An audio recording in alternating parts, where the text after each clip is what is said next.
Tonight, we begin the extraordinary journey through the history of the Roman Empire, a civilization that rose from modest beginnings to dominate the known world. Its story is one of relentless expansion, political intrigue, and enduring influence. So before we begin, take a moment to like the video and subscribe to the channel. Also, let me know where you're watching from and what time it is. The origins of Rome are steeped in myth and legend, with the most famous story being that of Romulus and Remus, twin brothers born of the god Mars and a Vestal virgin named Rhea Silvia. According to the myth, the twins were cast into the Tiber River and rescued by a she-wolf who nursed them until they were found by a shepherd. They eventually decided to build a city, but a dispute over its location led Romulus to kill Remus. Romulus then became the first king of Rome, giving the city its name. While captivating, this tale is not supported by concrete evidence. Archaeological findings suggest that the area around the Palatine Hill was occupied by small pastoral communities as early as the 10th century BCE. These settlements gradually coalesced into a single political entity by the mid-8th century BCE, consistent with the traditional founding date of 753 BCE. Rome's early political structure was that of a monarchy, and it is believed that there were 7 kings, beginning with Romulus and ending with Tarquin the Proud. Some of these kings, such as Numa Pompilius, were credited with laying the foundations of Roman religion and civil institutions, while others, like Tullus Hostilius and Ancus Marcius, expanded Rome's territory through warfare and colonization. The later kings, particularly the Etruscan rulers like Tarquinius Priscus and Servius Tullius, introduced significant cultural and political changes, including urban planning, religious rituals, and symbols of royal power. The Etruscans themselves were a sophisticated and powerful civilization in northern Italy, and their influence helped shape early Roman art, architecture, and governance. However, the monarchy became increasingly unpopular, especially under the rule of the last king, Lucius Tarquinius Superbus, or Tarquin the Proud. His autocratic rule and the infamous incident involving his son Sextus Tarquinius and the noble woman Lucretia sparked a widespread revolt. Lucretia's subsequent suicide galvanized the Roman aristocracy to abolish the monarchy altogether. In 509 BCE, Rome transitioned from a monarchy to a republic, a radical political shift that transferred power from kings to elected magistrates and the Senate. This marked the beginning of the Roman Republic, a system built on a complex balance of power among consuls, the Senate, and various popular assemblies. The transition also laid the groundwork for a new Roman identity, one defined by civic duty, collective decision-making, and a deep mistrust of kingship. The memory of the monarchy, especially the tyranny of its final ruler, would haunt Roman politics for centuries, serving as a powerful warning against concentrated power. The founding myths and early history of Rome were thus not only stories of origin, but also moral and political lessons that shaped Roman culture, institutions, and values throughout its history. The year 509 BCE marked a turning point in Roman history with the overthrow of the monarchy and the establishment of the Roman Republic. This new political system was built on the principles of shared governance, legal accountability, and civic duty. Central to the structure of the Republic were 2 annually elected magistrates, known as consuls.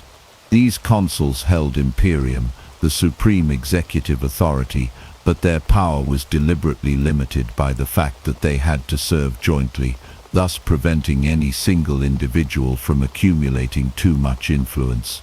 Alongside the consuls, the Senate played a critical role, though it initially functioned as an advisory body, composed of aristocratic elders, it quickly evolved into the dominant institution in Roman politics. The Senate guided foreign policy, controlled public finances, and served as the central force in legislative matters. However, the early republic was anything but stable. Beneath the surface of this seemingly balanced government was a fierce struggle for political equality known as the conflict of the orders. This long-standing social tension pitted the patricians, the aristocratic elite, who claimed hereditary political privilege, against the plebeians, the broader body of Roman citizens who had limited rights. The plebeians, frustrated by their lack of representation and legal protection, demanded reforms. One of the earliest and most significant victories for the plebeians came with the creation of the office of the tribune of the plebs in 494 BCE. Tribunes had the power to veto legislation and protect plebeian interests, making them a powerful counterbalance to patrician dominance. The conflict of the orders unfolded over nearly 2 centuries and brought about substantial constitutional reforms. The 12 Tables, Rome's first codified laws, were established around 450 BCE, giving all citizens a basic understanding of their legal rights and responsibilities. In 367 BCE, the Licinian Sextian laws opened the consulship to plebeians, a monumental shift in Roman politics. By the early 3rd century BCE, the plebeians had secured access to nearly all political offices, although the patrician class continued to wield significant social and economic power. While these internal struggles shaped Rome's political identity, its external actions defined its rise as a power. During this period, Rome embarked on a series of military campaigns to secure dominance over the Italian peninsula. These conquests were not the result of a grand strategy, but rather a combination of opportunism, local alliances, and defensive wars. Rome's conflicts with neighboring tribes and city-states, such as the Volsci, Aequi, Etruscans, and Samnites, gradually extended Roman control through central and southern Italy. The Samnite Wars, a series of 3 conflicts fought between 343 and 290 BCE, were particularly critical. These wars tested Roman military resilience and political cohesion, leading to significant territorial expansion. Rome's approach to governance in conquered territories was a key factor in its success. Rather than simply subjugate and exploit newly conquered peoples, Rome often extended varying degrees of citizenship and autonomy. This policy helped integrate diverse communities into the Roman system, fostering loyalty and long-term stability. The Roman military also evolved during this period, shifting from a citizen militia to a more structured and professional fighting force, capable of sustained campaigns and complex maneuvers. By 264 BCE, the year marking the beginning of the First Punic War, Rome had become the dominant power on the Italian peninsula. Its political system had matured through internal struggle, and its military had been tempered by decades of warfare. What had begun as a small republic surrounded by hostile neighbors had grown into a burgeoning power poised to challenge the greatest empires of the Mediterranean world. The foundation was now set for Rome's transformation from a regional force into a global superpower. The Punic Wars were a series of 3 epic conflicts fought between Rome and the powerful North African city-state of Carthage between 264 and 146 BCE. These wars not only determined dominance over the Western Mediterranean, but also reshaped the geopolitical landscape and catapulted Rome from a regional power into a true superpower. The First Punic War began in 264 BCE, over control of Sicily, a strategically crucial island. Although Rome had no prior naval tradition, it quickly adapted by reverse engineering captured Carthaginian ships and building a formidable fleet. The Romans innovated naval warfare with the corvus, a boarding device that allowed Roman soldiers to turn sea battles into infantry skirmishes. After more than 2 decades of brutal conflict, Rome emerged victorious in 241 BCE, claiming Sicily as its first overseas province. This victory set the stage for future expansion and provoked Carthaginian resentment that would soon reignite hostilities. The Second Punic War, which began in 218 BCE, is perhaps the most famous due to the exploits of the Carthaginian general Hannibal Barca. Hannibal's bold and audacious strategy involved leading a massive army, including war elephants, across the Alps into northern Italy. His unexpected route and early victories at battles such as Trebia, Lake Trasimene, and especially Cannae, where he annihilated a much larger Roman force, shocked the Roman world and nearly brought the Republic to its knees. However, despite Hannibal's military genius and over a decade of campaigning in Italy, he failed to capture Rome itself. Rome's response was to avoid pitched battles with Hannibal, while slowly wearing down Carthaginian influence and opening new fronts. The Roman general Scipio Africanus took the war to North Africa, forcing Hannibal to return home. At the decisive Battle of Zama in 202 BCE, Scipio defeated Hannibal, ending the war and cementing Rome's dominance. Carthage was left weakened but not destroyed. The Third Punic War, beginning in 149 BCE, was driven more by Roman fear and ambition than necessity. Despite Carthage having abided by the harsh peace terms from the previous war, some Roman leaders, notably Cato the Elder, insisted that Carthage must be eliminated. The Roman siege of Carthage lasted 3 years and culminated in 146 BCE, with the complete destruction of the city. Carthage was razed, its population enslaved, and its territory annexed as the Roman province of Africa. The conclusion of the Punic Wars marked a dramatic transformation in Rome's role on the world stage. With Carthage eliminated, Rome stood unchallenged in the Western Mediterranean. The wars had tested Roman resilience, adaptability, and military prowess, and the lessons learned shaped the empire's future policies of conquest and administration.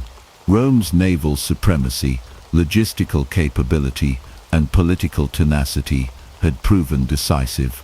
By the mid-2nd century BCE, the Roman Republic was no longer a regional power limited to Italy, but a Mediterranean empire on the rise, with aspirations that would soon extend to Greece, Asia, and beyond. The period from 146 to 27 BCE was a time of profound upheaval for the Roman Republic. While Rome had emerged from the Punic Wars as the dominant power in the Mediterranean, its internal structure was rapidly eroding. The vast wealth accumulated through conquest led to significant economic inequality, with a small elite controlling much of the land and resources, while the majority of the population, especially the plebeians, suffered from poverty and social instability. The growing wealth gap created a breeding ground for corruption, as politicians and military leaders sought to maintain or expand their power through patronage, bribery, and manipulation of the political system. The Roman Republic, built on the ideals of shared governance and civic duty, found itself increasingly dominated by a few powerful individuals who used their wealth and influence to control the Senate, the assemblies, and even the military. Social unrest became more frequent as the lower classes demanded land reforms, debt relief, and greater representation. The Gracchi brothers, Tiberius and Gaius, were early champions of plebeian rights, pushing for reforms that would redistribute land and address economic inequality. However, their efforts were met with fierce opposition from the Senate, and both brothers were assassinated, setting a dangerous precedent for the political violence that would follow. The Republic's decline accelerated with the rise of powerful military leaders, such as Marius and Sulla, who built personal armies loyal to themselves rather than the state.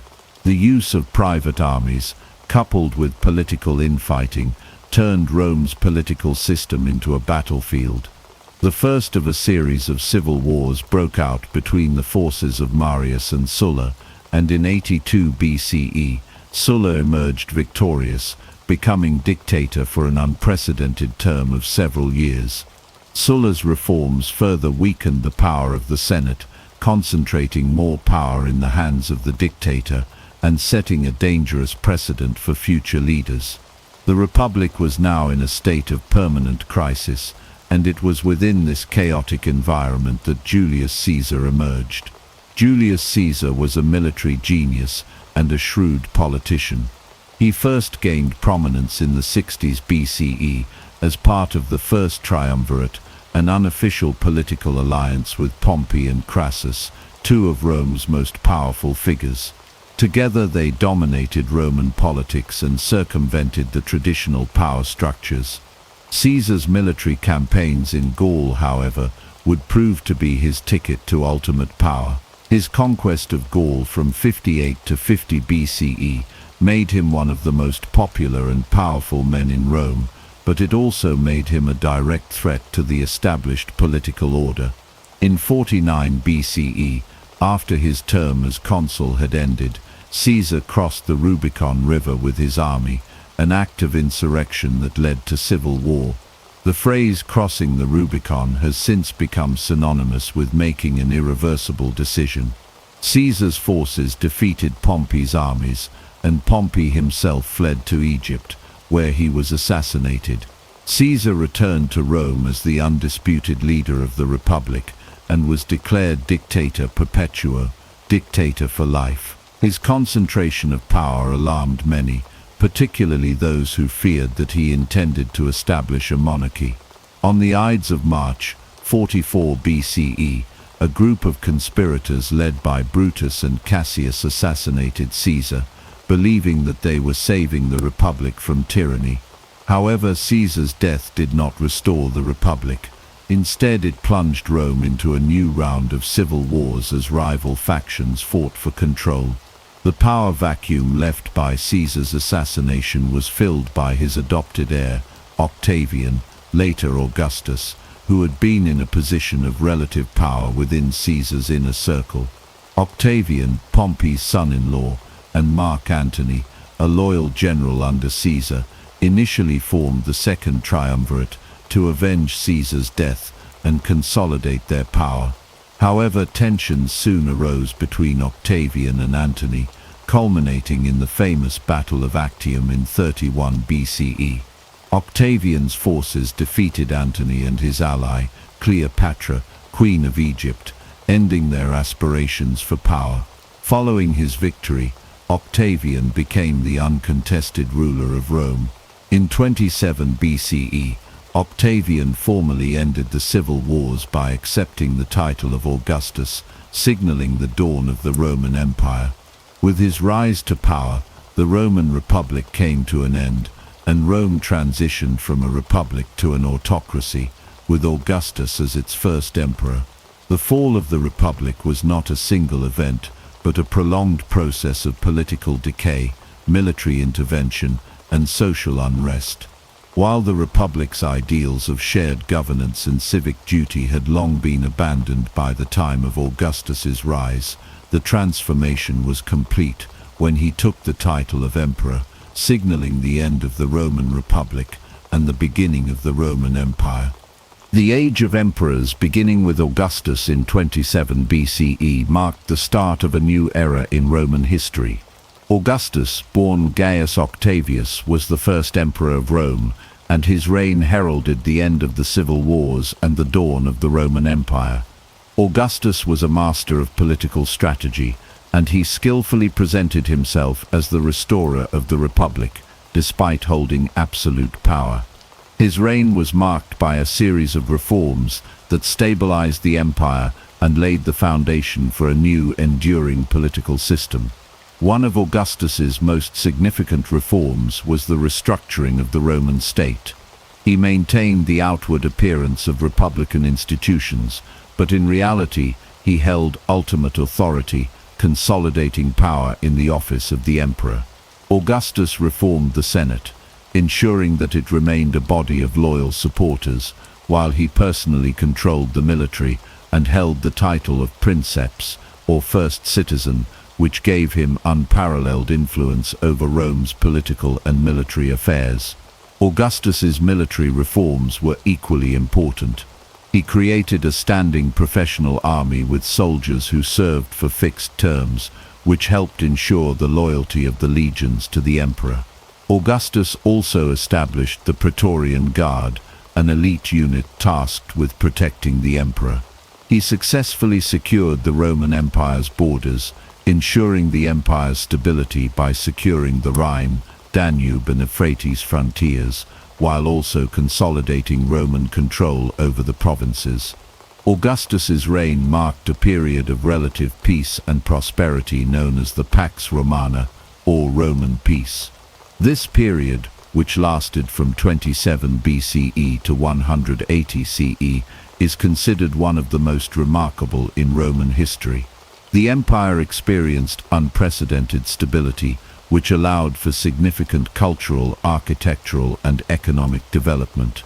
During the Pax Romana, Augustus undertook an ambitious building program in Rome, transforming the city into a stunning metropolis. He famously boasted that he found Rome a city of brick and left it a city of marble. Major projects included the construction of roads, temples, aqueducts, and public buildings, many of which would stand for centuries. The Roman road system expanded dramatically during this time, facilitating communication, trade, and military movement across the vast empire. The famous Roman roads, some of which are still in use today, were key to maintaining the cohesion of the empire. Augustus also promoted the arts and literature, fostering the works of poets such as Virgil, Horace, and Ovid, whose writings became emblematic of Roman culture.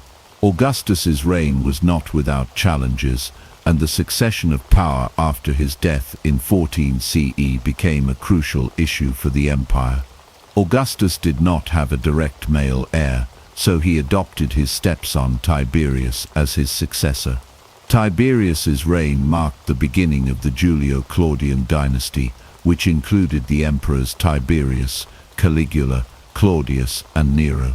This dynasty was marked by both triumphs and tragedies.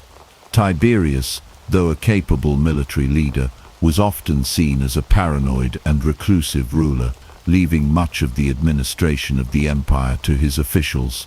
Caligula, his successor, is infamous for his cruelty and erratic behavior, which included appointing his horse as a consul and engaging in lavish and tyrannical excesses. Caligula's assassination in 41 CE led to the rise of his uncle Claudius, who proved to be a competent and relatively popular emperor. Claudius expanded the empire, notably by conquering Britain in 43 CE, and his reign was marked by reforms to the legal system and the expansion of public infrastructure. However, Claudius's death in 54 CE led to the rise of his stepson Nero, whose rule would be marred by scandal and corruption. Nero's reign was marked by a series of disasters, including the Great Fire of Rome in 64 CE, which many believed he either started or failed to control, and the persecution of Christians. Nero's erratic behavior, along with his failure to respond effectively to various crises, led to widespread unrest and his eventual suicide in 68 CE. The fall of Nero marked the end of the Julio-Claudian dynasty and set the stage for a period of civil war known as the Year of the Four Emperors, during which several military leaders vied for control of the empire. Ultimately, Vespasian, the founder of the Flavian dynasty, emerged victorious and restored stability to the empire. Despite the challenges of the Julio-Claudian dynasty, the Pax Romana continued under the Flavians and later emperors, with the empire reaching its territorial peak during the reign of Trajan 98, 117 CE.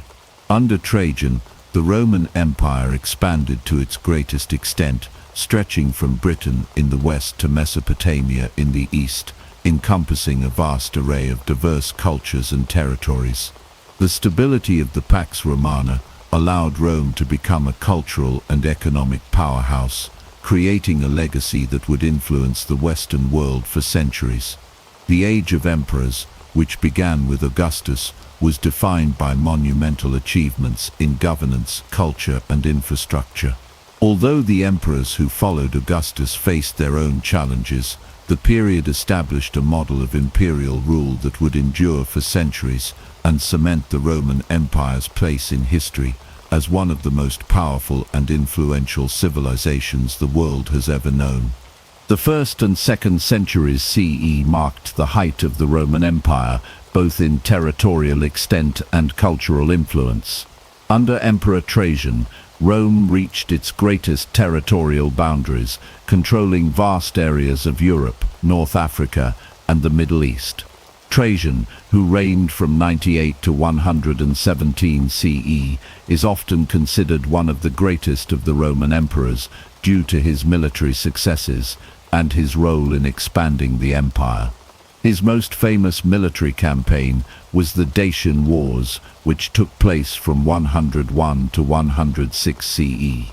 The conquest of Dacia, in modern-day Romania, added immense wealth to the Roman Empire, particularly through the acquisition of gold mines, which funded further imperial expansion and monumental building projects.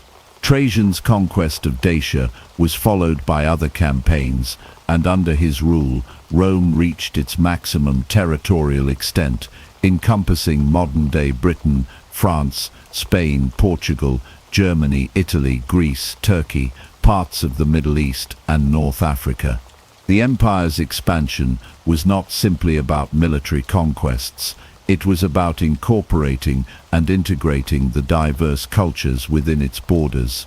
The process of Romanization, the spread of Roman culture, laws, language, and customs, became one of the defining features of Roman imperial rule.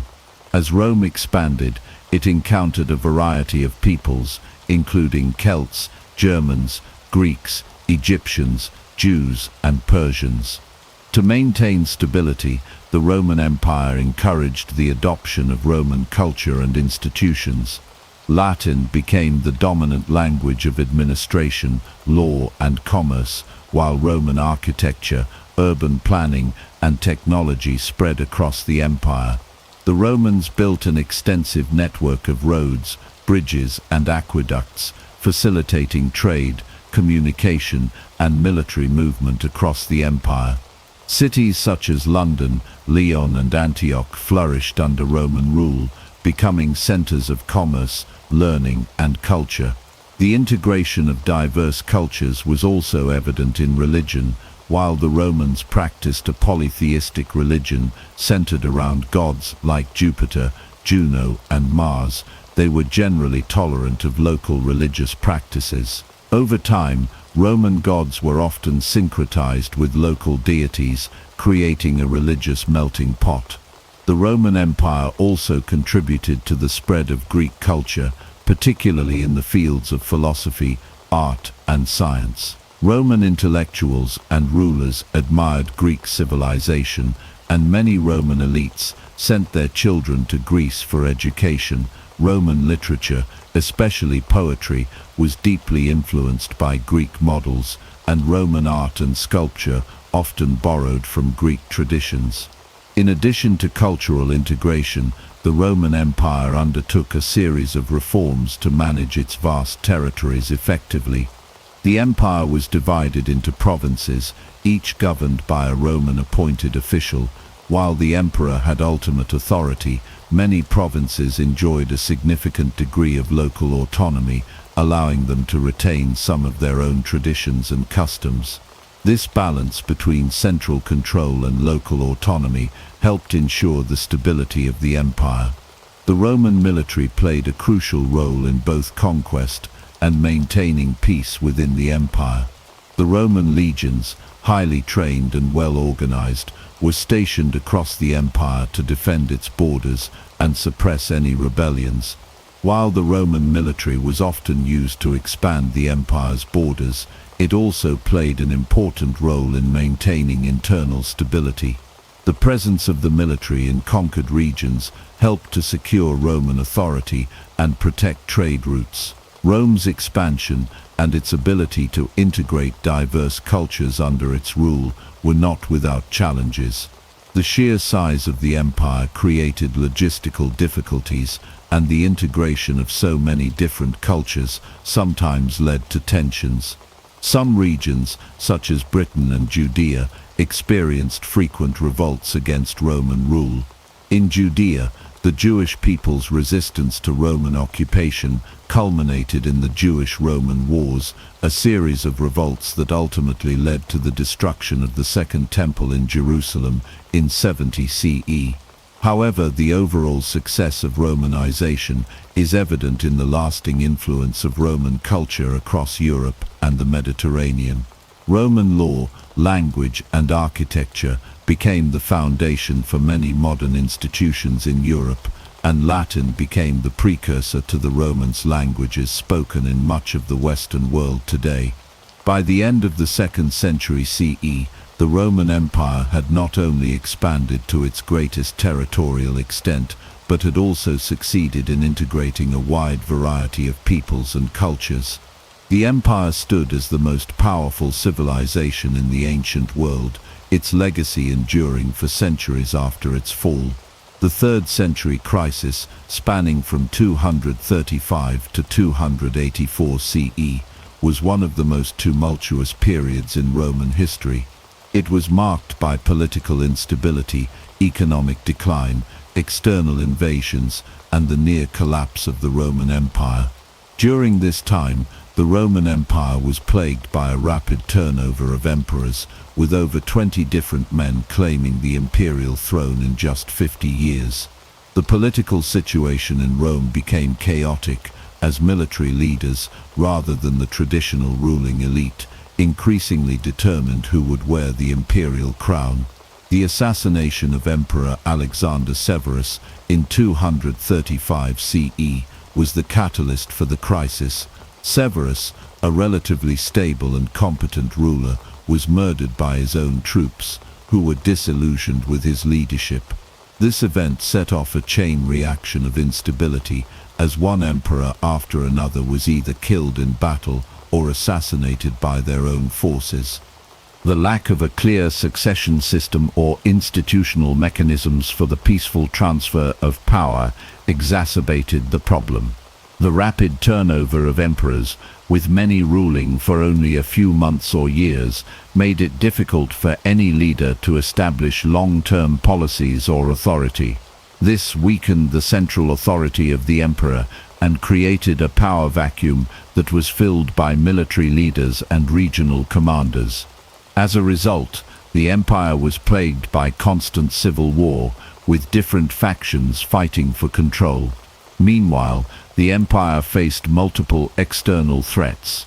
In the east, the Sassanid Empire rose to challenge Roman dominance, launching a series of invasions that threatened Roman territories in the Near East. In the north, the Germanic tribes, such as the Goths, Vandals, and Franks, launched repeated raids along the Roman frontier, further straining the empire's resources. These invasions, coupled with internal strife, put enormous pressure on the Roman military and its ability to defend the empire's vast borders. Another factor that contributed to the crisis was the devastating plague that swept through the empire during the 250 SCE.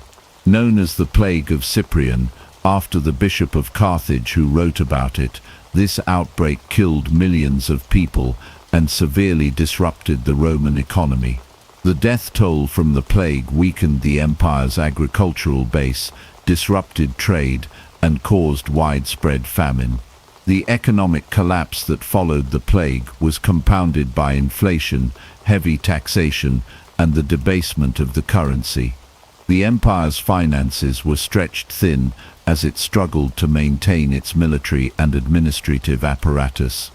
In the face of these challenges, the Roman military itself became increasingly important. The rapid turnover of emperors meant that military leaders, rather than the Senate or the people, held the real power. As a result, a new class of military strongmen began to emerge, men who wielded military power and could command the loyalty of their legions.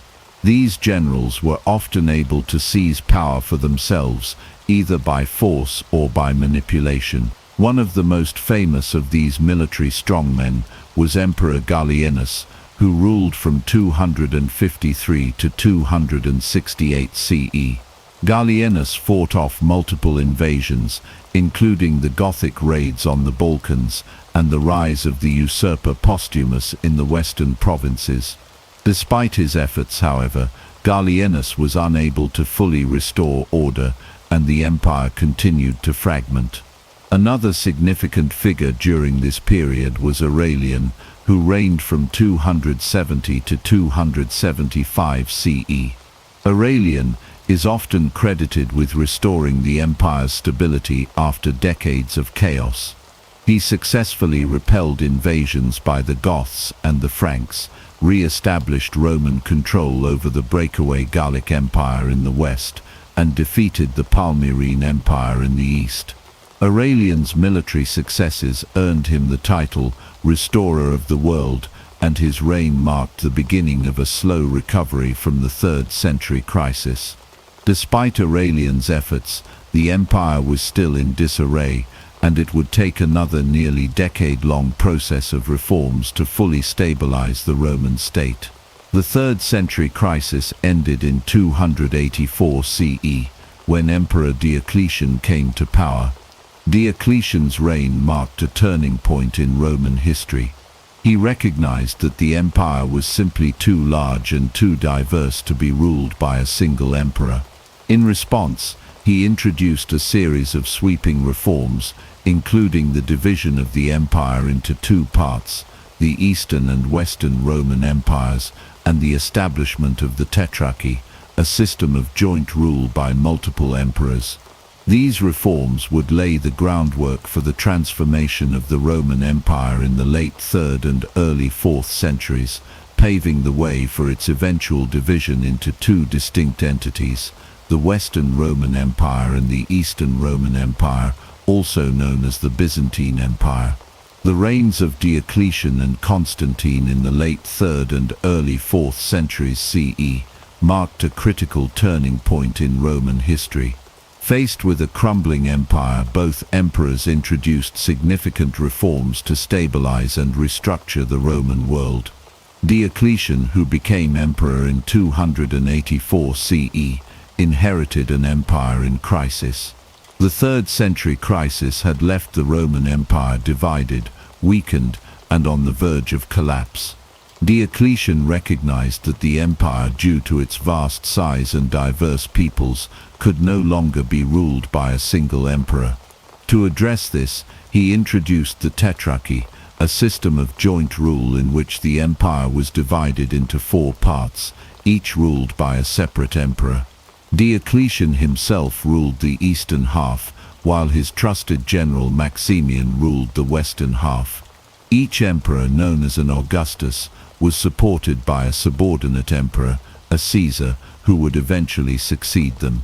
The idea behind the Tetrarchy was to make the empire more manageable by ensuring that different regions were governed by experienced rulers who could respond quickly to internal or external threats. This system brought a temporary period of stability to the empire, allowing for better defense along the borders and more efficient governance. Diocletian also implemented sweeping economic reforms. He introduced price controls to curb inflation, reformed the tax system, and attempted to stabilize the currency. However, his most enduring reform was the creation of a more bureaucratic and centralized government. Diocletian strengthened the imperial court and military, dividing the empire into smaller administrative units known as dioceses and provinces. While these reforms temporarily stabilized the empire, they also laid the groundwork for further divisions in the future. After Diocletian's abdication in 305 CE, the Tetrarchy began to unravel as rivalries between emperors escalated, leading to civil wars. Amidst this turmoil, Constantine emerged as a dominant figure. Constantine, the son of the Western Emperor Constantius Chlorus, became emperor in 306 CE after his father's death. Constantine's rise to power was not immediate, and he faced multiple challenges from other claimants to the throne. However, after a series of military victories, Constantine eventually became the sole emperor of both the eastern and western parts of the empire. Constantine's reign marked a series of significant reforms, but none were as transformative as his relationship with Christianity. In 312 CE, Constantine won the Battle of the Milvian Bridge against his rival Maxentius. According to legend, before the battle, Constantine saw a vision of the Christian symbol, the Chi-Rho, along with the words, "In this sign you will conquer." Interpreting this vision as a divine sign, Constantine converted to Christianity and became its first openly Christian emperor. In 313 CE, Constantine issued the Edict of Milan, which legalized Christianity and granted religious tolerance across the empire. This was a monumental shift, as Christians had long been persecuted for their beliefs. Constantine's embrace of Christianity transformed not only the Roman Empire, but also the course of world history. Under Constantine, Christianity began its rise from a persecuted minority religion to the dominant faith of the Roman Empire. Constantine himself became a patron of the Church, commissioning the construction of churches, including the famous Church of the Holy Sepulchre in Jerusalem, and giving the church a prominent place in Roman society. However, Constantine's relationship with Christianity was not without complexity. While he supported the Christian Church, he also sought to maintain control over its affairs. He convened the First Council of Nicaea in 325 CE, which aimed to resolve theological disputes within Christianity and establish a unified doctrine.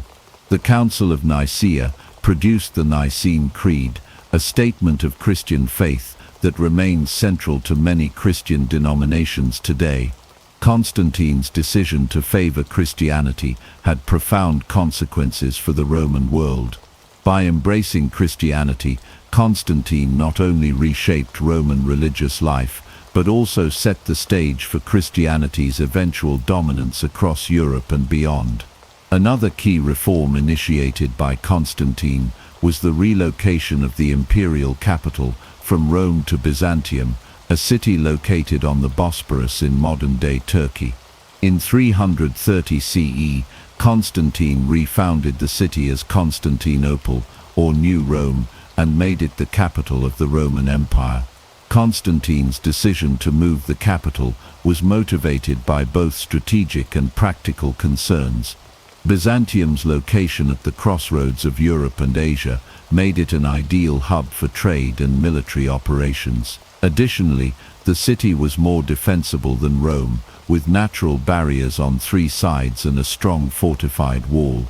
Constantinople quickly became a vibrant center of culture, commerce, and administration, rivaling Rome itself. Constantine's founding of Constantinople marked the beginning of a new era in Roman history. The city would eventually become the capital of the Eastern Roman Empire, which would later be known as the Byzantine Empire. Constantine's reign brought significant political, religious, and cultural changes to the Roman world. His reforms laid the foundation for the transformation of the Roman Empire into a new kind of state, one that was increasingly shaped by Christianity and oriented toward the Eastern Mediterranean. Constantine's establishment of Constantinople also symbolized the shift of power from the western part of the empire to the east, a trend that would become more pronounced in the following centuries. While Constantine's reign brought stability to the empire, it also marked the beginning of a new phase in Roman history, one that would eventually see the decline of the Western Roman Empire and the rise of the Eastern Roman Empire as a distinct entity. The decline of the Western Roman Empire during the 4th and 5th centuries CE was marked by a series of military defeats, economic struggles, and social upheavals that eventually led to its collapse in 476 CE. This period was characterized by a series of invasions by barbarian groups such as the Visigoths, Vandals, and Huns, which destabilized the empire and exposed its vulnerability. As the empire's internal problems deepened, the pressure from these outside forces increased, pushing the Western Roman Empire toward its ultimate fall. One of the most significant events in the decline of the Western Roman Empire was the invasion of the Visigoths. In 410 CE, under the leadership of King Alaric, the Visigoths sacked Rome itself. This was the first time in over 800 years that Rome had been captured by a foreign enemy. The sack of Rome was a traumatic event for the Roman world, symbolizing the empire's loss of power and prestige. The Visigoths had long been in conflict with the Roman Empire, and their invasion marked the culmination of a series of raids and battles that weakened Rome's grip on its territories. The sack of Rome in 410 CE had a profound psychological impact on both the Romans and their enemies. It demonstrated that the once mighty empire was no longer invulnerable. While the Visigoths would eventually settle in Gaul and Spain, their attack was just one of many barbarian incursions that contributed to the empire's decline. The Vandals, another barbarian group, also played a critical role in the weakening of the Western Roman Empire. The Vandals, led by their king Genseric, crossed into North Africa in the early 5th century and soon took control of Carthage, one of the most important cities in the empire. In 455 CE, the Vandals sacked Rome, further undermining the authority of the Western Roman Empire. Unlike the Visigoths, who had stopped short of plundering Rome in 410 CE, the Vandals looted the city for 2 weeks, taking valuable treasures and desecrating important buildings.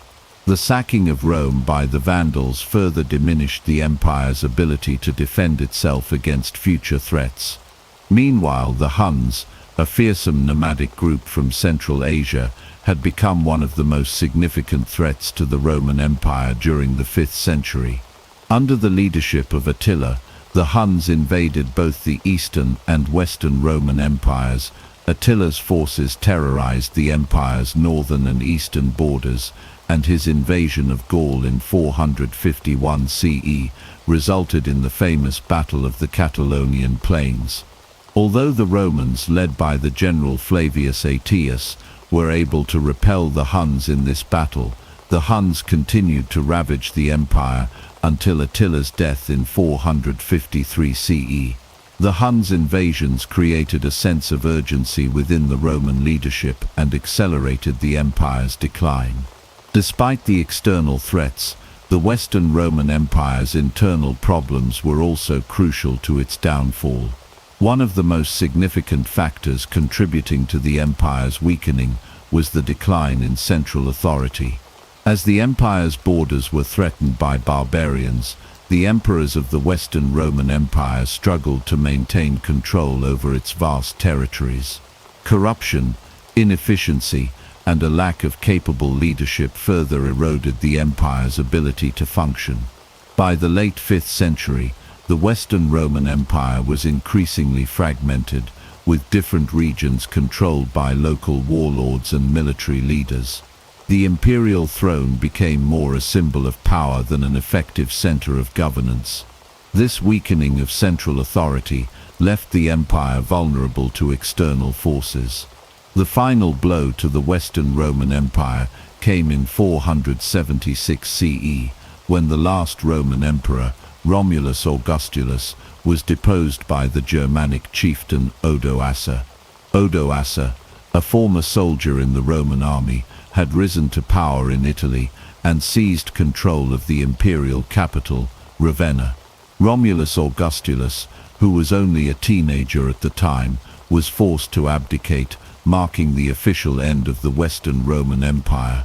The deposition of Romulus Augustulus was the culmination of decades of decline and was seen by many historians as the fall of the Western Roman Empire. It also marked the beginning of a new era in European history, as the various barbarian kingdoms that had settled within the empire's borders began to establish their own independent states. The fall of the Western Roman Empire did not signal the end of Roman influence.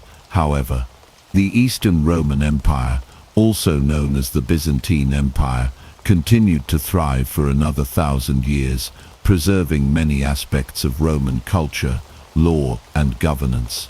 In fact, many of the territories that had once been part of the Western Roman Empire would later be reclaimed by the Byzantine Empire, such as parts of Italy, North Africa, and Spain. Despite the fall of the Western Roman Empire, its legacy lived on, influencing the development of medieval Europe and the formation of the modern world. The decline and fall of the Western Roman Empire were the result of a combination of internal weaknesses and external pressures. The empire's inability to effectively manage its vast territories, coupled with invasions from barbarian groups, led to its ultimate collapse. While the fall of the Western Roman Empire marked the end of the ancient Roman state, its cultural and political influence would continue to shape the course of history for centuries to come. Despite the fall of the Western Roman Empire in 476 CE, the legacy of Rome lived on through the Eastern Roman Empire known as the Byzantine Empire. The Byzantine Empire, with its capital at Constantinople, modern-day Istanbul, was a continuation of the Roman Empire in the East, preserving much of Roman culture, governance, and law for another 1,000 years. The Byzantines considered themselves Romans and viewed their empire as the legitimate successor to the Roman state. They inherited Roman traditions, such as the imperial system of government, the Senate, and Roman law, and adapted them to their own needs. The Byzantine Empire played a crucial role in preserving the knowledge and culture of the ancient world, especially during the early medieval period when much of Europe was in a state of decline. The Byzantines were also instrumental in preserving Roman law, which would go on to influence legal systems throughout Europe and the Western world. One of the most significant legacies of the Byzantine Empire was its legal code, the Corpus Juris Civilis, also known as the Justinian Code.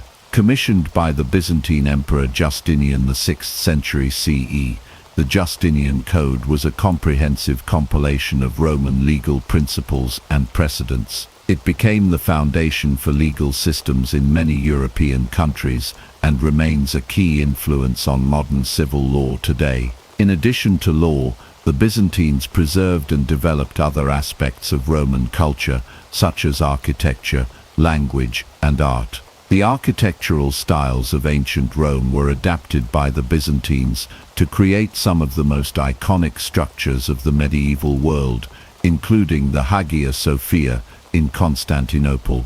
The use of domes, arches, and intricate mosaics became hallmarks of Byzantine architecture. The Byzantine Empire also played a key role in the spread of Christianity, which had been adopted by the Roman Empire under Constantine in the early 4th century. The Byzantines continued to promote Christianity and built many churches, monasteries, and theological schools throughout their empire. The Byzantine Empire's commitment to Christianity helped solidify the role of the Church as a dominant force in medieval Europe and influenced the development of the Christian world for centuries to come. The Eastern Orthodox Church, which grew out of the Byzantine Empire, remains one of the world's major branches of Christianity today. Roman influence extended far beyond the Byzantine Empire. Even after the fall of Rome, Roman law, language, and culture continued to shape European society and the Western world. Latin, the language of the Romans, remained the lingua franca of scholarship, the church, and diplomacy throughout medieval Europe.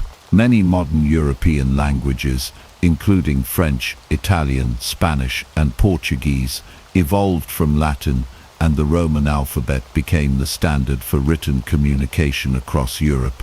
Roman law, especially as embodied in the Justinian Code, continued to shape the legal systems of medieval Europe. Roman architecture, with its emphasis on monumental buildings, roads, and aqueducts, continued to influence European construction practices. Even in the post-Roman period, many medieval kings and rulers looked to Rome as a model for governance and sought to revive the glory of the Roman Empire. The Holy Roman Empire, which was established in 800 CE by Charlemagne, claimed to be the successor to the Roman Empire, although it was based in Central Europe rather than Rome. The Holy Roman Empire sought to restore the political unity of Europe under the banner of Roman traditions, though it was a much more decentralized and fragmented entity than the ancient Roman Empire. The legacy of Rome also shaped the medieval world in profound ways. After the fall of the Western Roman Empire, Europe entered a period of instability and fragmentation known as the Dark Ages. During this time, the institutions of the Roman Empire, such as the Church and the remnants of Roman law, played a key role in providing stability and continuity.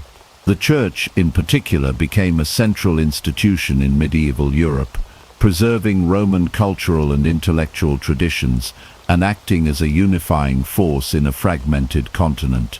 Christianity, which had been embraced by the Roman Empire, became the dominant religion in Europe and played a central role in shaping medieval society, culture, and politics. The decline of the Western Roman Empire also contributed to the formation of new political entities in Europe, such as the kingdoms of the Franks, the Anglo-Saxons, and the Visigoths.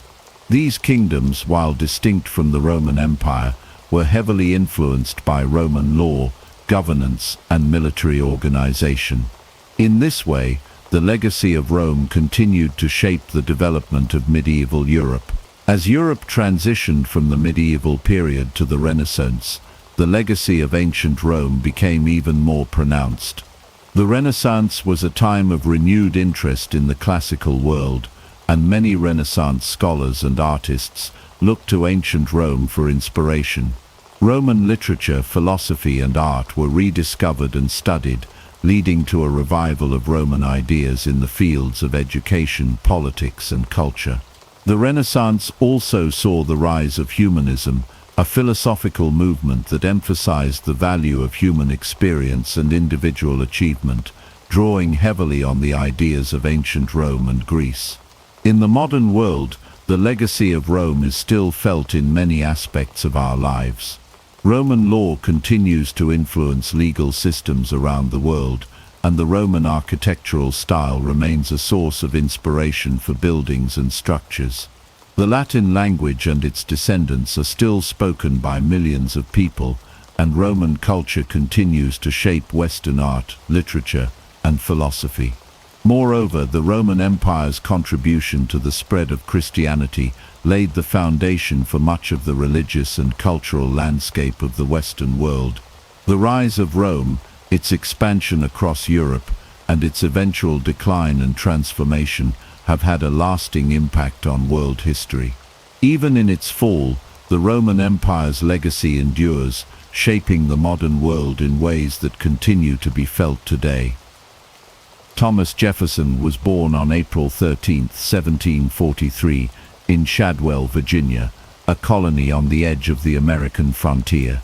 His father, Peter Jefferson, was a self-made man, a land surveyor and a tobacco planter who worked his way up from modest beginnings to become a wealthy landowner. His mother, Jane Randolph, came from one of the most prominent families in Virginia, ensuring that young Thomas grew up with a mix of frontier resilience and aristocratic privilege. The Jefferson estate sat on vast tracts of land, surrounded by the untamed wilderness of the Blue Ridge Mountains. As a child, Jefferson spent hours exploring the forests and rivers near his home, developing a deep appreciation for nature and solitude. But he also had a keen mind and an insatiable curiosity, which set him apart from other boys of his age. His father recognized his potential and ensured he received the best education available in the colony. Peter Jefferson was a towering figure in young Thomas's life. A man of great physical strength and determination, he taught his son the values of hard work, integrity, and self-reliance. Peter owned slaves, a contradiction that Thomas would wrestle with for the rest of his life, though as a boy, he rarely questioned the system that sustained his family's wealth. At the age of 5, Jefferson was sent to study under local tutors, learning Latin, Greek, and French. He showed a remarkable aptitude for languages and quickly developed a love for classical literature. His father pushed him to excel and encouraged his fascination with science and mathematics, which were considered essential subjects for a future leader. But tragedy struck in 1757 when Peter Jefferson died suddenly, leaving Thomas, at just 14 years old, with an inheritance that included thousands of acres of land and dozens of enslaved individuals. The loss was a profound moment in his life, forcing him to mature quickly and take on responsibilities beyond his years. His mother managed the household, but Jefferson became increasingly independent, focusing on his studies as a way to cope with the grief. A year later, Jefferson was sent to study under Reverend James Morey, a respected scholar and clergyman who shaped his intellectual development. Morey introduced him to the works of Enlightenment thinkers such as John Locke, Francis Bacon, and Isaac Newton. Their ideas about reason, liberty, and self-governance left an indelible mark on the young Virginian and laid the foundation for his political philosophy. Jefferson was an exceptional student, mastering subjects like history, philosophy, and rhetoric. He spent countless hours reading in Morey's extensive library, often staying up late into the night, copying passages from books that fascinated him. His hunger for knowledge was insatiable, and he quickly surpassed many of his peers in academic ability. But Jefferson was not just a scholar, he was also an avid outdoorsman, skilled in horseback riding, hunting, and fencing. These activities not only kept him physically fit, but also reinforced his belief in self-discipline and personal improvement. He would often ride for hours across the rolling hills of Virginia, observing the land and contemplating the political and philosophical ideas that would later shape his writings. His exposure to the harsh realities of frontier life also made him acutely aware of the complexities of colonial society, including its deep dependence on slavery, a system he would later struggle to reconcile with his ideals of liberty and justice. In 1760, at the age of 16, Jefferson enrolled at the College of William and Mary in Williamsburg, one of the most prestigious institutions in colonial America. There he encountered a world of new ideas and influential mentors, including Professor William Small, who introduced him to the scientific method and contemporary political thought. Small was a Scottish scholar who had been deeply influenced by the Enlightenment, and he recognized Jefferson's brilliance, quickly taking him under his wing. Through Small, Jefferson met influential figures such as George Wythe and Governor Francis Farquhar, who expanded his understanding of law, politics, and governance. Jefferson immersed himself in his studies, often spending up to 15 hours a day reading and writing. He developed a passion for architecture, music, and natural sciences, disciplines that would shape his future contributions to American society. Despite his aristocratic upbringing, he had little interest in the lavish social scene, preferring instead to discuss philosophy and politics with his mentors. He became known among his peers for his quiet intensity and relentless curiosity. He also began developing a vision of America's future, a land where reason and education would guide the people toward a more just and enlightened society. By the time he graduated in 1762, Jefferson had emerged as one of the most well-educated young men in Virginia. He had read deeply in law, political theory, and history, and had cultivated a vision of a society based on reason, liberty, and justice.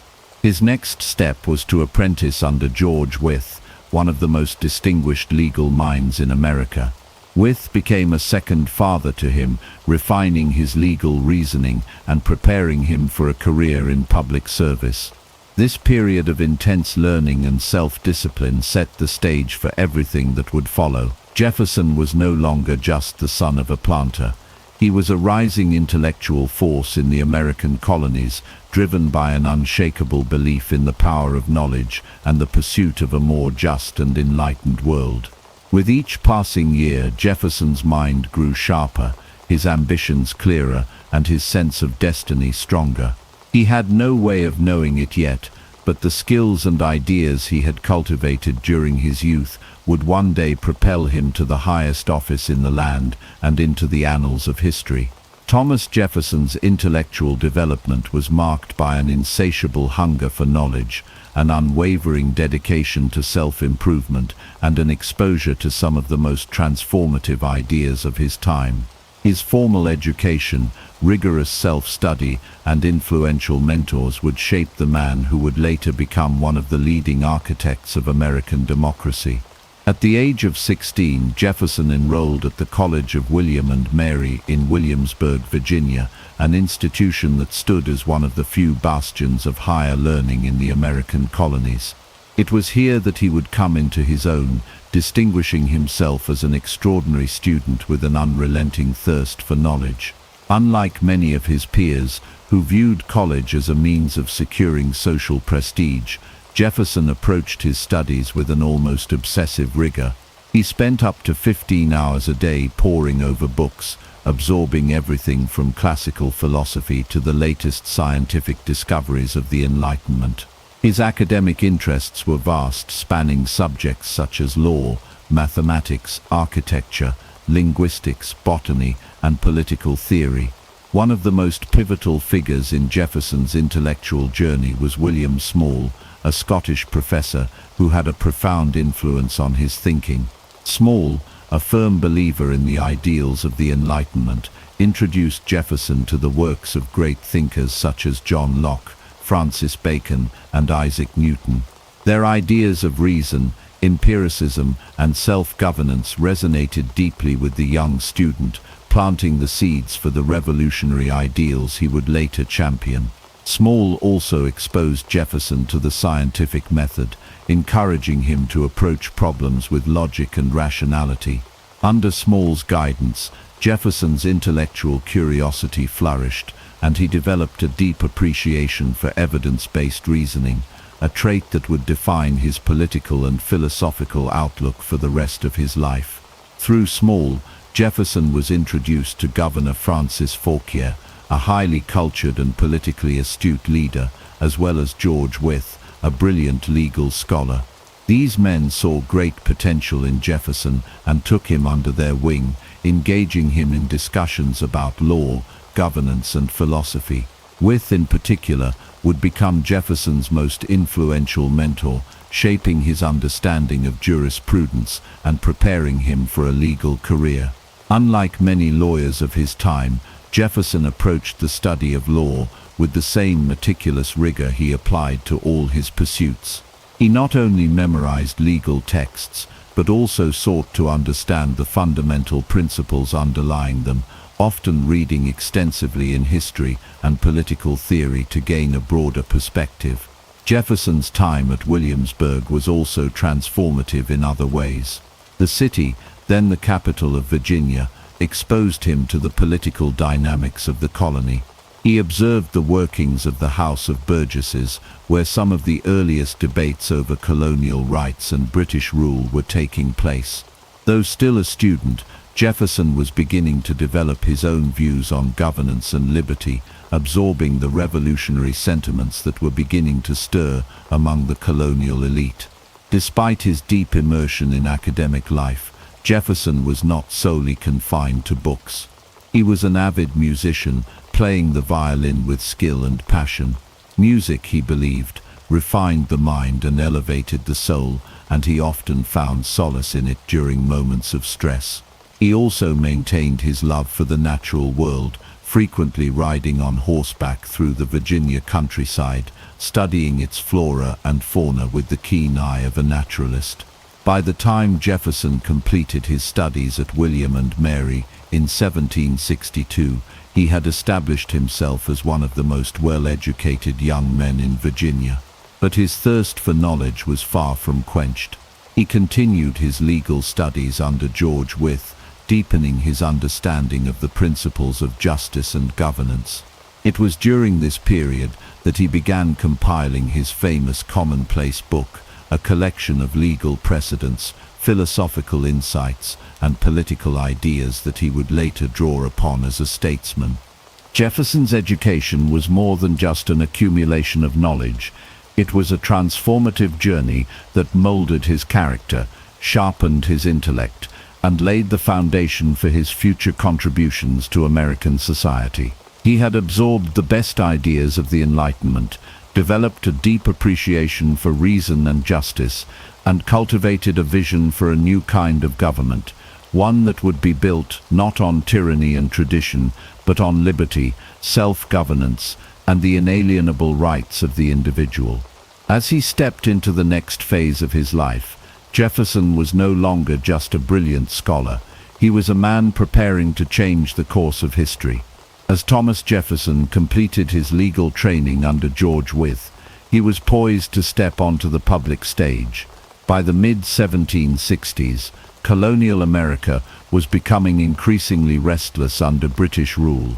The seeds of revolution were being sown, and Jefferson, with his deep understanding of law and philosophy, found himself drawn into the growing resistance movement. His early legal career provided him with the tools he needed to navigate the turbulent political landscape that lay ahead. Jefferson was admitted to the Virginia bar in 1767 and quickly established himself as a capable and meticulous attorney.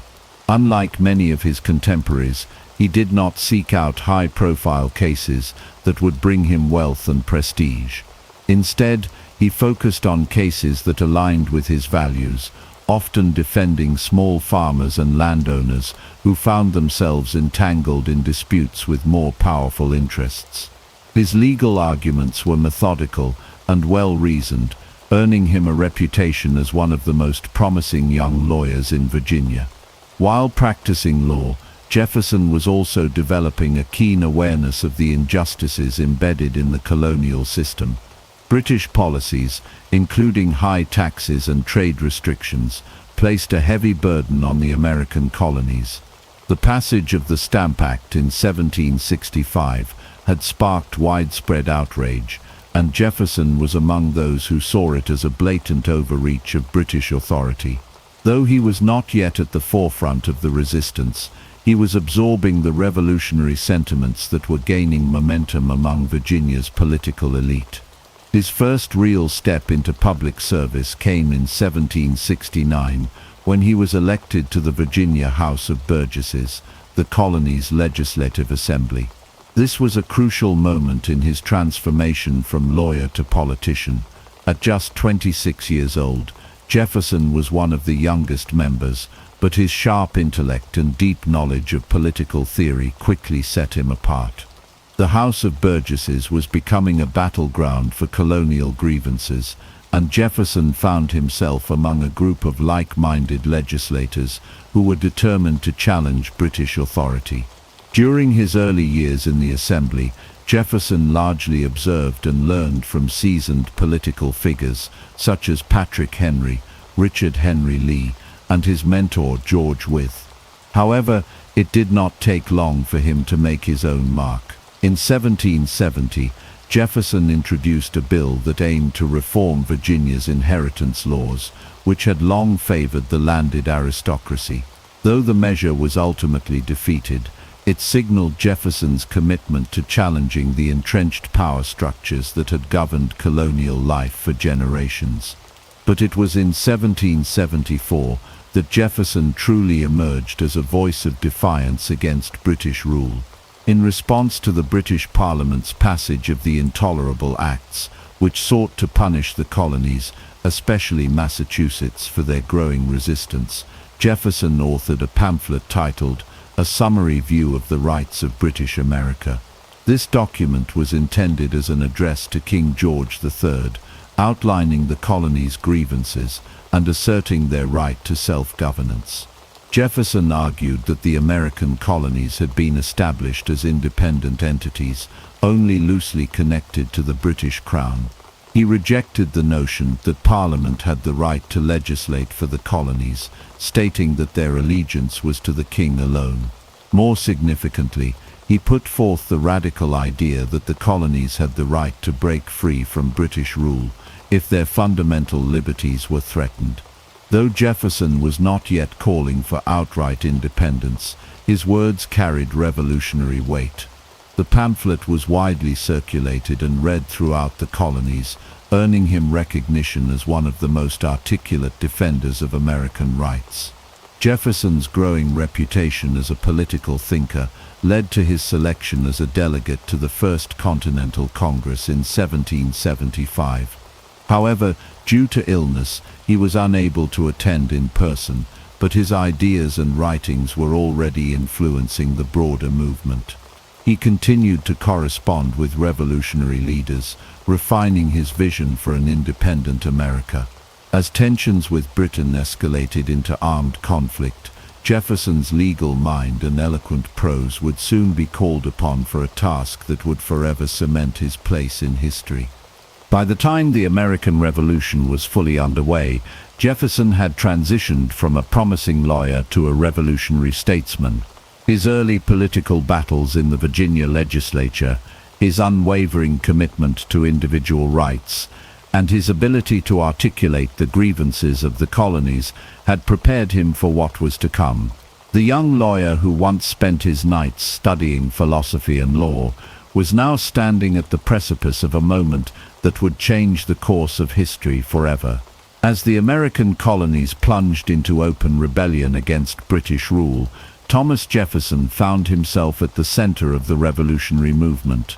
By 1775, the conflict had escalated beyond mere political discourse. War had erupted, and the colonies were no longer fighting for simple redress of grievances, but for complete independence. Jefferson, known for his sharp intellect and eloquent writing, was about to take on one of the most consequential tasks in American history, drafting the Declaration of Independence. In June 1775, Jefferson attended the Second Continental Congress in Philadelphia, where colonial leaders debated their next steps. While some still hoped for reconciliation with Britain, Jefferson saw the war as a decisive turning point. He was among those who believed that the colonies had no choice but to break free from British rule entirely. Though he was not yet one of the most outspoken voices in Congress, his reputation as a brilliant writer and political thinker had already earned him the respect of his peers. The following year, in June 1776, the momentum for independence reached its peak. Richard Henry Lee of Virginia introduced a formal resolution declaring that these united colonies are, and of right ought to be, free and independent states. The motion was met with fierce debate, but a committee was quickly formed to draft a document that would justify this bold declaration to the world. Jefferson was selected as one of 5 members of the drafting committee, alongside John Adams, Benjamin Franklin, Roger Sherman, and Robert R. Livingston. Though Adams and Franklin were more senior figures, both men recognized Jefferson's unparalleled ability to articulate complex ideas with clarity and conviction. Adams later recalled that he had insisted Jefferson be the principal drafter because of his masterly pen. Jefferson, though initially reluctant, took on the monumental task with quiet determination. For the next 17 days, Jefferson worked tirelessly in a small rented room in Philadelphia, drafting what would become one of the most significant documents in human history. Drawing inspiration from Enlightenment thinkers such as John Locke and Montesquieu, He crafted a declaration that laid out the philosophical foundation for American independence. He wrote that all men are created equal and that they were endowed with unalienable rights, including life, liberty, and the pursuit of happiness. These words would become the guiding principles of the new nation. Jefferson's draft also included a strong condemnation of the British Crown's involvement in the transatlantic slave trade, denouncing it as a cruel war against human nature itself. However, this passage was later removed by Congress due to objections from Southern delegates, a compromise that deeply frustrated Jefferson but reflected the harsh political realities of the time. On July 2, 1776, Congress voted in favor of Lee's resolution for independence. 2 days later, on July 4th, the final text of Jefferson's declaration was adopted. Though edited by Congress, the document retained the core of Jefferson's vision, an assertion that government existed to protect the rights of the people, and that when it failed in this duty, it was the right of the people to overthrow it. The Declaration of Independence was more than just a statement of separation from Britain. It was a radical proclamation that would inspire countless movements for freedom across the world. As the parchment was signed, Jefferson knew that he and his fellow revolutionaries had committed an irreversible act of defiance. They had declared war not just on the British monarchy, but on the very notion of tyranny itself. Jefferson's words would echo through history, shaping the identity of the United States and influencing generations to come. Yet for him, the work was far from over. As war raged on, he would continue to fight, not on the battlefield, but with ideas, governance, and the relentless pursuit of a vision that would define a nation. As the ink dried on the Declaration of Independence, the colonies found themselves in the throes of a brutal and uncertain war. The year 1776 marked the beginning of an arduous struggle against the might of the British Empire, and Thomas Jefferson's role in the Revolution was far from over. Though not a soldier on the battlefield, Jefferson's contributions to the war effort were instrumental in shaping the new nation's survival and governance during its most perilous years. After returning to Virginia, Jefferson was elected as the state's governor in 1779, a position that placed him at the forefront of wartime leadership. As governor, he faced the daunting challenge of defending Virginia from British invasion while managing scarce resources and navigating the internal strife of a fledgling government. The war had reached a critical stage, with British forces shifting their focus to the southern colonies, including Virginia. Jefferson worked tirelessly to mobilize militias, secure supplies, and maintain order within the state. He emphasized self-sufficiency, encouraging Virginians to produce their own goods instead of relying on imports. However, his tenure as governor was fraught with difficulties. The war was unpredictable, and Virginia lacked the centralized military power needed to fend off British incursions effectively. In 1781, Jefferson's leadership was put to the ultimate test when British troops under the command of Benedict Arnold, a former American general turned traitor, launched a raid on Richmond.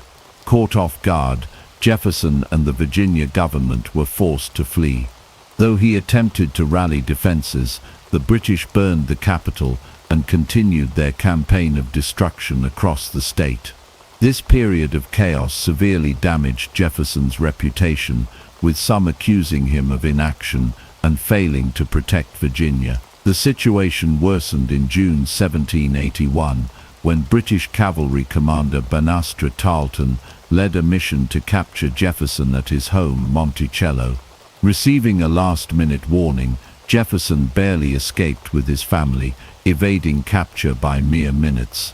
Though he survived, the event haunted him, reinforcing the reality that the war was as much a personal struggle as a political one. Shortly after, Jefferson declined re-election as governor, believing that fresh leadership was needed. His resignation did not mark the end of his service to the revolutionary cause, however. He continued to contribute through diplomatic and legislative efforts, advocating for policies that would support the war effort and lay the groundwork for a stable government after the conflict. The war raged on, but by the autumn of 1781, the tide had turned in favor of the Americans. In October, General George Washington, with the aid of French forces, secured a decisive victory at Yorktown, Virginia, the very state Jefferson had struggled to defend. This victory effectively ended major combat operations and set the stage for peace negotiations. As the revolution neared its conclusion, Jefferson's thoughts turned to the future of the nation. The war had tested his beliefs, forced him to confront the weaknesses of decentralized governance, and deepened his commitment to the principles of democracy and self-rule. Though his time as a wartime leader had been turbulent, he emerged with a renewed sense of purpose, ready to help shape the country that he had fought so hard to establish. With independence on the horizon, Jefferson prepared for his next role, one that would take him beyond the shores of America and into the heart of European diplomacy, where the next chapter of his journey would unfold. As Thomas Jefferson took office as the governor of Virginia in 1779, he stepped into one of the most precarious roles of the American Revolution. Unlike his legislative work, which allowed him to shape ideas and ideals, governing a war-torn state that demanded immediate action, strategic foresight, and resilience under pressure. Virginia, one of the largest and most influential colonies, was a critical battleground, and Jefferson's tenure as governor would test his leadership in ways he had never experienced before. At the time of his election, the war was shifting southward, and Virginia was becoming an increasingly important target for the British. Jefferson, a man of intellect and philosophy rather than military strategy, had to confront the brutal realities of war firsthand. His administration focused on mobilizing state defenses, ensuring supply chains remained functional, and maintaining the fragile morale of Virginians who were growing weary of the prolonged conflict. One of Jefferson's key priorities was reorganizing Virginia's militia system. Unlike the professional British Army, American forces relied heavily on local militias, which were often poorly trained and inconsistently supplied. Jefferson worked to streamline recruitment, improve discipline, and secure weapons and provisions. However, Virginia's resources were stretched thin, and the state's ability to defend itself remained tenuous. In 1780, the situation grew dire when British forces under General Cornwallis intensified their campaigns in the south. Jefferson faced immense pressure as Virginia became a primary target. By early 1781, British troops led by the infamous turncoat Benedict Arnold launched a devastating raid on Richmond, Virginia's capital. The city, largely undefended, was quickly captured and set ablaze. Jefferson and the state government were forced to flee, a humiliating moment that cast doubt on his ability to protect the state. The crisis deepened when British cavalry commander Banastre Tarleton led a daring mission to capture Jefferson at Monticello. With little time to spare, Jefferson narrowly escaped, a moment that symbolized the fragile position of Virginia under his leadership. Critics accused him of failing to act decisively, and his tenure as governor ended under a cloud of controversy. Feeling the weight of these failures, Jefferson chose not to seek re-election. While his time as governor had been marred by military setbacks, it also reinforced his belief in the necessity of a strong, well-organized government. The experience shaped his later political views, particularly regarding the balance between state and federal power and the importance of a capable defense system. Despite the challenges he faced, Jefferson's contributions to Virginia during this tumultuous time were not insignificant. His efforts to sustain the state's militia, coordinate resources, and maintain governmental operations under extreme pressure kept Virginia in the fight. Though his governorship ended in disappointment, it set the stage for his future roles, where he would once again take up the cause of shaping a new nation.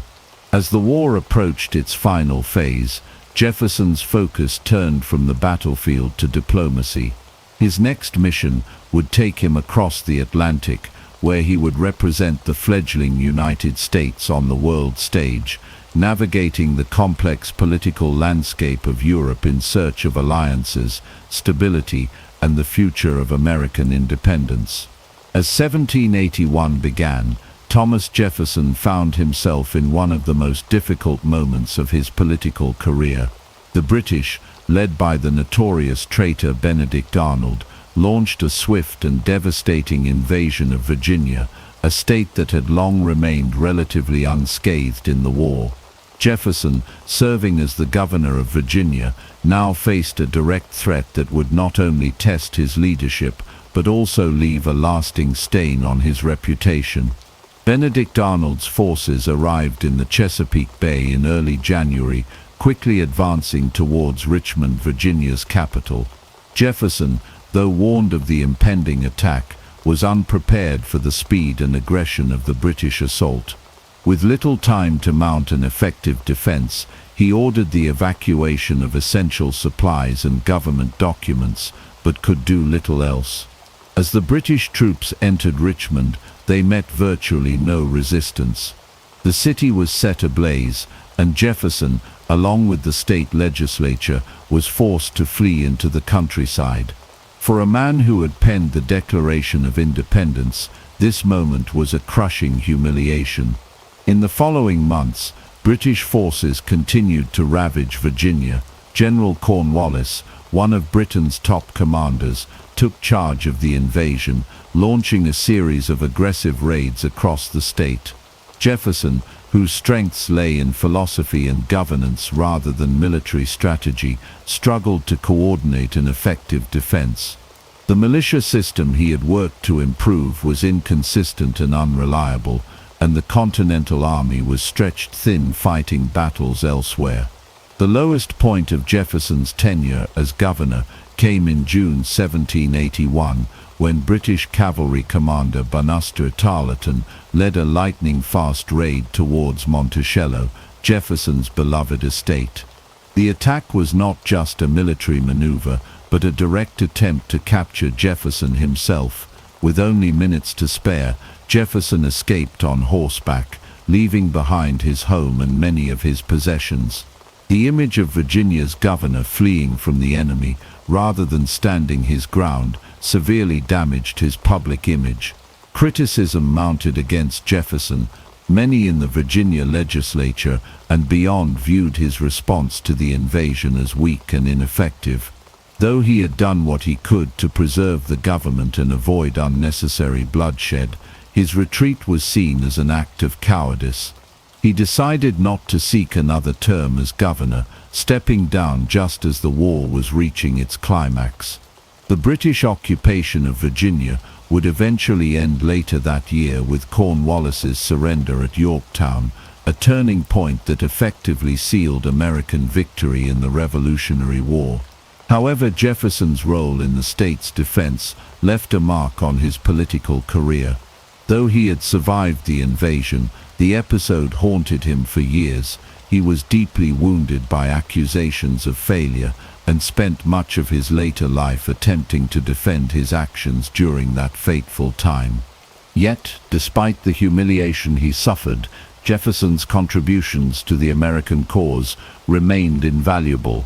His intellectual leadership, his drafting of key revolutionary documents, and his efforts to strengthen Virginia's governance all played a crucial role in shaping the young nation. Though this chapter of his life ended in shame and frustration, it was far from the end of his influence. In the years to come, he would rise once more, this time on the international stage, representing the United States in the courts of Europe and helping to define the nation's place in the world. In 1784, Thomas Jefferson set sail for France, embarking on a journey that would shape his views on governance, society, and revolution. As he arrived in Paris, the city was teetering on the edge of radical change, with murmurs of discontent growing among the common people. Jefferson, who had spent the last few years recovering from the political wounds inflicted upon him in Virginia, was now stepping onto the grand stage of European diplomacy.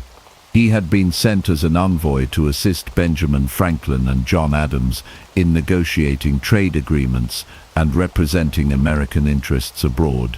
When Franklin retired in 1785, Jefferson was appointed as the U.S. Minister to France, making him the primary representative of the young republic in the heart of Europe.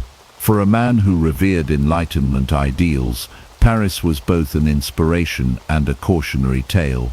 Jefferson quickly immersed himself in French culture, developing a deep admiration for the arts, science, and intellectual salons that thrived in the city. He engaged with some of the most brilliant minds of the time, including the Marquis de Lafayette, a key figure in both the American and French revolutions. His conversations with French philosophers and political thinkers further refined his beliefs in democracy, liberty, and the rights of man. But Jefferson's time in Paris was not without its challenges. He was tasked with strengthening economic ties between the United States and Europe, a difficult endeavor given the reluctance of many European powers to engage with the fledgling American economy. He also worked tirelessly to secure favorable trade policies, often navigating the complexities of French bureaucracy with a mix of patience and determination. Beyond politics, Jefferson was captivated by French architecture, cuisine, and innovation. He toured historical sites, studied engineering advancements, and filled his journals with observations on everything from city planning to agricultural techniques. His experiences in France would later influence his vision for America, particularly in the design of buildings such as Monticello and the University of Virginia. As the years passed, Jefferson bore witness to the rising tensions that would soon explode into the French Revolution. He sympathized with the struggle of the French people, seeing echoes of America's own fight for independence. He advised Lafayette in drafting the Declaration of the Rights of Man and of the Citizen, a document heavily inspired by Jefferson's own Declaration of Independence. Yet, as the revolution grew more radical, he became increasingly uneasy about the direction it was taking. By 1789, with revolution brewing and his diplomatic mission coming to an end, Jefferson prepared to return home. His time in France had broadened his perspective, exposing him to both the brilliance and the volatility of political change. Though he had left America as a man seeking redemption, he would return with renewed purpose, ready to help shape the future of the nation he had fought so hard to build. His next chapter would bring him into the highest levels of government, where his experiences abroad would inform his leadership and policies in ways that would resonate for generations to come. In 1789, Thomas Jefferson set sail from France, leaving behind a nation on the brink of revolution and returning to an America that was grappling with its own growing pains. The United States had gained its independence, but the young republic was far from stable. Factions were forming, ideological battles were intensifying, and the challenge of unifying 13 diverse states under a single government was proving to be a daunting task. Upon his return, Jefferson was quickly called to serve in George Washington's administration as the first Secretary of State. He took the position reluctantly, knowing that the role would place him at the center of political conflicts. His primary responsibility was to navigate America's foreign relations, ensuring that the country remained neutral in the face of growing tensions between Britain and France. Having just spent years in Paris, Jefferson had deep sympathies for the French people and their revolutionary cause. However, he also understood the dangers of entangling the fragile United States in European wars. Jefferson's tenure as Secretary of State was marked by a fierce rivalry with Alexander Hamilton, Washington's Secretary of the Treasury.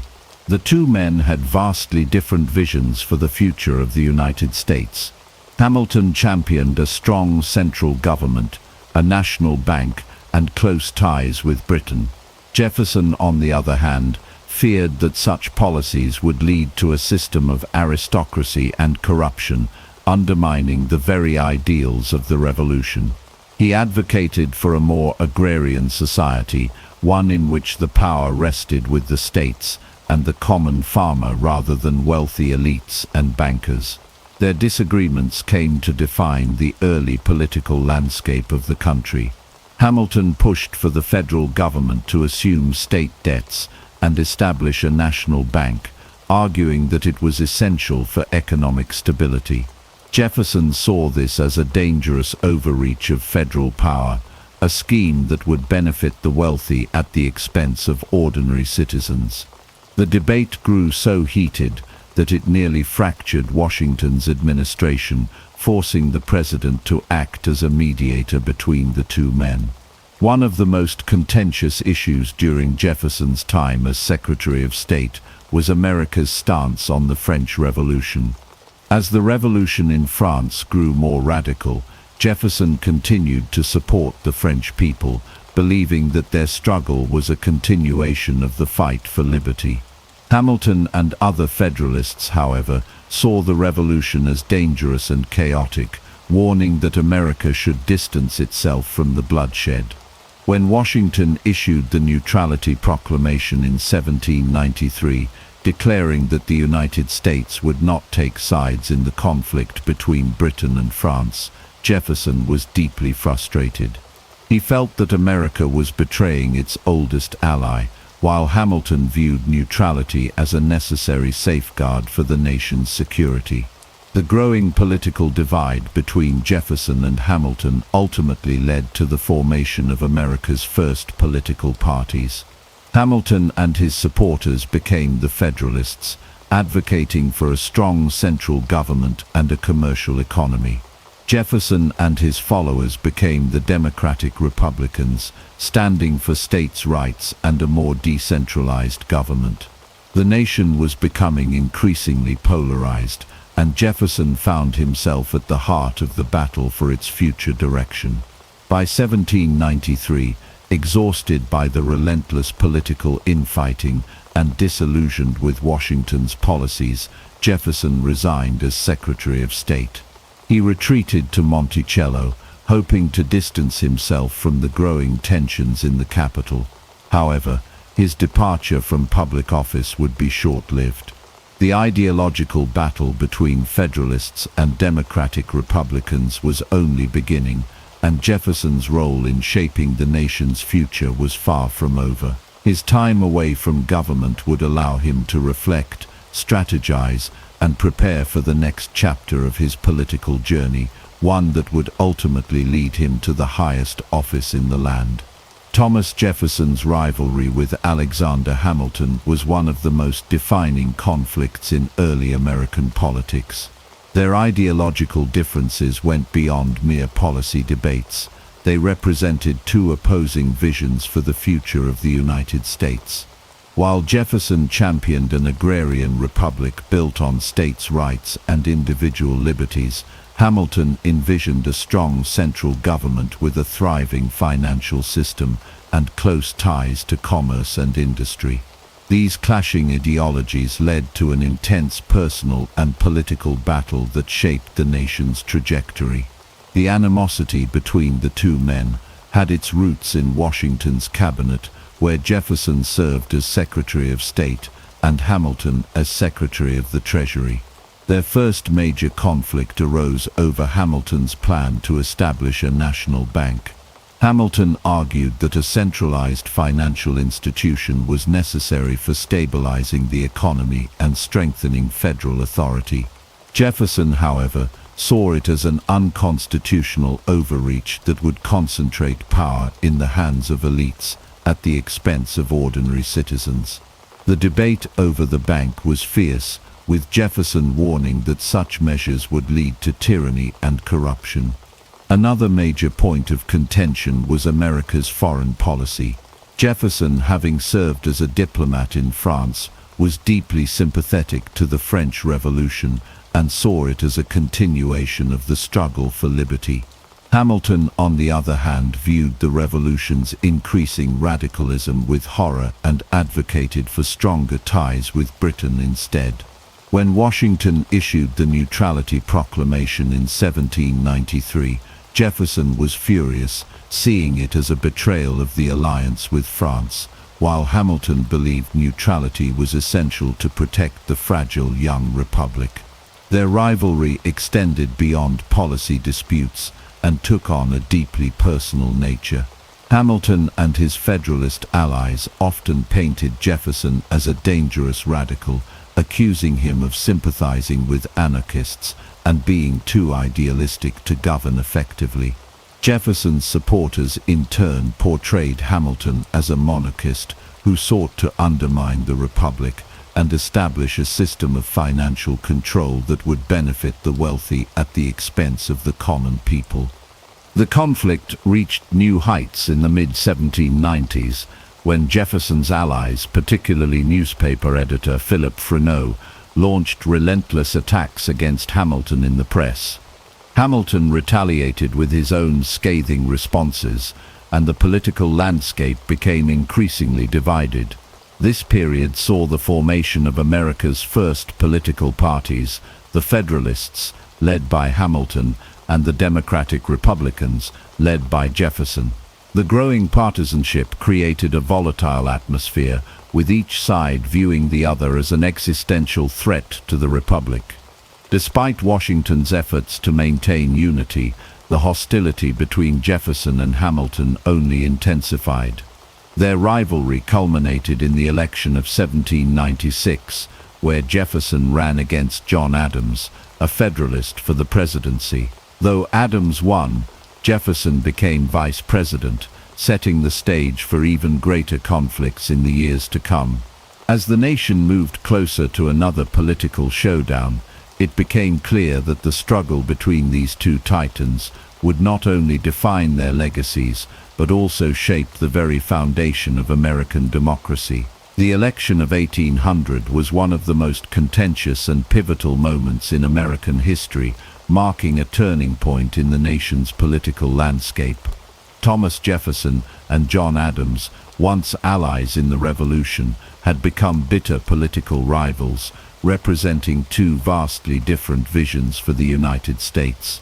Adams, the incumbent president and leader of the Federalist Party, sought to expand federal power and maintain close ties with Britain. Jefferson, leading the Democratic Republicans, championed states' rights, individual liberties, and an agrarian society. Their battle for the presidency would test the resilience of the young republic's democratic institutions. The animosity between Jefferson and Adams had been simmering for years, but it reached new heights during Adams's presidency. The passage of the Alien and Sedition Acts in 1798 had deeply angered Jefferson and his supporters. These laws, which limited free speech and targeted immigrants, were seen as an authoritarian overreach designed to silence opposition. Jefferson believed they violated the Constitution and threatened the very principles of the American Revolution. In response, he and James Madison drafted the Virginia and Kentucky resolutions, asserting that states had the right to nullify unconstitutional federal laws. This set the stage for a fierce electoral showdown. As the election of 1800 approached, both parties engaged in ruthless campaigning. Federalists accused Jefferson of being an atheist and a dangerous radical who would bring chaos and anarchy. They warned that his presidency would lead to the destruction of religion and morality. Meanwhile, Jefferson's supporters painted Adams as a power-hungry monarchist who sought to trample on civil liberties and expand government control. Newspapers on both sides published relentless attacks, making the election one of the dirtiest in American history. The election results revealed deep divisions in the country. Jefferson and his running mate, Aaron Burr, Both received 73 electoral votes, while Adams finished behind with 65. However, because Jefferson and Burr were tied, the decision was thrown to the House of Representatives, where Federalists still held significant influence. Over the next several days, the House underwent multiple rounds of voting, with neither Jefferson nor Burr securing a majority. The deadlock created a political crisis, raising fears that the nation might descend into chaos. Behind the scenes, Federalists debated whether to support Burr over Jefferson, seeing him as more malleable. But Alexander Hamilton, despite his own fierce rivalry with Jefferson, viewed Burr as an unprincipled opportunist who could not be trusted with power. In a move that would prove decisive, Hamilton lobbied his Federalist allies to break the deadlock and support Jefferson. On the 36th ballot, the House finally elected Jefferson as the third President of the United States, with Burr as his Vice President. The peaceful transfer of power from one party to another was unprecedented in American history.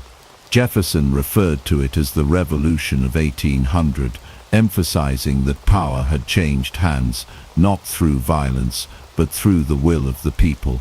His inauguration speech struck a conciliatory tone, declaring, "We are all Republicans, we are all Federalists." Despite the bitterness of the election, he sought to unite the country and reaffirm the principles of democracy. The election of 1800 not only cemented Jefferson's legacy, but also established a crucial precedent for the peaceful transition of power in the United States, a tradition that would define the nation's political system for centuries to come. Thomas Jefferson's presidency began on March 4, 1801, with a modest and unpretentious inauguration in the newly established capital of Washington, D.C. Unlike his predecessors, who had arrived in elaborate carriages, Jefferson walked to the Capitol in simple attire, setting the tone for what he envisioned as a presidency of the people. He sought to dismantle what he saw as the aristocratic excesses of the Federalist administration and restore the government to its revolutionary ideals. One of his first priorities was reducing the size and influence of the federal government. He slashed military spending, cut taxes, and worked to eliminate the national debt, believing that a government with too much power posed a threat to individual liberties. Jefferson also sought to undo many of the policies put in place by the Federalists, including the Alien and Sedition Acts, which he saw as an assault on free speech. He pardoned those who had been imprisoned under these laws and ensured they were repealed, reinforcing his commitment to civil liberties. Despite his calls for unity, Jefferson faced opposition from the Federalist-controlled judiciary. One of the most significant battles of his early presidency was over the judiciary appointments made by John Adams in his final days in office. Adams had appointed numerous Federalist judges, known as the Midnight Judges, in an effort to maintain his party's influence. Jefferson and his supporters saw this as an attempt to undermine the will of the people and sought to challenge these appointments. This led to the landmark Supreme Court case, Marbury v. Madison, which established the principle of judicial review, giving the courts the power to strike down unconstitutional laws. Although this decision ultimately strengthened the judiciary, Jefferson remained wary of what he saw as judicial overreach.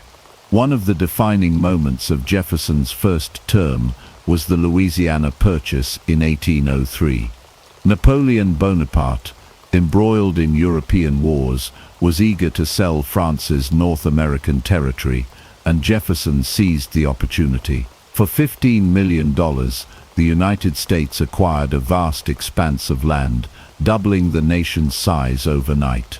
This purchase was a triumph for Jefferson's vision of an agrarian America, providing endless opportunities for westward expansion. However, it also raised constitutional questions, as the power to acquire new land was not explicitly granted to the president. Jefferson, who had long championed a strict interpretation of the Constitution, found himself in a moral dilemma. In the end, he justified the purchase as a necessary step for the nation's future, marking one of the most significant achievements of his presidency.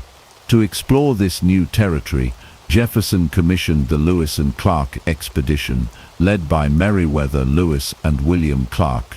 Their journey, which began in 1804, aimed to map the land, establish trade with Native American tribes, and seek a route to the Pacific. The expedition's findings provided invaluable knowledge about the geography and resources of the West and strengthened American claims to the land. Jefferson's first term was largely successful, but it was not without controversy. His strict policies on government spending and military reduction left the nation vulnerable to foreign threats, particularly from the Barbary states of North Africa. American ships faced attacks from pirates demanding tribute, leading to the First Barbary War.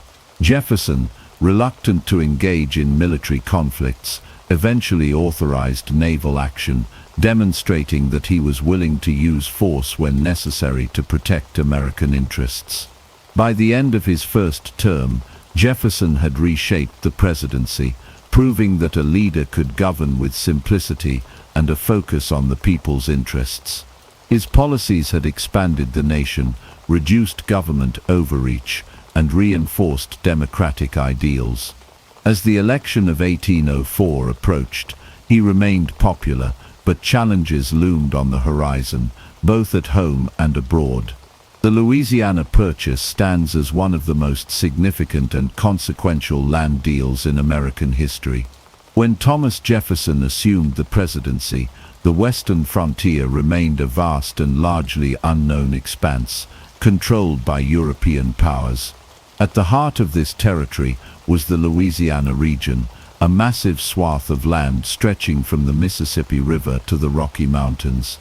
Originally controlled by France, it had been secretly transferred to Spain following the 7 Years' War, only to be reclaimed by Napoleon Bonaparte in 1800 through the Treaty of San Ildefonso. Jefferson, a staunch believer in westward expansion and agrarian democracy, recognized the strategic importance of New Orleans, the gateway to the Mississippi River and a vital hub for American trade. However, the port city remained under French control, and American merchants faced increasing restrictions on their ability to navigate the river. Fearing that Napoleon might establish a strong French presence in North America, Jefferson sought to negotiate the purchase of New Orleans and its surrounding areas to secure American interests. In 1802, Jefferson dispatched Robert Livingston, the U.S. ambassador to France, to initiate negotiations with Napoleon's government. Initially, Livingston's efforts bore little fruit, as Napoleon had grand ambitions for his American empire. However, the situation in Europe soon shifted dramatically. France found itself embroiled in war with Britain, and Napoleon faced growing difficulties in maintaining control over his Caribbean colonies, particularly in Saint-Domingue, where a slave revolt had severely weakened French influence. Without a profitable Caribbean base, Louisiana became more of a liability than an asset to the French. Sensing an opportunity, Jefferson sent James Monroe to France in early 1803 to strengthen negotiations. To the surprise of the American delegation, Napoleon, in desperate need of funds to finance his European campaigns, offered to sell not just New Orleans, but the entire Louisiana territory. The offer was staggering: 828,000 square miles of land for the sum of $15 million. At a cost of roughly 4 cents per acre, it was an unprecedented deal that would double the size of the United States overnight. Despite the extraordinary opportunity, the purchase raised constitutional concerns. Jefferson, a strict constructionist, had long argued that the federal government should operate only within the explicit powers granted by the Constitution. Now faced with the chance to acquire vast new territories, he grappled with whether the executive branch had the authority to make such a purchase without a constitutional amendment. After much deliberation, Jefferson ultimately justified the acquisition as a necessary and implied power of the government, reasoning that the expansion of land would secure the future prosperity and security of the nation. The Louisiana Purchase Treaty was signed on April 30, 1803, and ratified by the U.S. Senate later that year. News of the acquisition was met with widespread enthusiasm among Americans, particularly among settlers eager to push westward. However, not everyone welcomed the expansion. Federalists in New England opposed the purchase, fearing that the addition of vast western territories would dilute their political influence. Some even speculated that the new lands might become ungovernable and lead to fragmentation. With the acquisition secured, Jefferson turned his attention to exploration. In 1804, he commissioned the Corps of Discovery, led by Meriwether Lewis and William Clark, to survey the newly acquired territory and map a route to the Pacific Ocean. Their journey, which lasted over 2 years, provided invaluable information about the geography, indigenous peoples, and natural resources of the region, further fueling American expansionist ambitions. The Louisiana Purchase not only transformed the United States geographically, but also reshaped its destiny. It reinforced Jefferson's vision of an agrarian republic, provided room for future generations, and secured American control over vital trade routes. Though controversial at the time, the purchase would prove to be one of the most successful and visionary acts of Jefferson's presidency, cementing his legacy as the architect of America's westward expansion. As president, he had already orchestrated one of the greatest land deals in history with the Louisiana Purchase, but acquiring the land was just the beginning. Now Jefferson sought to uncover the secrets of the vast, uncharted territory, setting the stage for one of the most legendary expeditions in American history, the journey of Lewis and Clark. In 1803, with the ink barely dry on the Louisiana Purchase, Jefferson wasted no time in planning an exploration of the new lands. He envisioned a bold expedition that would map the territory, establish trade with Native American tribes, and seek a navigable water route to the Pacific Ocean. It was a mission of science, diplomacy, and adventure, and it required the right men to lead it. Jefferson turned to his trusted secretary, Meriwether Lewis, a skilled soldier and frontiersman, with a sharp intellect and a deep love for the wilderness. To assist him, Lewis recruited his close friend William Clark, a seasoned explorer and military leader. Together, they would command the Corps of Discovery, a hand-picked team of rugged individuals ready to face the unknown. Jefferson's meticulous nature was evident in his preparations. He personally instructed Lewis in the sciences, ensuring he could document new plant and animal species, study geographic formations, and navigate by the stars. The president also provided detailed instructions for diplomacy with Native American tribes, emphasizing peace and mutual respect. He saw the expedition as an opportunity not only to expand knowledge, but also to lay the groundwork for American presence in the West. On May 14, 1804, the Corps of Discovery set off from St. Louis, venturing into a landscape few Europeans had ever seen. The journey was perilous. Raging rivers, harsh weather, and limited supplies tested their endurance. Encounters with Native American tribes varied from friendly exchanges to tense standoffs. Sacagawea, a young Shoshone woman, became an invaluable guide and interpreter, helping the expedition navigate treacherous terrain and broker alliances with indigenous groups. Her knowledge of the land and languages proved crucial to their survival. Through scorching summers and brutal winters, Lewis and Clark pushed forward. They discovered breathtaking landscapes, vast herds of buffalo, and towering mountain ranges that defied their maps. Their journals, filled with sketches and descriptions, provided the first detailed account of America's untamed western frontier. They reached the Pacific Ocean in November 1805, a triumphant moment that fulfilled Jefferson's dream of expanding American knowledge and influence across the continent. The journey back was equally arduous, but when the expedition finally returned in 1806, they were hailed as heroes. Their discoveries reshaped America's understanding of the West and fueled the spirit of exploration for generations to come. Jefferson, ever the scholar, pored over their findings, incorporating them into his vision for the nation's future. The Lewis and Clark expedition was more than just a journey. It was a turning point that set the stage for America's westward expansion, forever changing the course of history.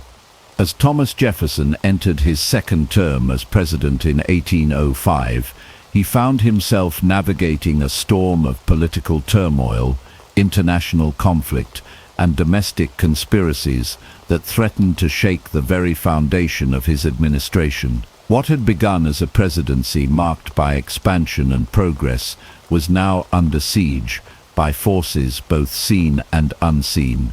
One of the most insidious threats came from within his own ranks. Aaron Burr, Jefferson's former vice president, had already stained his name with the infamous duel that ended Alexander Hamilton's life. But Burr's ambitions did not die on the banks of the Hudson.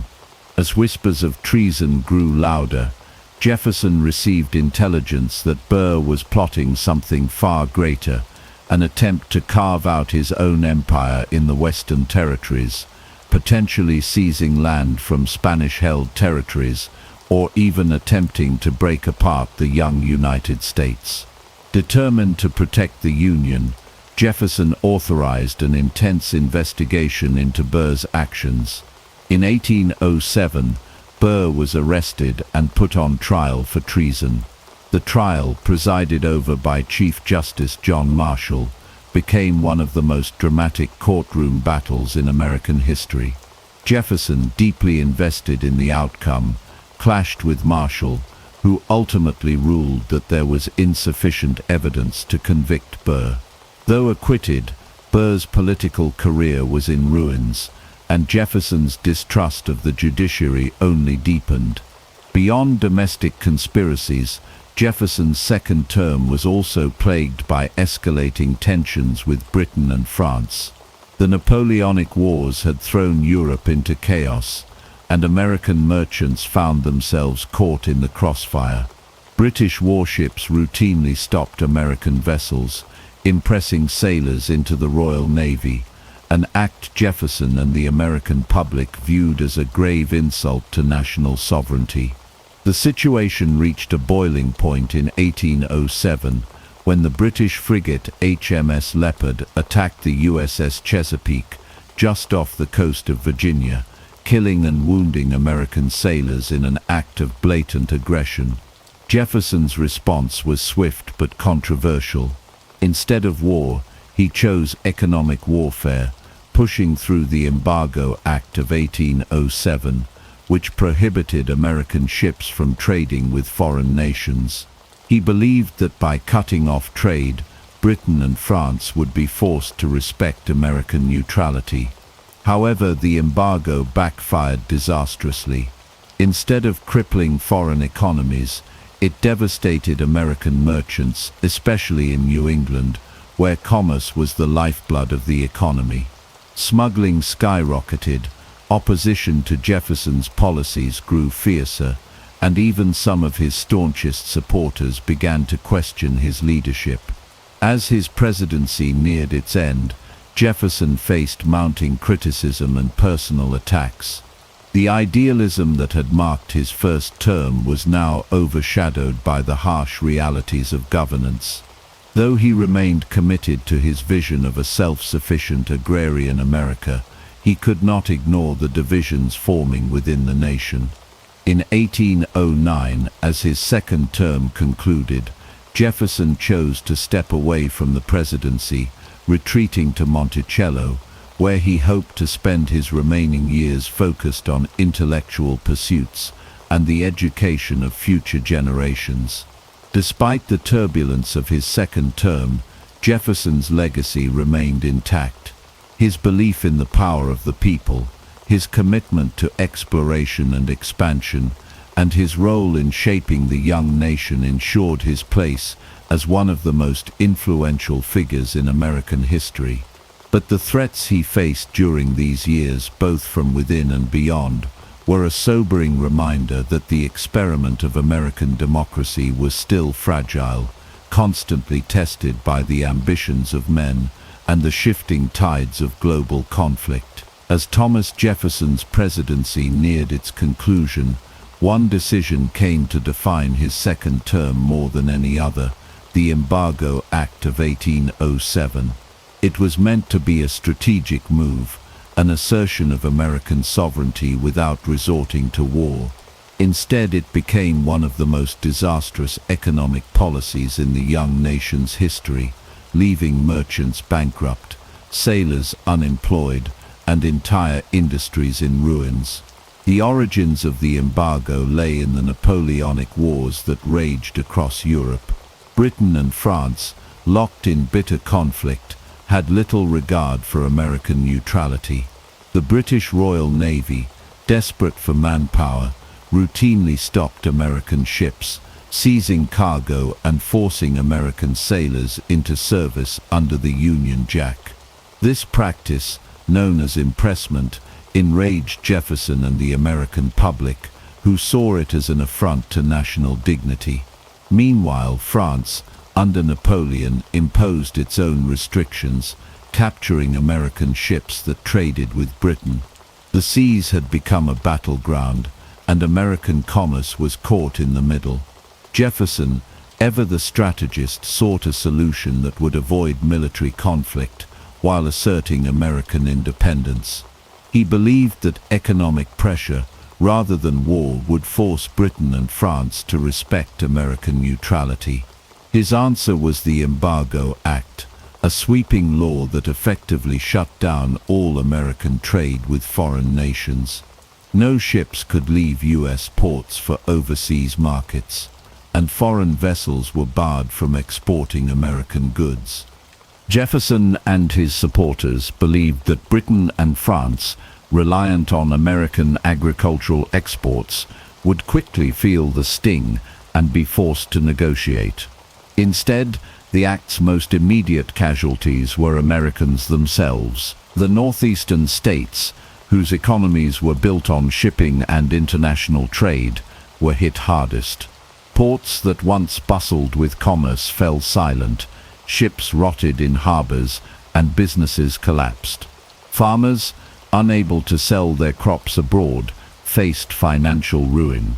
Smuggling became rampant, as desperate merchants found ways to skirt the law, slipping goods across the Canadian border or using illicit routes along the coastline. The backlash was swift and fierce.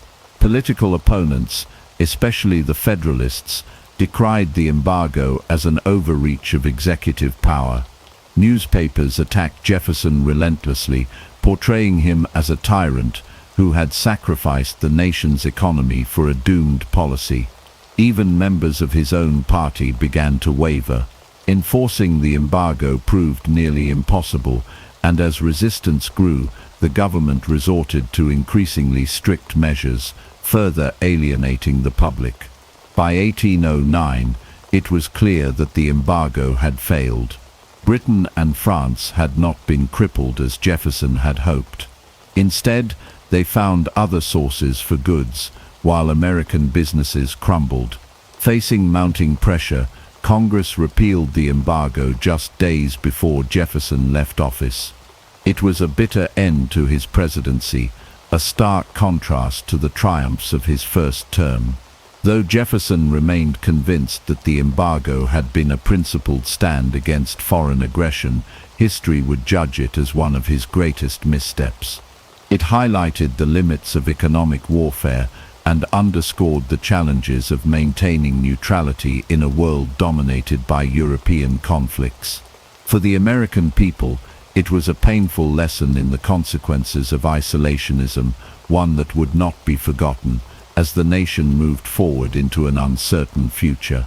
As Thomas Jefferson stepped away from the presidency in 1809, he left behind a nation that had grown in both size and stature, but also one that faced deep political divisions and economic turmoil.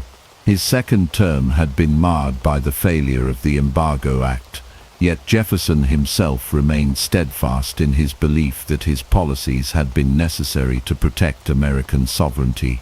Now, at 65 years old, he retreated to Monticello, his beloved Virginia estate, seeking solace in the world of ideas, architecture, and agriculture. Monticello had always been Jefferson's sanctuary, a reflection of his intellectual pursuits and personal philosophy. The grand house, which he had designed and redesigned over decades, stood as a testament to his love of classical architecture and innovation. Nestled in the rolling hills of Virginia, Monticello was more than just a home.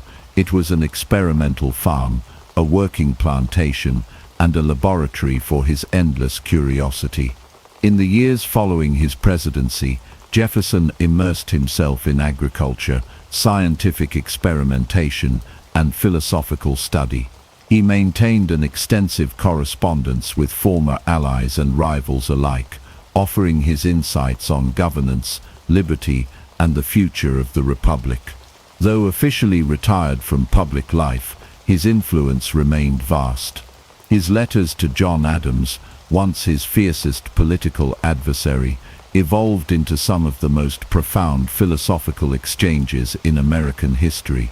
The two elder statesmen, having reconciled after years of political enmity, reflected on their revolutionary past and the enduring struggle for democracy.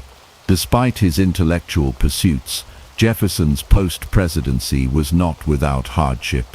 His finances, always precarious, became increasingly dire. The cost of maintaining Monticello, coupled with his generous hospitality and mounting debts, placed him in financial jeopardy. He was forced to sell land, and yet his situation continued to worsen. Unlike his fellow founding fathers, Jefferson never amassed great wealth, and as the years passed, the weight of his financial troubles became inescapable. Jefferson also remained deeply engaged in one of his most ambitious projects, the founding of the University of Virginia. He envisioned it as a new model for higher education, one free from religious influence and dedicated to the pursuit of knowledge. He personally oversaw its design, curriculum, and governance, ensuring that it embodied his ideals of enlightenment and self-improvement. The university, which opened in 1825, became one of his proudest achievements, a lasting legacy to his belief in the power of education. As his health declined in the mid-1820s, Jefferson found himself reflecting more and more on his role in shaping the nation.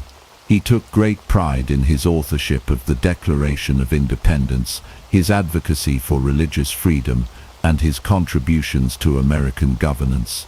Yet, he was acutely aware of the contradictions in his own life, chief among them his lifelong ownership of enslaved people. Though he had once spoken against slavery, he had never taken the decisive steps to free those who lived and worked at Monticello, a moral conflict that would shadow his legacy for generations. On July 4, 1826, exactly 50 years after the signing of the Declaration of Independence, Thomas Jefferson passed away at Monticello. In a remarkable coincidence, John Adams died on the very same day, marking the end of an era. Jefferson's final words, though disputed, are said to have reflected his enduring devotion to the cause of liberty. Jefferson's retreat to Monticello was not merely an escape from politics, but a continuation of his lifelong quest for knowledge and progress. Though burdened by debt and controversy, he remained a towering figure in American history, his influence stretching far beyond his years in office. His vision for the young republic, though flawed, helped shape the nation's identity and aspirations, ensuring that his legacy would endure for centuries to come. For nearly 2 centuries, the relationship between Thomas Jefferson and Sally Hemings remained shrouded in speculation, denial, and controversy. Hemings, an enslaved woman at Monticello, was not just any servant. She was the half-sister of Jefferson's late wife, Martha, born from the union of Jefferson's father-in-law and an enslaved woman. This connection alone placed her in a unique and complex position within the household, but it was the nature of her relationship with Jefferson that would stir generations of debate and challenge the carefully crafted image of one of America's most revered founding fathers.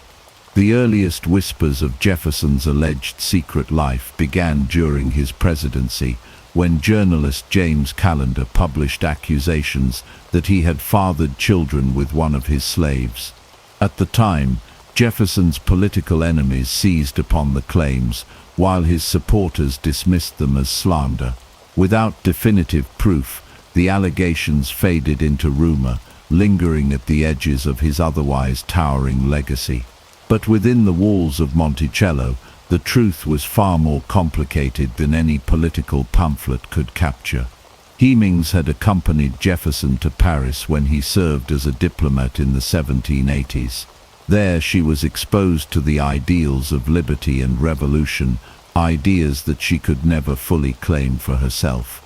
It was in Paris, scholars believe, that Jefferson and Hemings's relationship began. As an enslaved woman in France, she had legal grounds to claim her freedom, yet she returned to Virginia with Jefferson under conditions that remain unclear.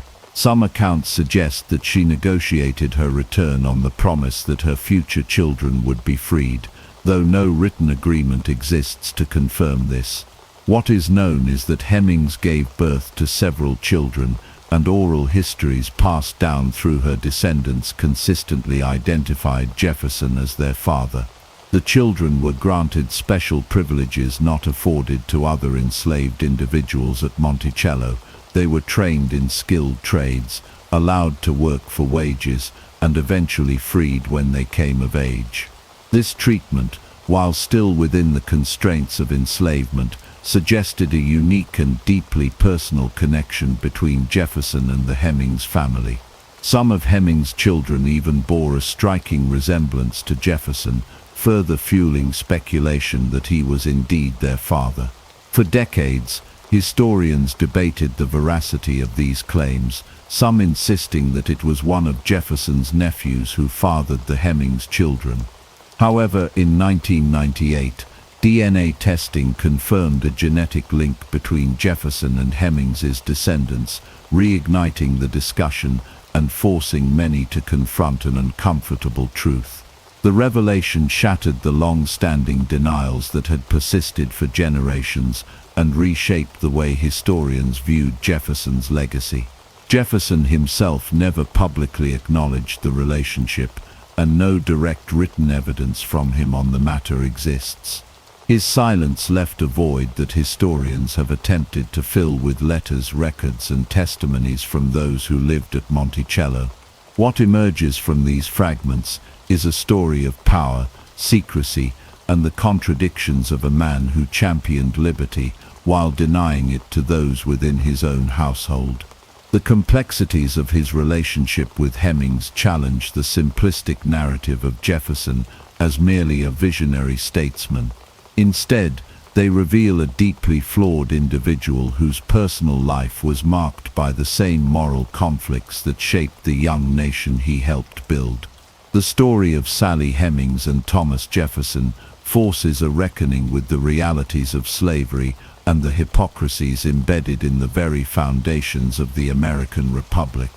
Jefferson's own writings on the evils of slavery stand in stark contrast to his actions, raising difficult questions about the true nature of his beliefs and his willingness or unwillingness to act upon them.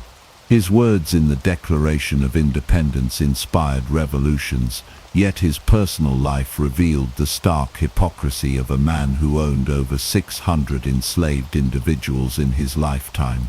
As the years passed, the descendants of Sally Hemings carried forth their family's story, determined to have their history recognized and validated. Today, Monticello acknowledges this part of Jefferson's life, integrating it into the broader narrative of his legacy. The story of Sally Hemings is no longer relegated to rumor or speculation, but stands as an essential part of American history, a reminder that the past is rarely as simple as the myths we choose to tell. In understanding Jefferson's contradictions, we gain a deeper and more honest view of the man and the nation he helped shape. As Thomas Jefferson withdrew from the political stage, he did not retreat into idleness. Instead, he turned his attention to one of the greatest intellectual pursuits of his life: the founding of the University of Virginia. Jefferson had long believed that education was the bedrock of a free and thriving democracy. To him, an informed citizenry was essential for the preservation of liberty, and he saw public education as the means to cultivate the next generation of leaders, scholars, and statesmen. The idea of a university that would be free from religious affiliation and political influence had been germinating in Jefferson's mind for decades. He had observed firsthand how higher education in America was often tied to sectarian institutions, where religious doctrine played a significant role in shaping curricula. Jefferson envisioned something radically different: a public university dedicated solely to the advancement of knowledge, scientific inquiry, and the principles of reason. In his retirement at Monticello, he finally had the opportunity to bring this vision to life. In 1816, Jefferson began assembling a team of influential Virginians, including James Madison and James Monroe, to gain support for his ambitious project. He proposed Charlottesville as the site for the university, not only because of its central location in Virginia, but also because of its proximity to Monticello, where he could closely oversee its development. He played a direct role in every aspect of the university's creation, from selecting faculty to designing its architectural layout. Jefferson's meticulous attention to detail was evident in every decision, particularly in the design of the rotunda, which he modeled after the Pantheon in Rome. The university, he believed, should be a place that inspired both intellectual and aesthetic appreciation. Unlike other American universities of the time, the University of Virginia was structured around an innovative model. Instead of a singular governing president, Jefferson designed a system where professors and faculty had a greater degree of autonomy. The curriculum was broad and modern for its time, covering subjects such as law, medicine, mathematics, philosophy, and modern languages. He sought to create an institution that prepared students not just for the clergy or government service, but for a wide range of professions, ensuring that knowledge served practical and societal needs. One of Jefferson's most radical departures from tradition was his rejection of religious doctrine in education. At a time when most universities were closely tied to Christian denominations, Jefferson's insistence on separating church and academia was seen as controversial. He firmly believed that higher education should be rooted in reason and empirical thought, rather than theological influence. This principle was enshrined in the university's charter, making it one of the first secular institutions of higher learning in the United States. Funding the university proved to be one of Jefferson's greatest challenges. He lobbied tirelessly for financial support from the Virginia legislature, emphasizing that the investment in education would pay dividends for the state and the nation. Though he encountered resistance, his persuasive arguments eventually secured state funding, allowing the university to move forward. Construction began in 1817, and over the next several years, Jefferson oversaw its progress with unwavering dedication. He frequently visited the site, personally inspecting the work and corresponding with builders and architects to ensure his vision was realized. When the University of Virginia officially opened its doors in 1825, it was a landmark achievement in American education. Its model of elective courses, student self-governance, and a secular curriculum would influence higher education for generations to come. Jefferson considered the university one of his greatest accomplishments, ranking it alongside the Declaration of Independence and the Virginia Statute for Religious Freedom on the epitaph he wrote for himself. Yet, as with much of Jefferson's legacy, the university was not without contradictions. While he championed the ideals of enlightenment and progress, the institution was built and maintained with the labor of enslaved individuals. This reality underscores the complexities of Jefferson's character, a visionary who fought for human advancement while remaining deeply entrenched in the institution of slavery. Today, the University of Virginia stands as a testament to Jefferson's enduring belief in education as the foundation of a free society. His vision for a public university shaped the landscape of American higher education, and the principles he embedded into its foundation continue to guide its mission. The story of its creation offers a glimpse into Jefferson's restless intellect, his relentless pursuit of knowledge, and his unwavering belief that the mind was the key to the preservation of liberty. His dream of an institution devoted to the pursuit of knowledge was realized, leaving an indelible mark on the nation he helped build. As the Revolutionary War faded into history and the United States solidified its place as a young but resilient nation, two of its most influential architects found themselves on opposite sides of an ideological battlefield. Thomas Jefferson and John Adams had once been allies, bound by their shared vision of American independence, but the turbulent political landscape of the late 18th century had driven a deep wedge between them. Their fierce rivalry reached its peak during the bitter election of 1800, when Jefferson unseated Adams to become the third president of the United States. The animosity between them seemed irreparable, and for years the two men lived in silence, each believing the other had betrayed the republic they had fought to build. Yet time has a way of softening even the most hardened grievances. As the years passed, and both men stepped away from public life, their mutual friend, Dr. Benjamin Rush, saw an opportunity for reconciliation. He encouraged each to reach out to the other, believing that their shared history and contributions to the nation far outweighed their political differences. In 1812, Jefferson received an unexpected letter from Adams. The contents were brief but significant, a simple acknowledgement of past conflicts and an invitation to reopen the door to friendship. Jefferson, ever the philosopher, responded with warmth, and so began one of the most extraordinary correspondences in American history. Over the next 14 years, Jefferson and Adams exchanged more than 150 letters, engaging in deep and reflective discussions on politics, philosophy, religion, and the fate of the republic they had helped create. Their letters revealed two elder statesmen who, despite their past enmities, found solace in each other's intellect and companionship. They debated the role of government, the meaning of democracy, and the legacy of the American Revolution.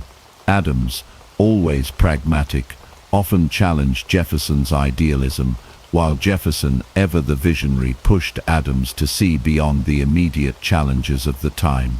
The letters also carried a deeply personal tone. They reminisced about their shared experiences, from the drafting of the Declaration of Independence to their time in Europe as diplomats. They spoke of aging, of the loss of friends, and of the inevitable approach of death.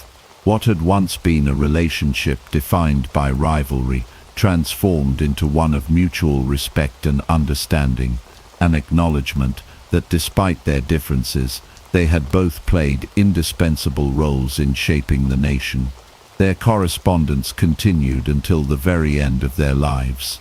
In a remarkable twist of fate, both men passed away on the same day, July 4, 1826, the 50th anniversary of the Declaration of Independence. Adams, in his final moments, is said to have murmured, "Thomas Jefferson survives," unaware that Jefferson had passed away just hours earlier. Their deaths on such a symbolic day cemented their legacy as two of the most significant figures in American history. The letters between Jefferson and Adams stand as a testament to the power of reconciliation and the enduring bonds of shared history. Though they had once been adversaries, their final years were marked not by bitterness, but by a profound recognition of the journey they had undertaken together. In their words, future generations would find wisdom, humility, and the reminder that even the deepest divisions can be bridged through dialogue and understanding. As Thomas Jefferson entered the final years of his life, the weight of financial ruin loomed over him. Once a man of considerable wealth, Jefferson found himself trapped in an ever-deepening pit of debt, the result of years of personal spending, failed agricultural ventures, and the economic turbulence of the early American Republic. His beloved estate, Monticello, which had once stood as a testament to his architectural genius and refined taste, was now a crumbling monument to his financial struggles. Jefferson's financial troubles had begun years earlier, exacerbated by the lavish lifestyle he maintained despite dwindling revenues. Unlike his more frugal contemporaries, Jefferson was a man of grand ambitions, pouring resources into his library, vineyards, and scientific pursuits. The Embargo Act of 1807, which he had championed as president, further strained his finances by devastating Virginia's agricultural economy, cutting off exports to European markets, and reducing his plantation's income to a fraction of what it once was. Unable to keep up with mounting debts, he was forced to take out loans, often at unfavorable terms from various banks and private creditors. By the 1820s, Jefferson owed well over $100,000, an astronomical sum for the time. He attempted various schemes to alleviate his financial burdens, including the sale of vast portions of his land, but buyers were scarce, and prices were far below what he had hoped. The construction of the University of Virginia, which he had poured his heart and soul into, had also drained his resources, leaving him with little more than a mountain of unpaid bills. Desperation led Jefferson to consider unthinkable measures. In 1826, he made a public appeal for financial aid, seeking a state-sponsored lottery to raise funds and prevent the forced sale of Monticello. While some sympathetic supporters donated money, the effort ultimately fell short, leaving Jefferson with no choice but to accept the inevitable. As his financial woes deepened, so too did his physical health. Now in his 80s, Jefferson suffered from a variety of ailments, including severe rheumatism and digestive issues. Once a man of boundless energy, he now spent much of his time confined to his bed, his body betraying him as his debts continued to mount. His last months were marked by a quiet resignation to fate. Though he had spent his life shaping the destiny of a nation, he could not escape the consequences of his financial mismanagement. His correspondence with old friends, including John Adams and James Madison, took on an increasingly reflective tone as he pondered the meaning of his legacy and the uncertain future of his beloved home.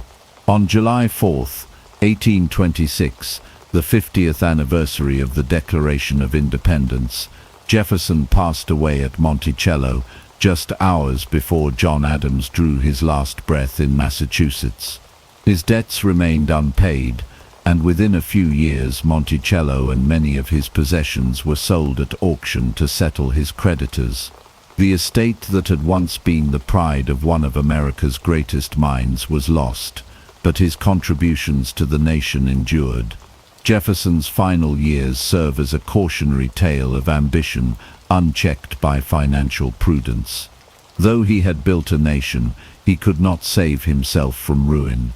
And yet, Even in his darkest moments, he remained devoted to the ideals of liberty, education, and progress, leaving behind a legacy that would far outlast his debts.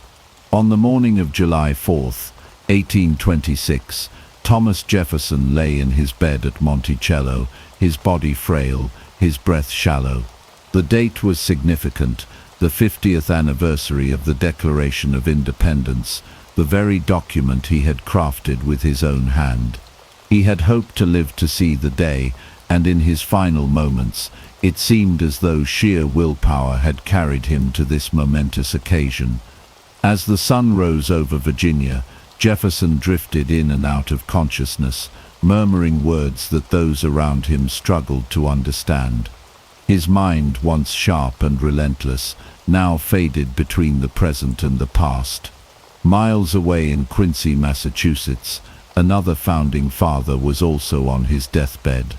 John Adams, Jefferson's old rival turned dear friend, had similarly clung to life, determined to see another 4th of July. Though the two men had spent years in bitter political combat, they had reconciled in their later years, exchanging letters filled with wisdom, humor, and reflections on their shared history. Adams, unaware of Jefferson's fate, is said to have spoken his final words, "Thomas Jefferson survives." But he was mistaken. Jefferson had passed away just hours earlier. The coincidence of their deaths on the 50th anniversary of American independence stunned the nation. It was seen by many as a divine sign, a poetic conclusion to the lives of two of the country's greatest architects. The news spread quickly, and tributes poured in from across the young nation. Jefferson's passing marked the end of an era, a farewell to the last surviving member of the committee that had drafted the Declaration of Independence. Jefferson's funeral was a modest affair, as he had wished.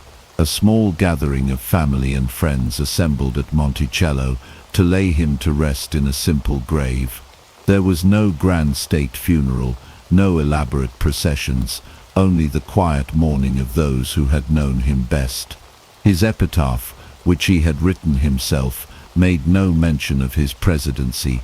Instead it read, "Here was buried Thomas Jefferson, author of the Declaration of American Independence, of the Statute of Virginia for Religious Freedom, and father of the University of Virginia." These, he believed, were his greatest achievements, the legacies that would outlive him. The deaths of Jefferson and Adams on the same day only strengthened their place in American mythology. Their lives had been intertwined from the beginning, and now in death they were forever linked. To the American people, it was as if the founders had chosen their moment to leave, departing together on the anniversary of their greatest triumph.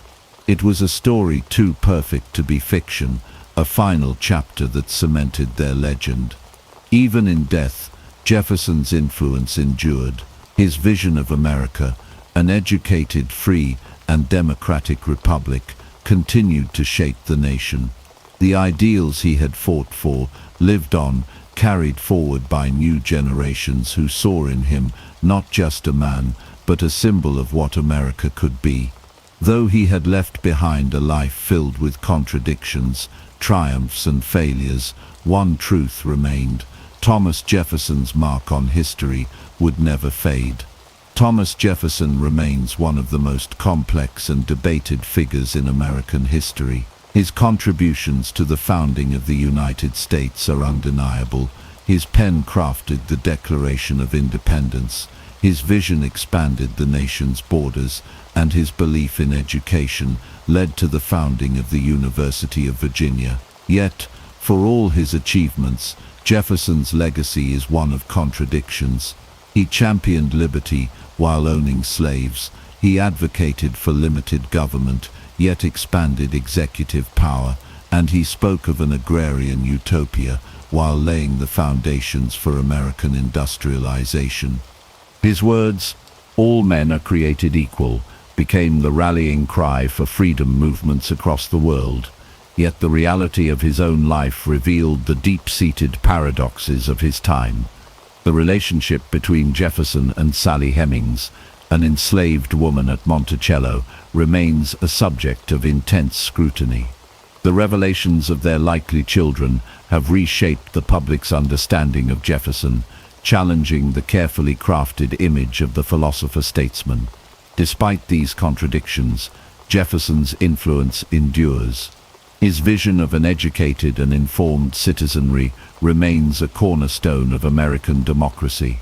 The ideals he put forward continue to inspire, even as the realities of his life force the nation to confront its own past. Historical interpretation of Jefferson has evolved over time. Once regarded as a near-mythic founding father, modern scholarship presents him as a man shaped by his era, brilliant yet flawed, progressive in thought yet bound by the limitations of his own world. From the halls of the University of Virginia to the corridors of the U.S. Capitol, Jefferson's name is etched into the foundation of the nation. But the question remains, how should history remember him? As a revolutionary or a hypocrite? As a visionary or a pragmatist? Perhaps the answer lies not in choosing one or the other, but in recognizing the full scope of his life, a life that mirrors the contradictions of America itself, a nation built on ideals yet struggling with its own realities. Jefferson once wrote, "I like the dreams of the future better than the history of the past." And perhaps that is his true legacy, not just what he built, but the enduring questions he left behind, questions that continue to shape the American story to this day. Thomas Jefferson was once revered as an almost mythical figure, a founding father whose ideals shaped the very core of American democracy. His face adorns monuments, his words are etched into the nation's founding documents, and his vision of an educated citizenry still influences policy.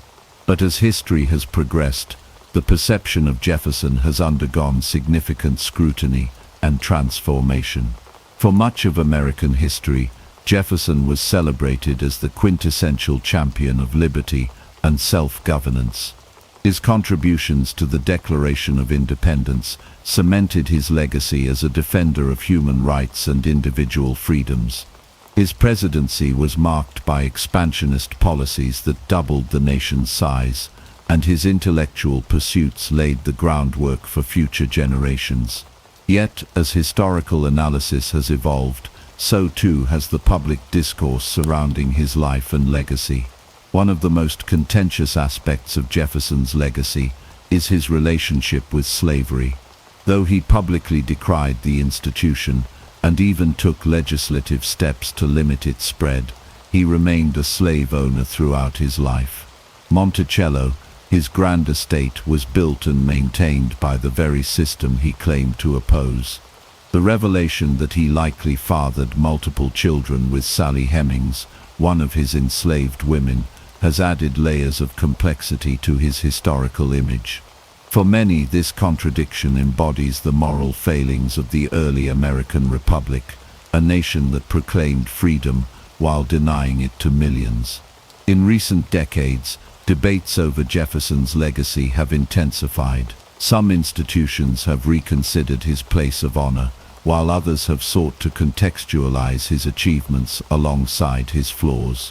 The University of Virginia, which he founded, now openly acknowledges his entanglement with slavery. Monticello has incorporated the voices of Hemings' descendants into its narrative, reflecting a broader effort to present an honest and inclusive history.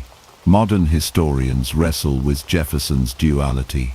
Was he a visionary trapped by the limitations of his time, or a hypocrite who failed to act on his own principles?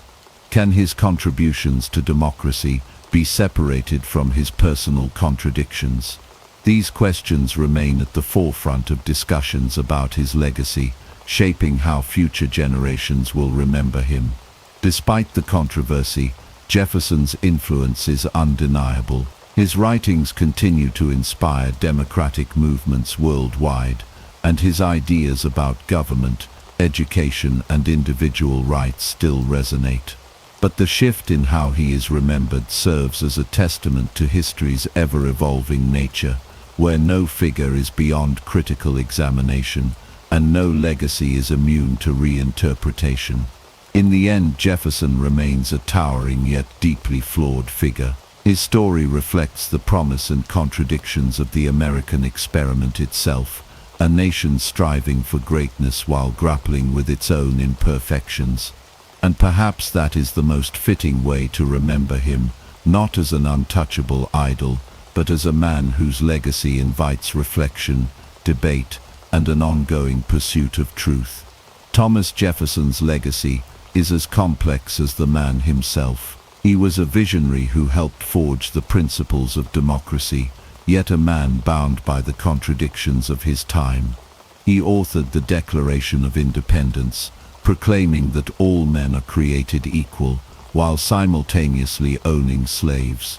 He championed the rights of individuals and the power of education, yet remained silent in the face of the growing abolitionist movement.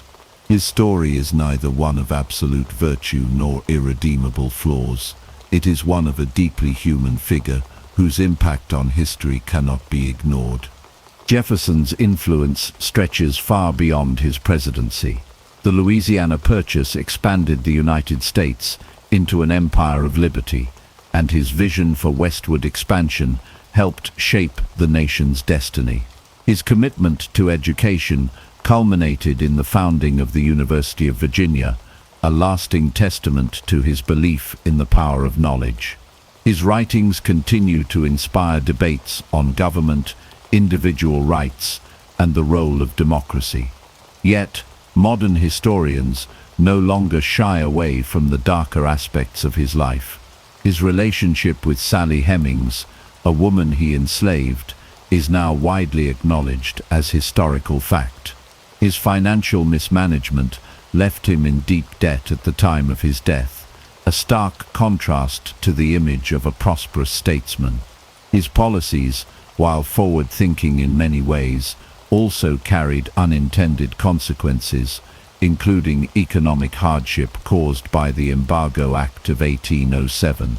The final years of Jefferson's life were marked by reflection and correspondence. His renewed friendship with John Adams brought profound discussions on the nature of government and the fate of the American Republic. As the 50th anniversary of the Declaration of Independence approached, Jefferson saw the nation he helped build standing at the edge of a new era.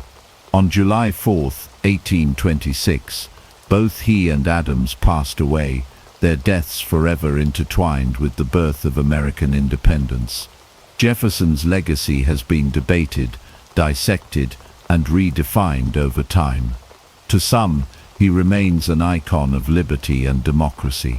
To others, he is a reminder of the contradictions and moral failings of the nation's founders. But one truth remains: his contributions, both admirable and controversial, shaped the very foundation of the United States.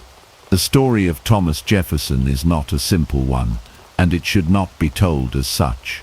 It is a tale of brilliance and contradiction, of triumph and failure, of ideals and realities.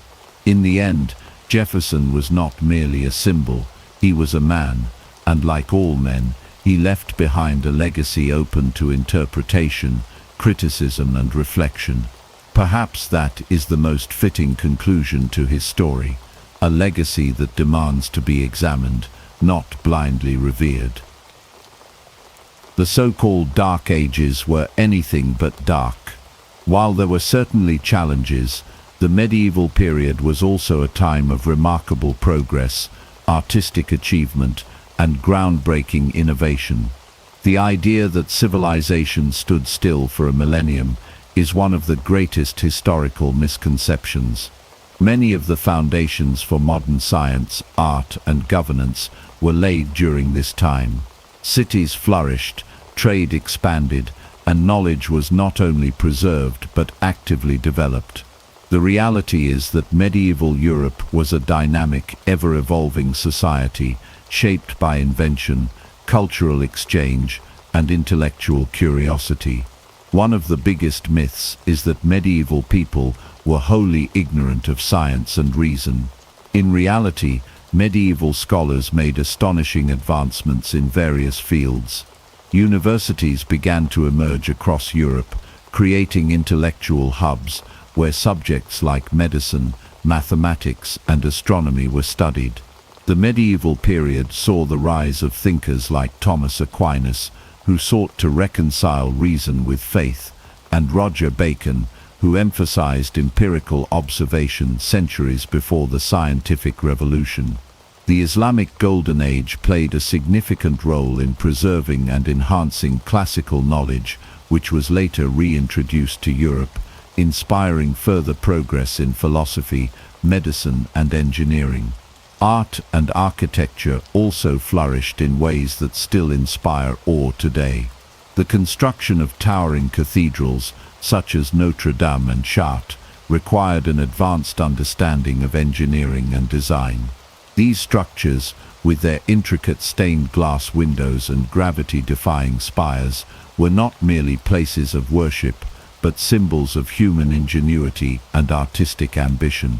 The Gothic style, which emerged in the High Middle Ages, showcased incredible craftsmanship, blending spiritual symbolism with mathematical precision to create structures that continue to impress architects and historians today. Innovation extended beyond architecture.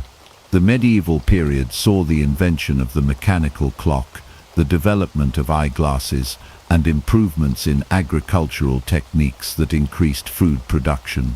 The three-field system of crop rotation significantly boosted yields, allowing for population growth and economic expansion. The use of windmills and watermills revolutionized industry, allowing for more efficient grain grinding and textile production. These were not the actions of a stagnant society, but of one constantly seeking better ways to live and work. The advancements in shipbuilding and navigation techniques eventually laid the groundwork for the age of exploration, expanding Europe's reach across the globe. Even the concept of knights and warfare is often misrepresented. While battles did occur, much of medieval life was not consumed by war. Chivalry was more than just a romanticized notion. It was a code that emphasized honor, justice, and the protection of the weak.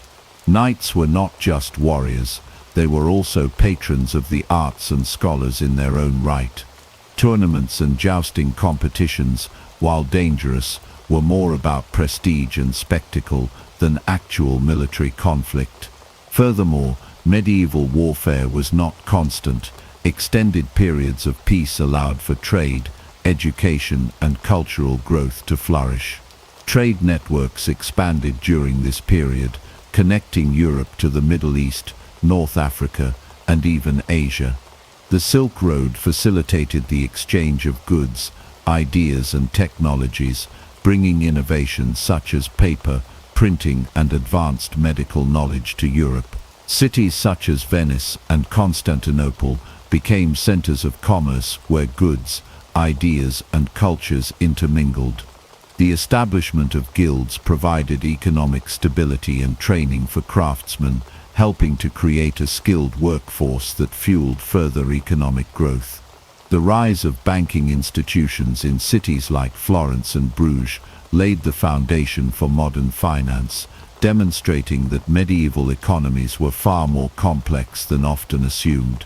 The Middle Ages also witnessed significant social mobility, something often overlooked. While the feudal system did exist, it was not as rigid as commonly believed. Serfs could buy their freedom, skilled tradesmen could rise in status, and many women played vital roles in business, medicine, and even politics. Noble women often managed large estates, and some, like Eleanor of Aquitaine, wielded tremendous influence over European affairs. Religious institutions also provided avenues for upward mobility, as monasteries and convents became centers of learning and literacy. Many rulers, recognizing the value of education, sponsored schools and scholars to ensure their courts remained centers of culture and knowledge. The perception of the medieval period as a time of darkness and suffering is largely a product of later historical bias. Renaissance scholars sought to distance themselves from the past, branding the era before them as backward to elevate their own achievements. The term Dark Ages itself is misleading, as it ignores the vibrancy and dynamism that defined medieval society. The printing press, developed at the tail end of the Middle Ages, played a crucial role in the rapid spread of knowledge, helping to usher in the Renaissance rather than simply marking the end of an ignorant age. By looking beyond the myths, we can see that the Middle Ages were a time of extraordinary resilience and progress. The people of this era were not merely surviving, they were innovating, creating, and laying the groundwork for the world we live in today. The next time you hear the phrase the Dark Ages, remember that history is far more nuanced than the stories we have been told. The Middle Ages were not a time of unrelenting darkness, but an era of transformation, discovery, and human ingenuity that still influences us to this day. When people think of the Middle Ages, they often imagine a world of filth and squalor, where unwashed peasants lived in streets filled with refuse and disease. Hollywood and popular media have perpetuated this image, making it seem as though medieval people had no concept of hygiene. But the truth is far from this grim portrayal. In reality, people in the Middle Ages were far more concerned with cleanliness than we give them credit for. Bathing, washing, and even sewage management played important roles in medieval society, proving that life in the Middle Ages was not nearly as dirty as many believe. Personal hygiene was an essential part of daily life, particularly for those who could afford regular access to clean water. Public bathhouses were a common feature in many medieval towns and cities, where people would gather to bathe and socialize.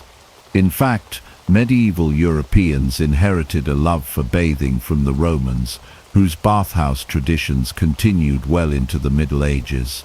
Cities like Paris, London, and Prague had numerous bathhouses where people of all classes could wash themselves, and in some cases even enjoy heated water. In the 13th and 14th centuries, public bathhouses became so popular in many European cities that they were seen as centers of relaxation and even luxury. Bathing was not just reserved for the wealthy or those living in cities. In the countryside, peasants and farmers often bathed in rivers, lakes, or even wooden tubs inside their homes. Soap, made from animal fats and ashes, was commonly used for washing both the body and clothing. Medieval recipes for soap making show that people were well aware of the importance of cleanliness, and many varieties of soap were perfumed with herbs such as lavender and rosemary.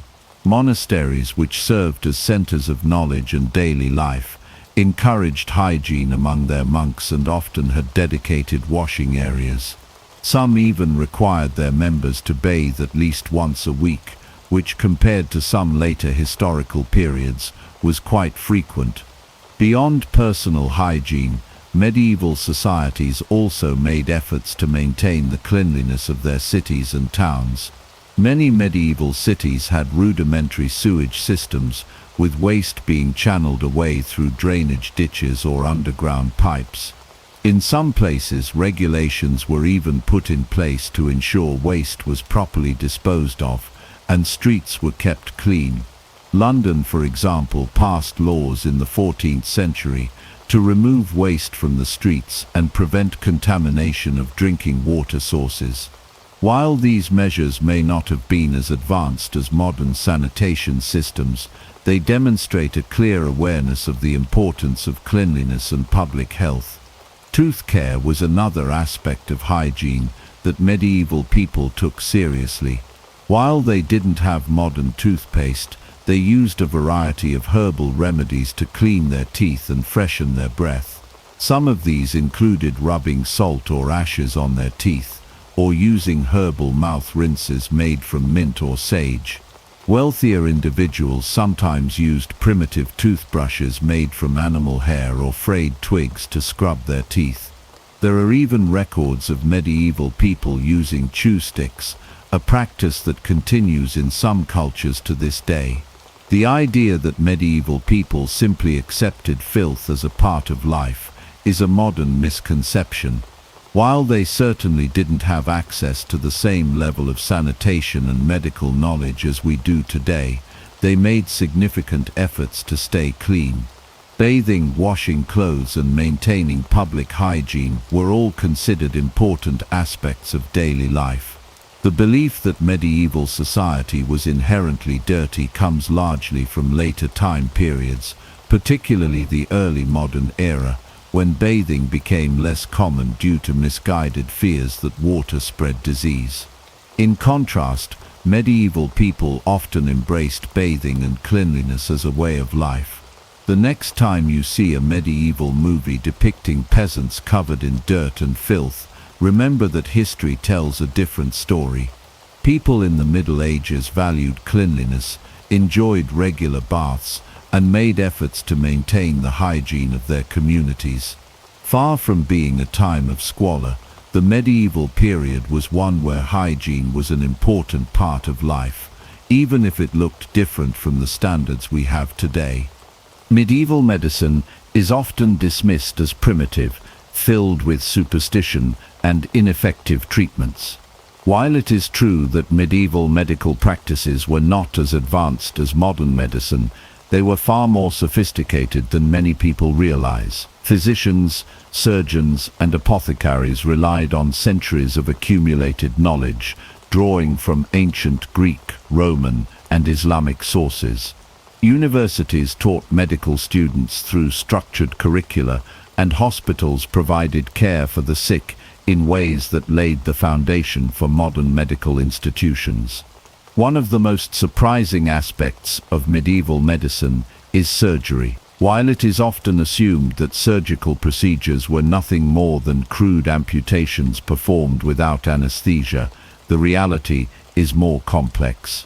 Medieval surgeons were skilled practitioners who performed procedures such as trepanation, setting broken bones, and even removing bladder stones.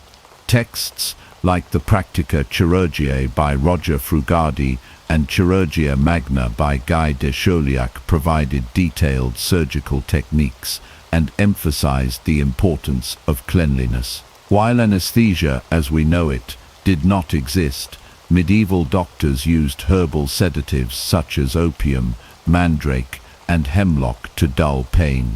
Cauterization and ligatures were used to control bleeding, demonstrating an understanding of wound management.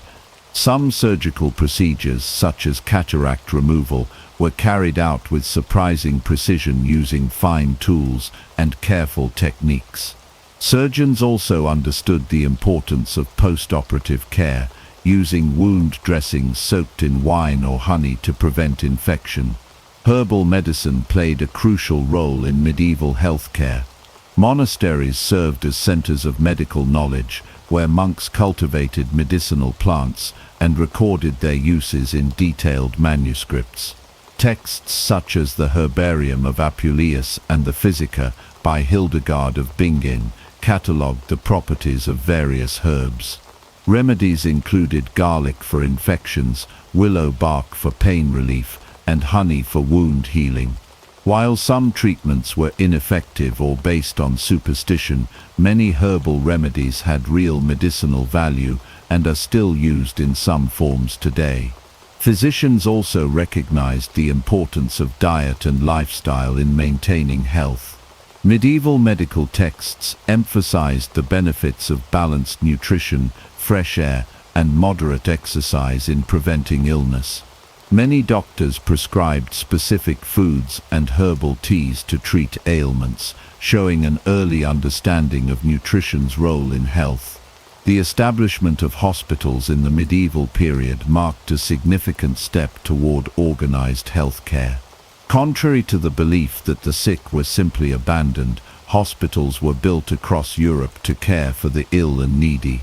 Institutions like the Hôtel Dieu in Paris and St. Bartholomew's Hospital in London provided medical treatment, shelter, and food. These hospitals were often run by religious orders that emphasized compassionate care. While medieval hospitals did not function like modern medical centers, they represented an early attempt at structured health care that went beyond simple hospice care. Some hospitals specialized in treating certain diseases, such as leprosy or the plague, and many provided long-term care for chronic illnesses. Medical practitioners in hospitals kept records of patients' symptoms and treatments, contributing to a growing body of medical knowledge that informed future generations. Public health measures were also more advanced than commonly believed. Medieval cities implemented quarantine measures during outbreaks of disease, particularly during the Black Death. The concept of contagion was understood, even if the precise mechanisms were unknown. In some cases, infected individuals were isolated to prevent the spread of illness. Urban centers developed sanitation systems that included waste removal and clean water sources. While these measures were not always effective by modern standards, they reflect a recognition of the need for public health efforts. In some cities, officials enforced street cleaning, regulated the sale of food, and monitored water supplies to reduce contamination. Bathhouses and public latrines were common in larger towns, allowing people to maintain better hygiene than commonly assumed. Medical education in the Middle Ages was rigorous and systematic. Universities such as Salerno, Bologna, and Montpellier trained physicians through formal education. Students studied texts from Galen, Hippocrates, and Avicenna, learning about anatomy, diagnosis, and treatment methods.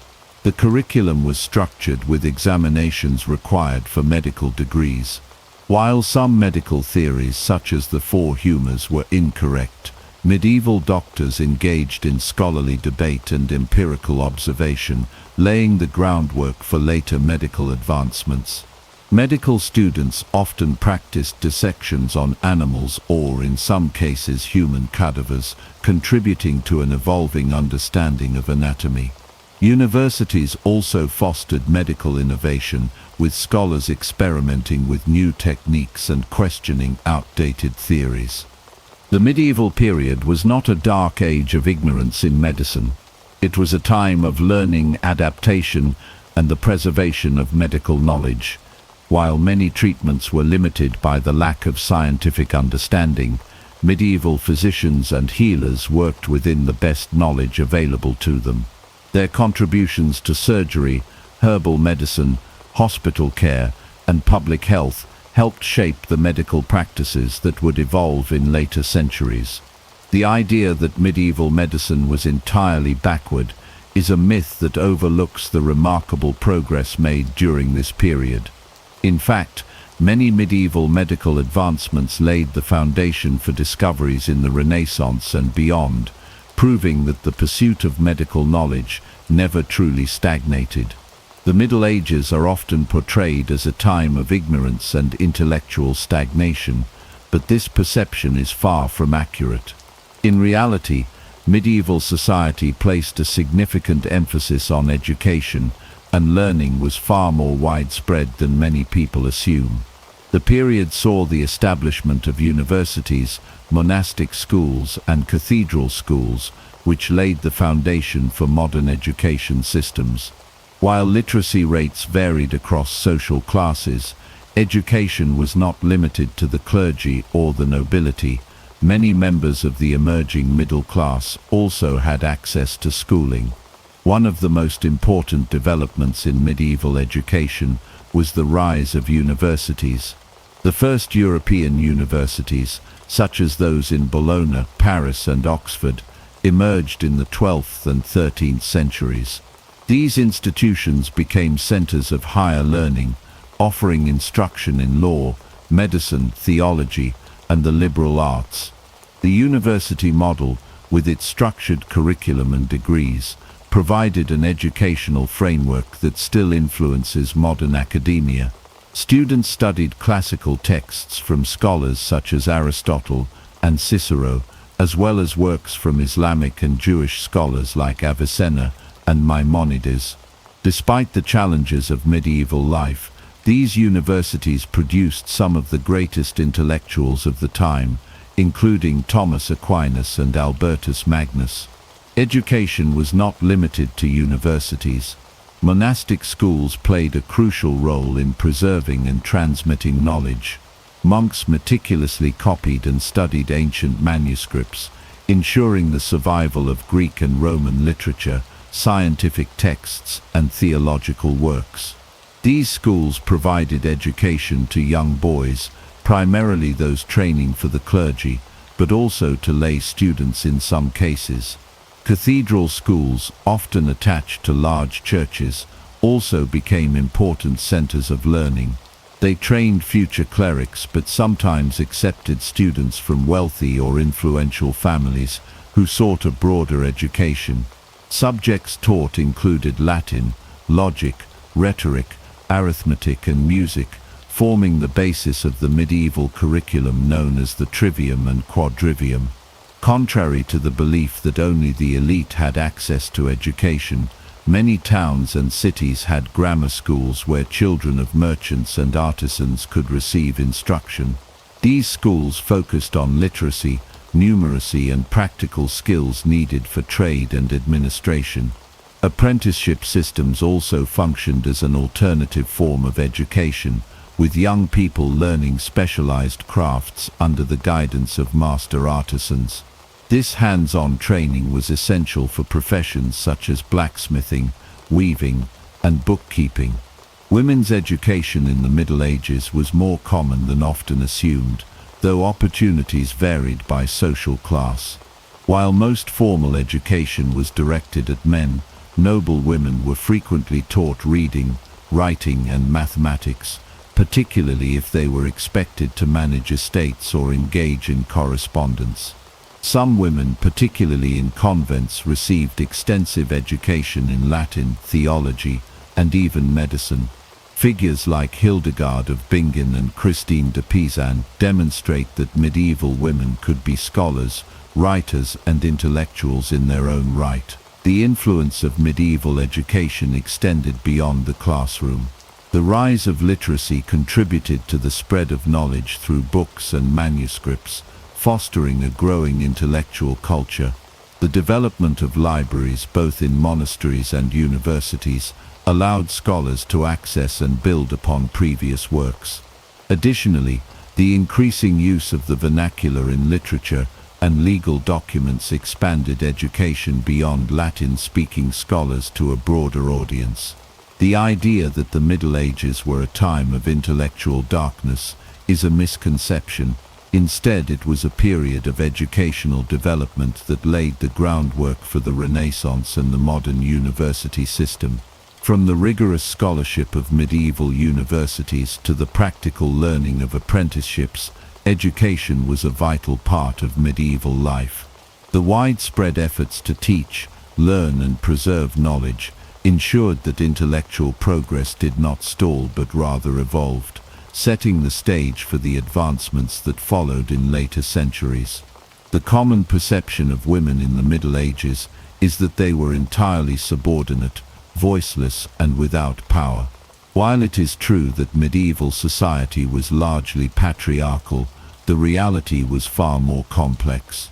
Women played significant roles in trade, politics, and even warfare, often exerting more influence than modern portrayals suggest.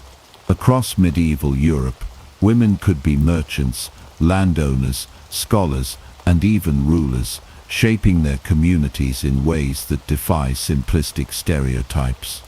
One of the most overlooked aspects of medieval women's lives was their role in commerce. In many towns and cities, women actively participated in trade, working as merchants, artisans, and shopkeepers. Guild records show that women were involved in professions such as weaving, brewing, and textiles, often running businesses independently or alongside their husbands. In some cases, widows took over their late husband's trade and continued to operate successfully. Cities such as London, Paris, and Bruges had numerous female entrepreneurs, proving that economic agency was not limited to men. Women also held significant political power, particularly in noble and royal circles. Queens and noble women frequently acted as regents, ruling in place of underage or absent kings. Figures such as Eleanor of Aquitaine and Isabella of Castile wielded immense influence, making political decisions, leading military campaigns, and shaping the fate of entire kingdoms. Some women even exercised direct rule, controlling vast territories and negotiating treaties. In many cases, noble women managed estates, overseeing agricultural production, finances, and local governance in their husbands' absence. Beyond political and economic roles, some women defied expectations by taking up arms. While female warriors were rare, they were not unheard of. Women such as Joan of Arc, Matilda of Tuscany, and the Viking shield maidens challenged traditional gender roles by leading troops into battle. Even if they did not fight personally, many noble women organized military defenses and commanded castles during sieges. Chronicles and records document instances where women were instrumental in wartime leadership, ensuring the survival of their people and lands. Education and intellectual life were also accessible to some medieval women. Convents served as centers of learning, where nuns not only preserved ancient texts, but also wrote influential works on theology, medicine, and philosophy. Hildegard of Bingen, a 12th century abbess, was a respected writer, composer, and scientist. Christine de Pizan, a 15th century writer, actively defended women's intellectual capabilities and criticized the misogyny of her time. While women's access to formal education was more restricted than men's, those who did receive an education contributed meaningfully to medieval scholarship. The legal status of women varied across medieval Europe. In some regions, women had property rights and could inherit land, particularly in areas influenced by Germanic and Celtic traditions. Customary laws often granted women legal autonomy in matters such as marriage, trade, and inheritance. Although medieval legal systems were not always favorable to women, they provided more opportunities for autonomy than is commonly assumed. For example, in some medieval cities, women could represent themselves in court, own businesses, and form contracts. Religious and cultural attitudes toward women were complex and often contradictory. While many religious texts reinforced traditional gender roles, there were also female saints and mystics who commanded great respect. Women who entered religious life often gained independence and influence, as abbesses sometimes held power equivalent to bishops. Some religious communities fostered female leadership and intellectual engagement, offering women an alternative path to authority outside of marriage and motherhood. The idea that medieval women were powerless is an oversimplification. While they faced many restrictions, they also found ways to exercise influence in commerce, politics, education, and even warfare. By examining historical records, it becomes clear that women played vital roles in shaping medieval society, often challenging the limitations placed upon them. Their contributions were significant, even if they have been overshadowed by later historical narratives. The Middle Ages were not a time of total female oppression, but rather a period of complexity where women could, and did, carve out spaces of power and autonomy.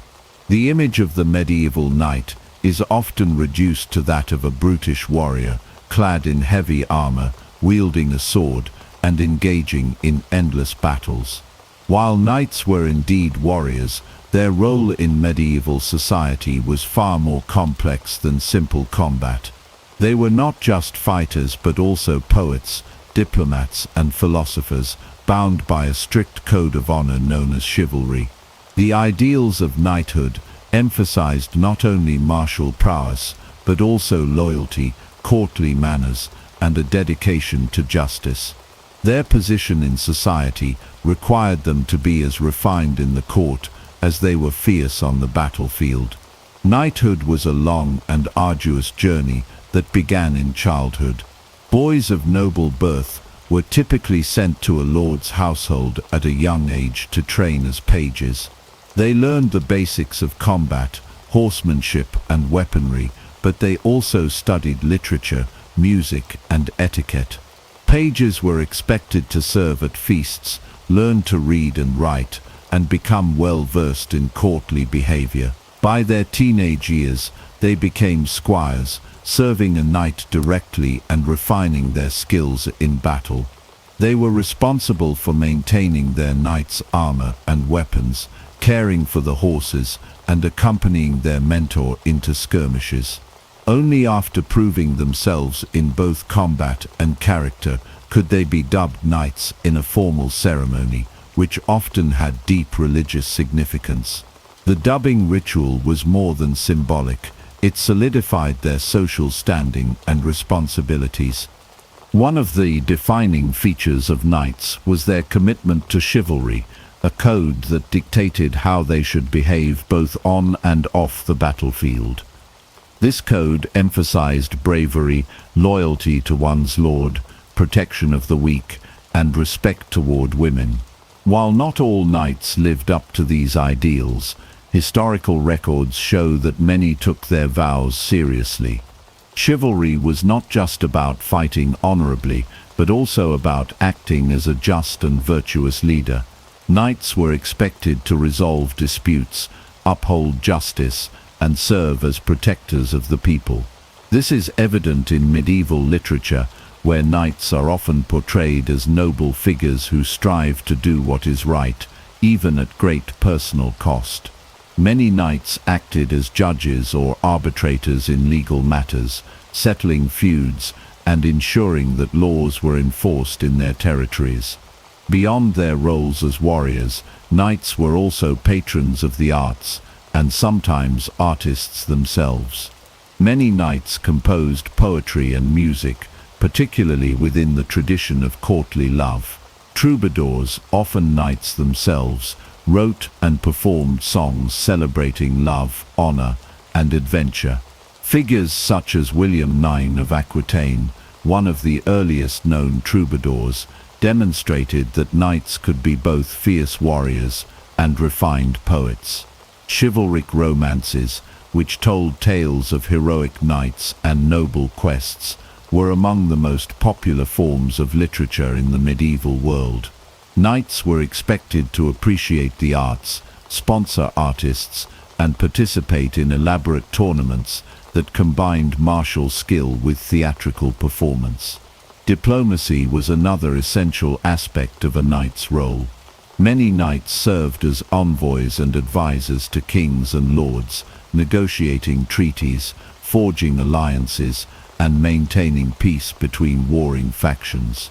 They were expected to be well versed in the laws and customs of different lands, able to navigate the complex political landscape of medieval Europe. Some knights rose to positions of great influence, acting as regents, counselors, or even rulers in their own right. Their ability to speak multiple languages, understand economic principles, and interact with foreign dignitaries made them indispensable in the affairs of the realm. Knights were often involved in marriage alliances as well, securing peace and strengthening political ties through strategic unions. Religious devotion was also central to knighthood. Many knights participated in the Crusades, seeing themselves as warriors of God. Orders such as the Knights Templar and the Hospitallers combined military skill with religious service, protecting pilgrims and defending Christian territories. Even outside of the Crusades, knights were expected to uphold Christian values, support the church, and engage in acts of charity. Some knights retired to monastic life, seeking spiritual fulfillment after years of service in war. Others founded religious institutions or donated wealth to the church as a means of securing their place in the afterlife. The connection between knighthood and faith was deeply ingrained, with many knights swearing oaths before relics or undergoing religious fasting before significant battles. Tournaments and jousting played a crucial role in the life of a knight. Far from being simple entertainment, these events allowed knights to hone their skills, gain fame, and prove their worth. Jousting was a dangerous and highly technical sport, requiring immense skill in both horsemanship and weaponry. Victories in tournaments could elevate a knight's reputation, earning them sponsorships, land, or marriage prospects. These events were also social gatherings, where knights could showcase their refinement, engage in courtly dialogue, and demonstrate their adherence to chivalric principles. While the idealized knight of legend did not always match the reality, many historical knights genuinely embodied these ideals. Their influence extended far beyond the battlefield, shaping medieval culture, politics, and art. The true legacy of knighthood is not just one of bloodshed and conquest, but also of learning, leadership, and moral responsibility. Knights were not merely warriors, they were the embodiment of a broader medieval worldview that valued honor, wisdom, and service. They played critical roles in shaping the societies they served, leaving behind a lasting impact that extended well beyond their years in armor. The knight was not just a fighter, but a guardian of tradition, a scholar of virtue, and a leader whose influence resonated through generations. When people think of medieval cities, they often imagine dirty, overcrowded, and unsanitary places filled with disease and chaos.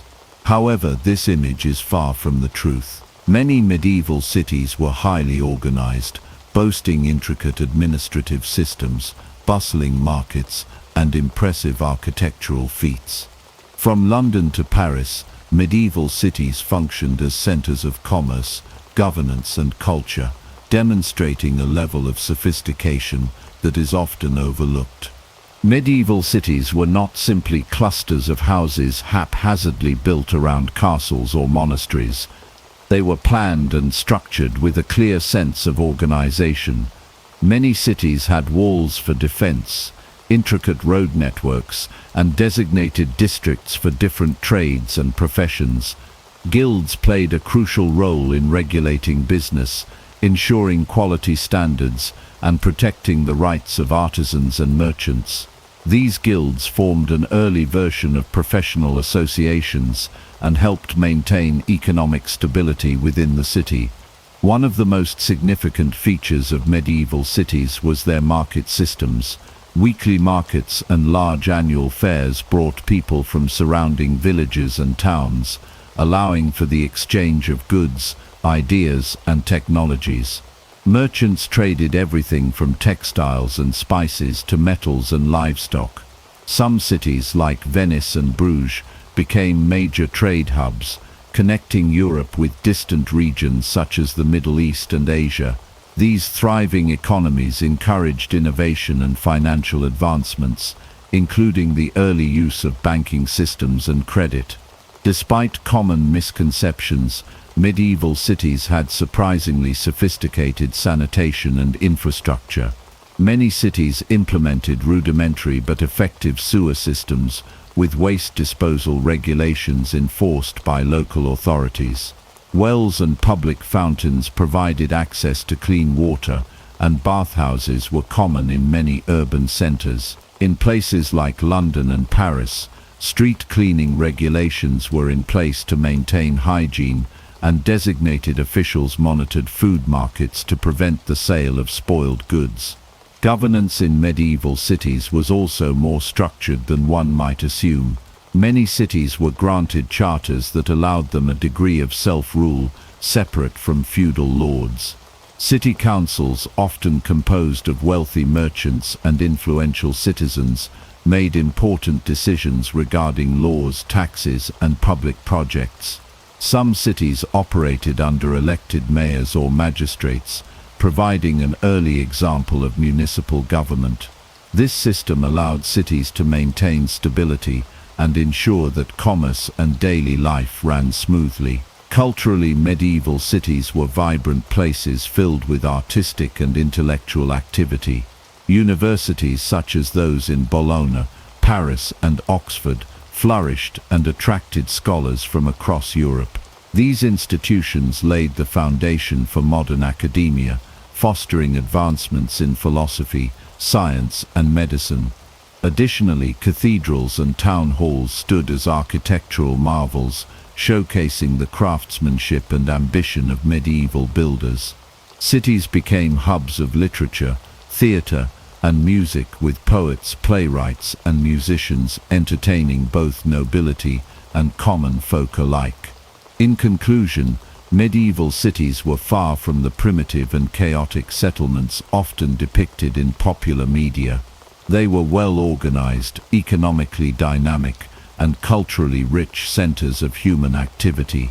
Their advancements in governance, trade, infrastructure, and education laid the groundwork for the development of modern urban life. Rather than being dirty and backward, medieval cities were thriving centers of progress, demonstrating the ingenuity and resilience of their inhabitants. The history of witch hunts is often intertwined with images of the Middle Ages, but the most infamous and widespread witch hunts actually occurred during the early modern period, long after the Middle Ages had ended. The idea of the medieval era being the height of witch persecution is a misconception, influenced by later historical events and a romanticized image of the so-called Dark Ages. In reality, witch hunts were much more prevalent in the Renaissance and beyond, particularly in the 16th and 17th centuries. The first thing to understand is that belief in witches was not unique to the Middle Ages. Widespread belief in magic, spirits, and supernatural forces existed throughout European history, from ancient times through the medieval period and into the Renaissance. However, the systematic and violent persecution of alleged witches really took off during the early modern period. One of the most significant drivers of these witch hunts was the rise of the Catholic and Protestant Reformations. Both religious movements encouraged the belief that witches were agents of the devil, and this fueled the persecution of those accused of witchcraft. In the Middle Ages, while accusations of witchcraft did exist, they were generally not as widespread or organized as they would become in the early modern period. It wasn't until the 15th century, with the publication of the infamous witch-hunting manual Malleus Maleficarum, the Hammer of Witches, in 1487, that the witch-hunt hysteria began to truly escalate.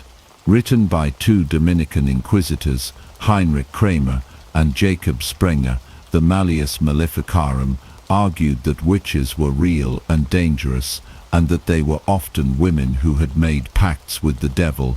This book was incredibly influential in encouraging the mass persecution of witches, particularly in Germany and France, but it was not a universally accepted text. Many medieval thinkers, including prominent scholars and clergy, did not fully endorse the ideas in the Malleus Maleficarum. Throughout the Middle Ages, accusations of witchcraft were more often linked to local disputes, personal vendettas, and social tensions, rather than a widespread belief in satanic conspiracies. The belief in witches was certainly present, but it was not as pervasive or institutionalized as it would later become. In fact, much of the fear of witches was tied to rural areas where folk beliefs about magic, healing, and curses were more common. Urban centers, on the other hand, where the influence of the church and educated elites was stronger, were less likely to be caught up in witch hunts. It wasn't until the 16th and 17th centuries, during the Reformation and the rise of Protestantism, that witch hunts truly began to spread across Europe. Protestant and Catholic authorities alike increasingly saw witchcraft as a threat to both religious and social order. In Protestant countries like England, the Netherlands, and the German states, Witch trials became a means of asserting control over society and combating perceived threats to Christian orthodoxy. Catholic countries, too, had their own wave of witch hunts, with Spain, Italy and France seeing an uptick in trials, often fueled by the Inquisition. The witch hunts were also closely tied to the social and political upheaval of the time. The turbulence of the Reformation, which saw religious divisions and conflict across Europe, created an environment where fear of the unknown and the supernatural could easily spread. In times of social instability, accusations of witchcraft were often used as a scapegoat for misfortune, such as bad harvests, disease outbreaks, and unexplained deaths. This fear of witches was often amplified by the growing influence of early modern states and the rise of more centralized legal systems, which made it easier to prosecute individuals accused of witchcraft. Despite the prevalence of witch hunts in the early modern period, it's important to note that they were not as widespread or as frequent as popular media often suggests. The majority of the population in medieval and early modern Europe did not participate in or even believe in witch hunts. Many towns and regions remained relatively untouched by witch trials. It's also crucial to remember that accusations of witchcraft were often rooted in misogyny and the fear of powerful or independent women. The majority of those accused were women, particularly those who were older, unmarried or otherwise marginalized in society. Witch hunts were as much about social control and gender dynamics as they were about fear of the supernatural. In conclusion, while belief in witches and witchcraft was certainly a part of medieval European culture, the widespread witch hunts and trials that are most famous today occurred in the early modern period, not the Middle Ages. The idea that the Middle Ages were a time of rampant witch persecution is a misconception. The true horror of the witch hunts came in the centuries that followed, when the Reformation, political instability and social fears created the perfect storm for the persecution of thousands of innocent people. The witch hunts of the early modern period are a sobering reminder of the dangers of superstition, fear and intolerance, but they are also a reflection of the changing religious, social and political dynamics of the time. One of the most enduring myths about the Middle Ages is that it was a period dominated by superstition, ignorance, and an overwhelming lack of scientific progress. This idea is often rooted in the notion of the Dark Ages, a time when the intellectual and cultural advancements of the classical world supposedly came to a halt. However, the reality of medieval science tells a much different story. Far from being a time of stagnation, the Middle Ages were a period of significant scientific development, particularly in fields such as astronomy, mathematics and medicine. In the medieval period, the foundation of scientific learning was laid in the monasteries, where monks copied ancient texts and worked on preserving knowledge from the Roman, Greek and Islamic worlds. These monks were not merely religious scholars, they were also some of the earliest scientists of their time. For example, in astronomy, medieval scholars like the English monk Bede and the Persian scientist Al-Batani made significant contributions to the understanding of the stars, the planets, and the motion of the heavens. Bede's De Natura Rerum and Al-Batani's accurate calculations of the length of the solar year helped lay the groundwork for later astronomical discoveries. Moreover, universities began to emerge in the medieval period, offering formal education in subjects such as philosophy, astronomy, medicine and mathematics. The University of Bologna, founded in 1088, and the University of Paris, founded in the 12th century, were two of the earliest institutions where scientific learning flourished. The medieval university curriculum was heavily influenced by the works of ancient scholars like Aristotle, Galen and Ptolemy, as well as Arabic and Jewish scholars, whose translations of ancient Greek texts provided much of the intellectual foundation for medieval science. Astronomy was one of the key fields of study during the Middle Ages. While many people think of medieval astronomy as primitive or based purely on superstition, The reality is that medieval scholars developed highly sophisticated models of the universe. The most influential astronomical work of the time was Ptolemy's Almagest, a treatise on the geocentric, Earth-centered model of the cosmos. This work was taught in universities across Europe and was widely regarded as the authoritative text on astronomy for centuries. Medieval astronomers also made advancements in understanding the movements of the planets, using tools such as the astrolabe, a device for measuring the positions of celestial bodies. In mathematics, medieval scholars made important strides in number theory, geometry, and algebra. One of the most significant developments was the introduction of Arabic numerals, which replaced the cumbersome Roman numerals and revolutionized mathematical calculations. The famous mathematician Fibonacci, who studied in the Arab world, introduced the Fibonacci sequence in his book Liber Abaci, which had a profound impact on mathematics. Additionally, scholars in the Middle Ages worked on refining Euclidean geometry, and many mathematical concepts that we take for granted today were developed during this period. In medicine, medieval scholars made significant strides as well. While the medical knowledge of the time may seem rudimentary by today's standards, it was based on a combination of ancient Greek and Roman knowledge, as well as new insights derived from the study of anatomy and disease. The writings of Galen, Hippocrates, and Avicenna were central to medical education in the Middle Ages, and many universities offered courses in these texts. In addition to theoretical knowledge, medieval doctors also made practical advances in surgery and medical treatment. For example, early medieval surgeons developed techniques for treating wounds, setting broken bones, and performing cataract surgeries. Some medieval hospitals even specialized in particular types of care, such as leprosy, showing a level of medical specialization. Medieval alchemy also laid the foundation for the development of modern chemistry. Although alchemy was rooted in mysticism and the search for the philosopher's stone, it contributed to the understanding of chemical processes and the development of laboratory techniques. Alchemists like Roger Bacon and Paracelsus made contributions to the study of materials and chemical reactions, leading to a greater understanding of the physical world. While it's true that many people in the Middle Ages believed in supernatural forces, demons, and magic, these beliefs were not dominant in the intellectual elite or the institutions of higher learning. The scientific work being done in universities and monasteries was based on observation, reason, and experimentation.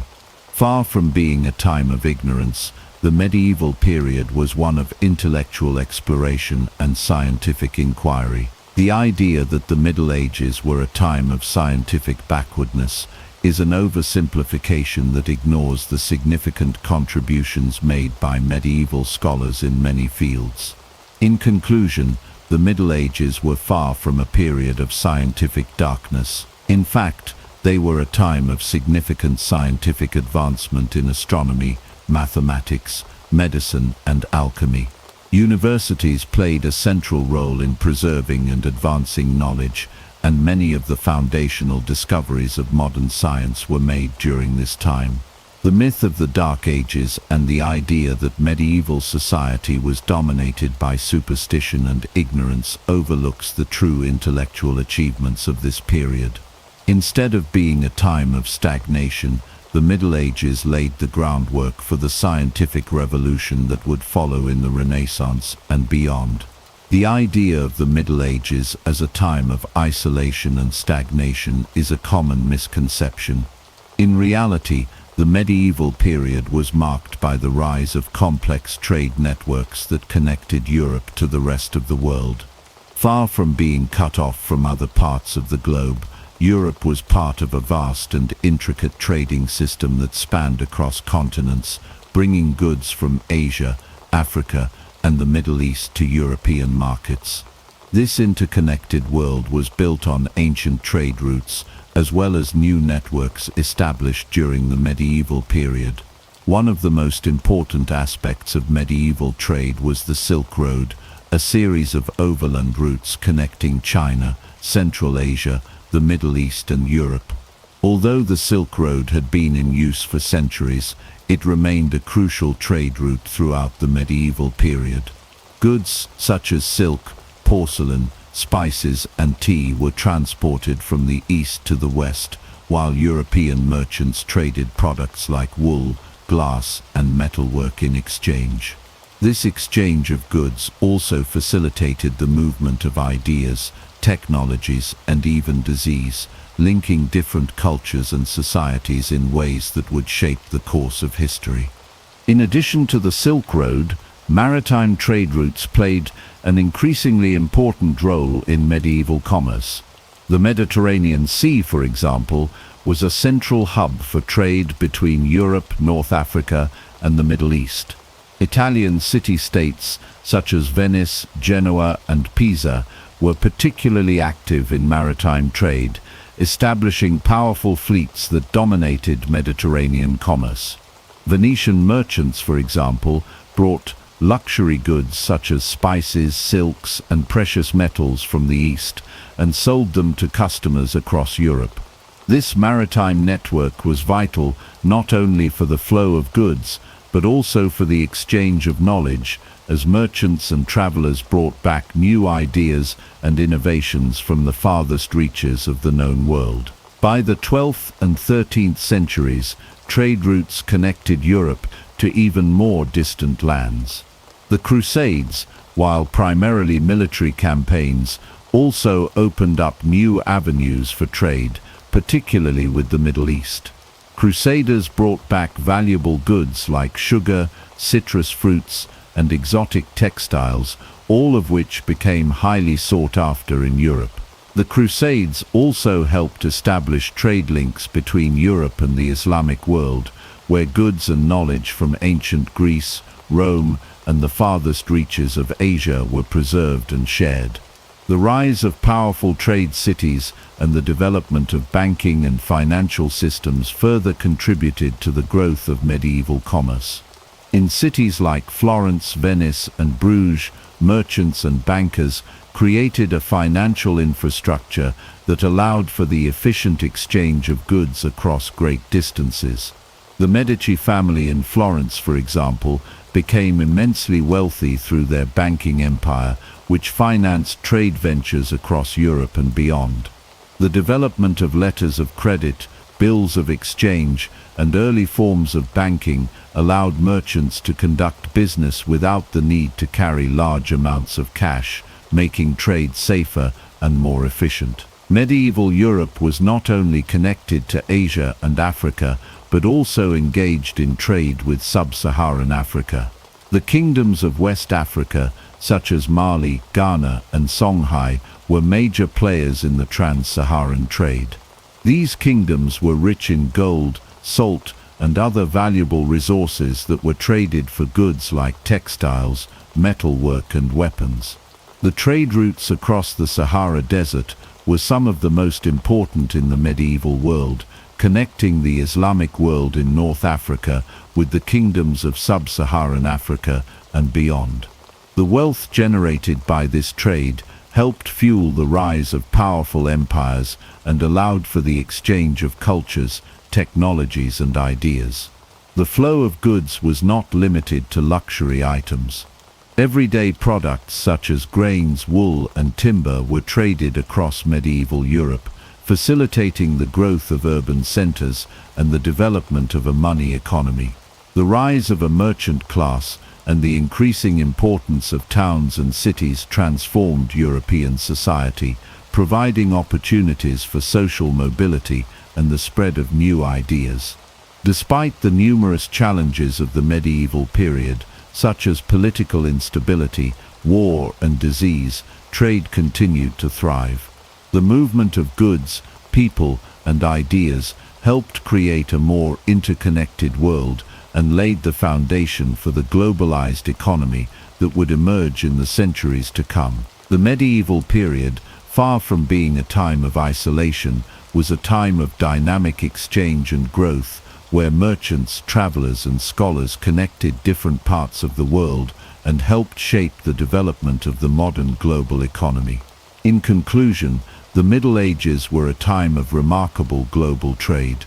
Through the Silk Road, maritime trade routes, and the exchange of goods and ideas during the Crusades, Europe was deeply connected to Asia, Africa, and the Middle East. The development of banking and financial systems helped facilitate trade, while the rise of powerful trading cities fostered economic growth and cultural exchange. Far from being an isolated time, the medieval period was a time of thriving global commerce that helped pave the way for the interconnected world we live in today. When most people think of the Middle Ages, they picture crude, dark huts with thatched roofs and muddy streets.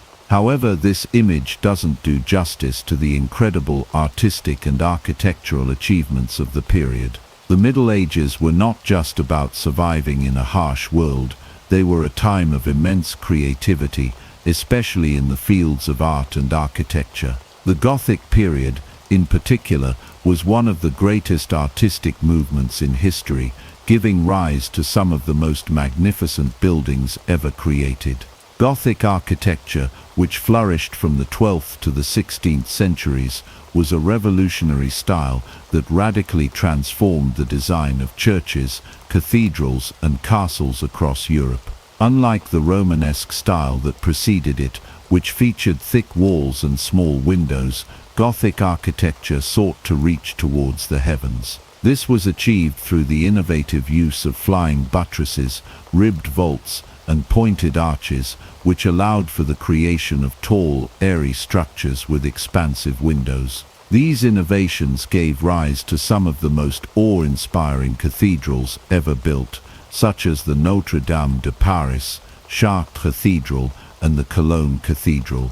One of the defining characteristics of Gothic architecture was its emphasis on height and light. The soaring vertical lines of Gothic cathedrals were designed to draw the eye upward toward the heavens, reflecting the medieval belief in the divine. Large stained glass windows, filled with colorful biblical scenes and intricate designs, allowed light to flood the interior of these churches, creating a mystical atmosphere that was meant to inspire awe and reverence. The windows not only served an aesthetic purpose, but also conveyed religious stories to the largely illiterate population. These stained glass windows were not just decorative but educational, helping to communicate the teachings of the church to the people. The construction of these monumental structures was a massive undertaking that required years, even centuries, to complete. The building of a Gothic cathedral was a communal effort, involving skilled masons, carpenters, blacksmiths, and laborers. These craftsmen worked under the supervision of master builders, who oversaw the design and execution of the work. The process of building a cathedral was an intricate and highly organized one, with each part of the structure being carefully planned and constructed to ensure its stability and beauty. The labor was intensive, and it often took generations for a cathedral to be completed. Some cathedrals, such as the famous Notre Dame de Paris, took over a century to build, with each generation of builders adding to the work of their predecessors. Castles were another hallmark of medieval architecture. These fortified structures, designed to protect lords and their territories from invaders, were often impressive feats of engineering. While many people today associate castles with large, imposing stone structures, their designs varied greatly depending on the region, the time period, and the available resources.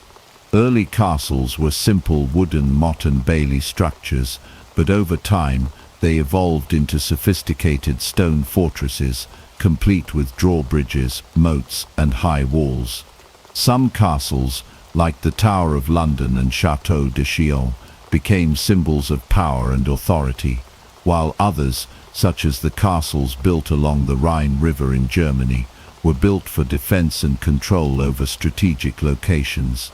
The construction of these castles was a testament to the ingenuity of medieval builders.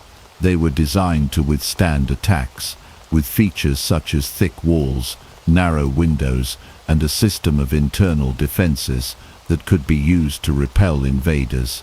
Many castles also had great halls, where feasts were held and important matters of governance were discussed.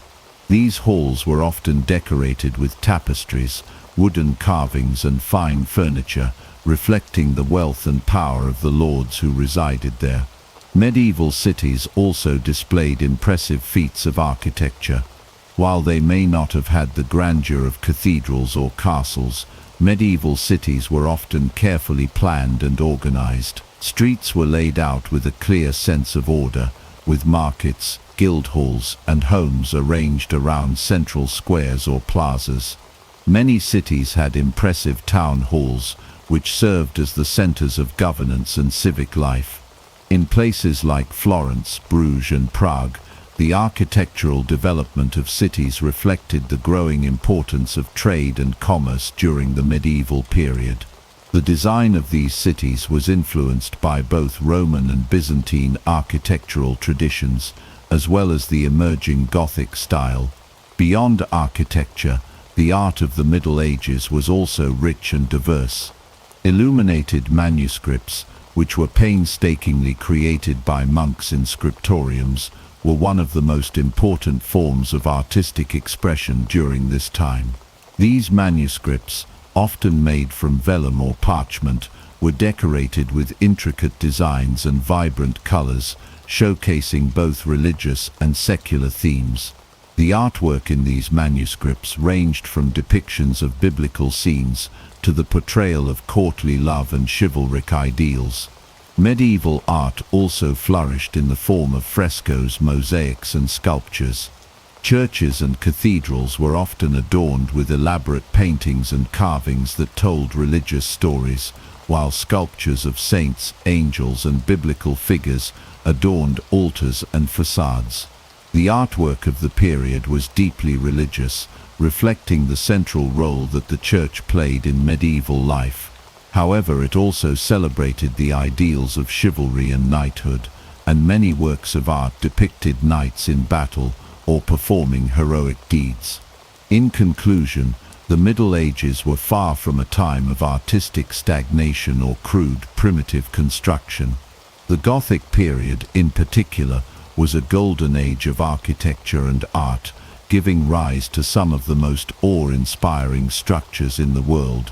The cathedrals, castles, and cities of the medieval period were not just functional, they were masterpieces of design and engineering, built to last for centuries. The art of the time, from illuminated manuscripts to frescoes and sculptures, reflected the deep religious devotion and cultural sophistication of the period. The idea that the Middle Ages were a time of primitive huts and backward thinking is simply a myth.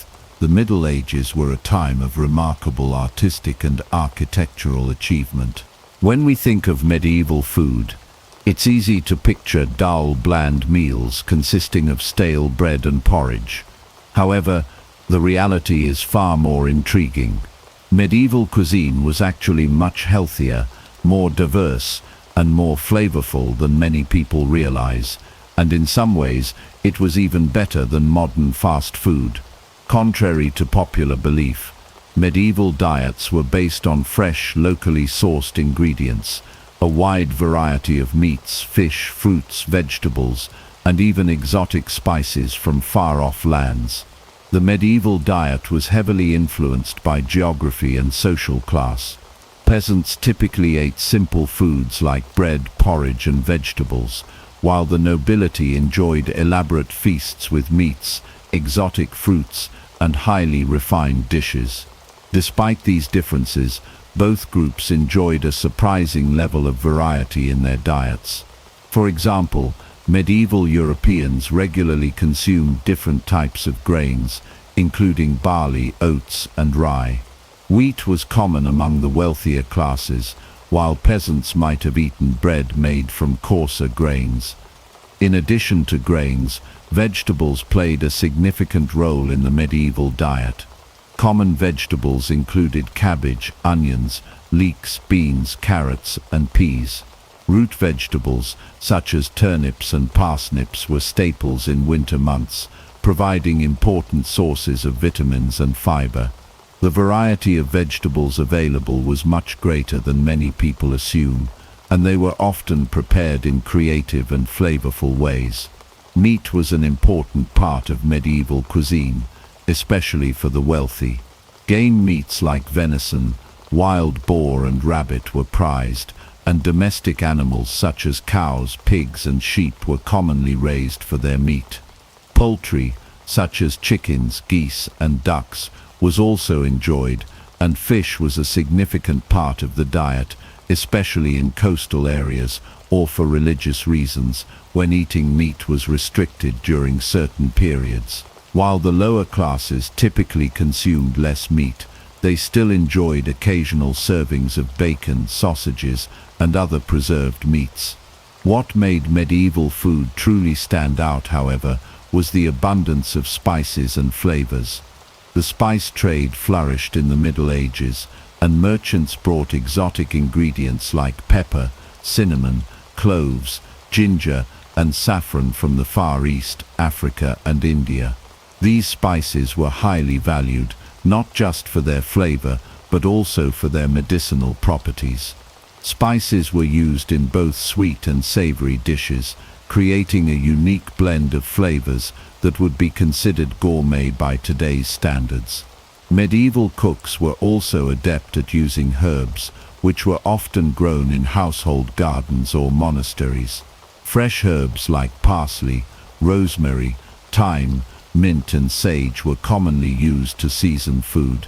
In fact, the wide use of herbs and spices in medieval cooking made the food much more complex and flavorful than modern fast food, which is often loaded with artificial flavorings and preservatives.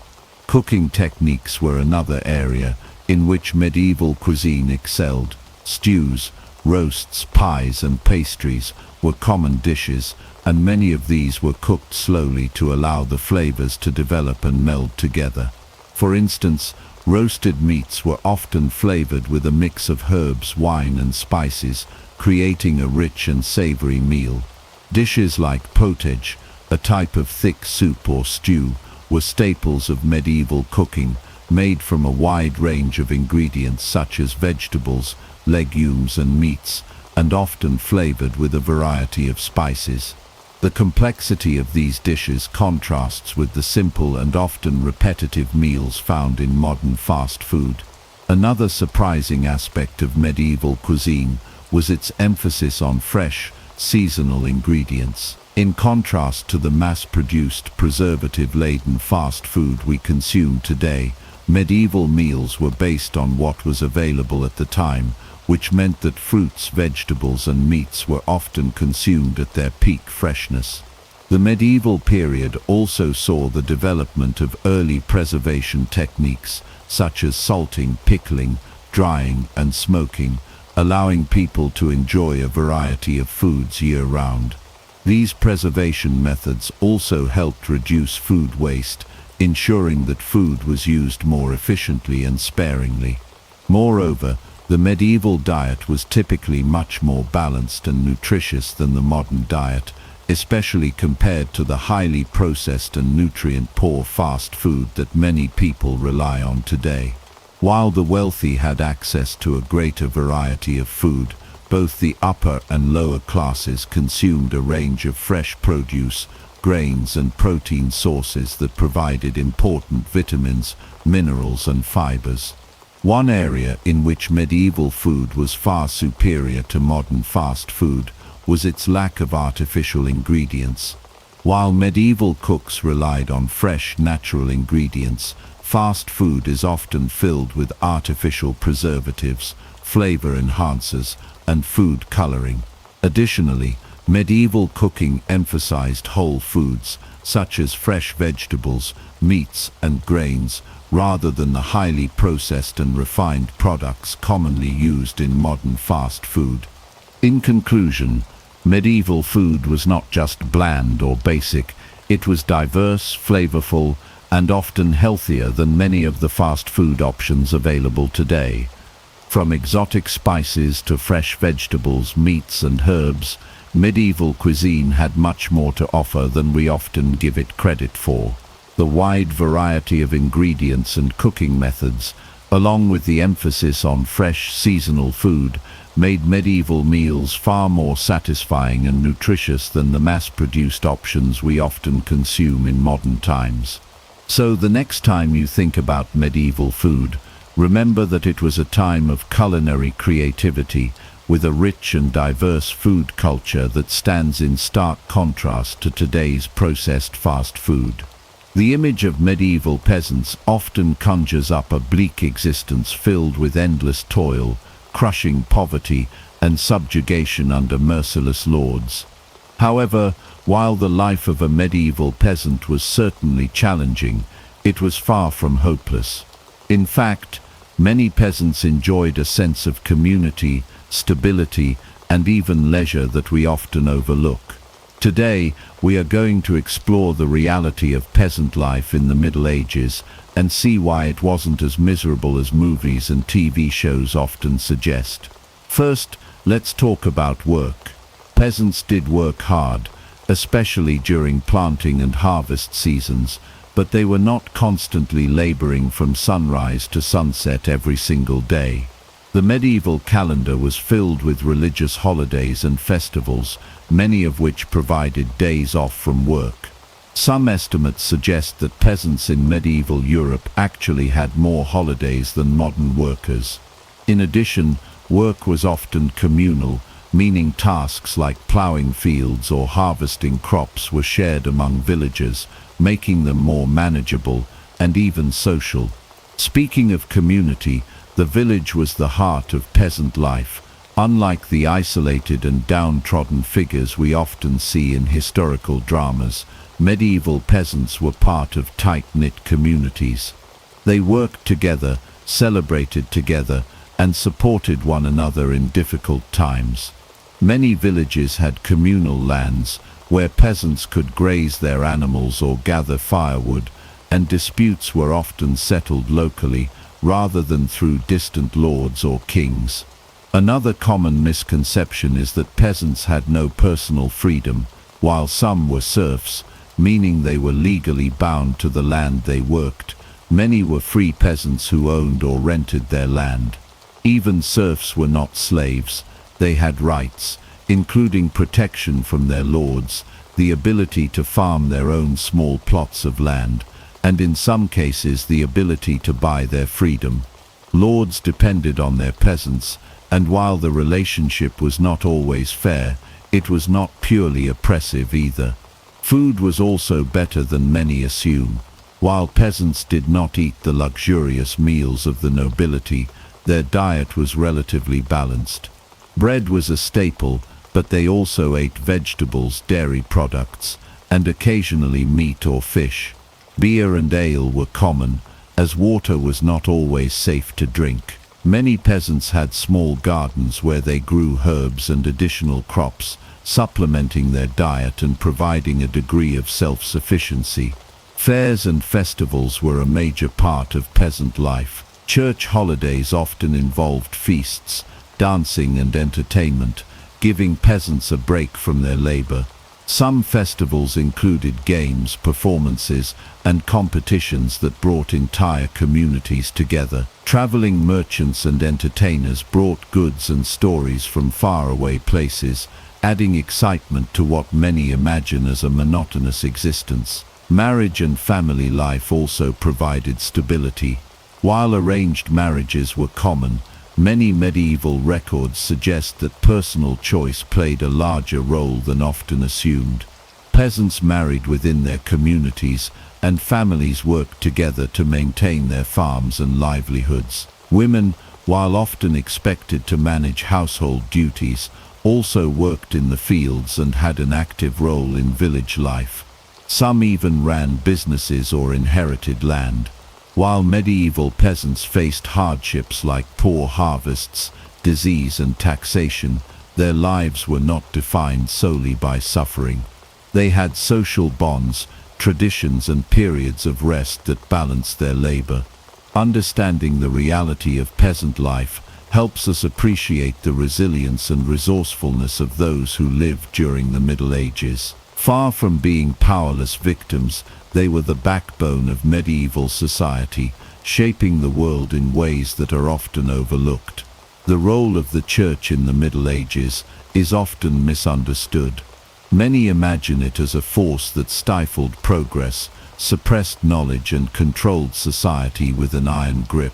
While the Church did hold significant power, it was also a driving force for education, medical care, and technological advancements. Monasteries in particular played a key role in preserving ancient knowledge, fostering innovation, and improving the lives of medieval people.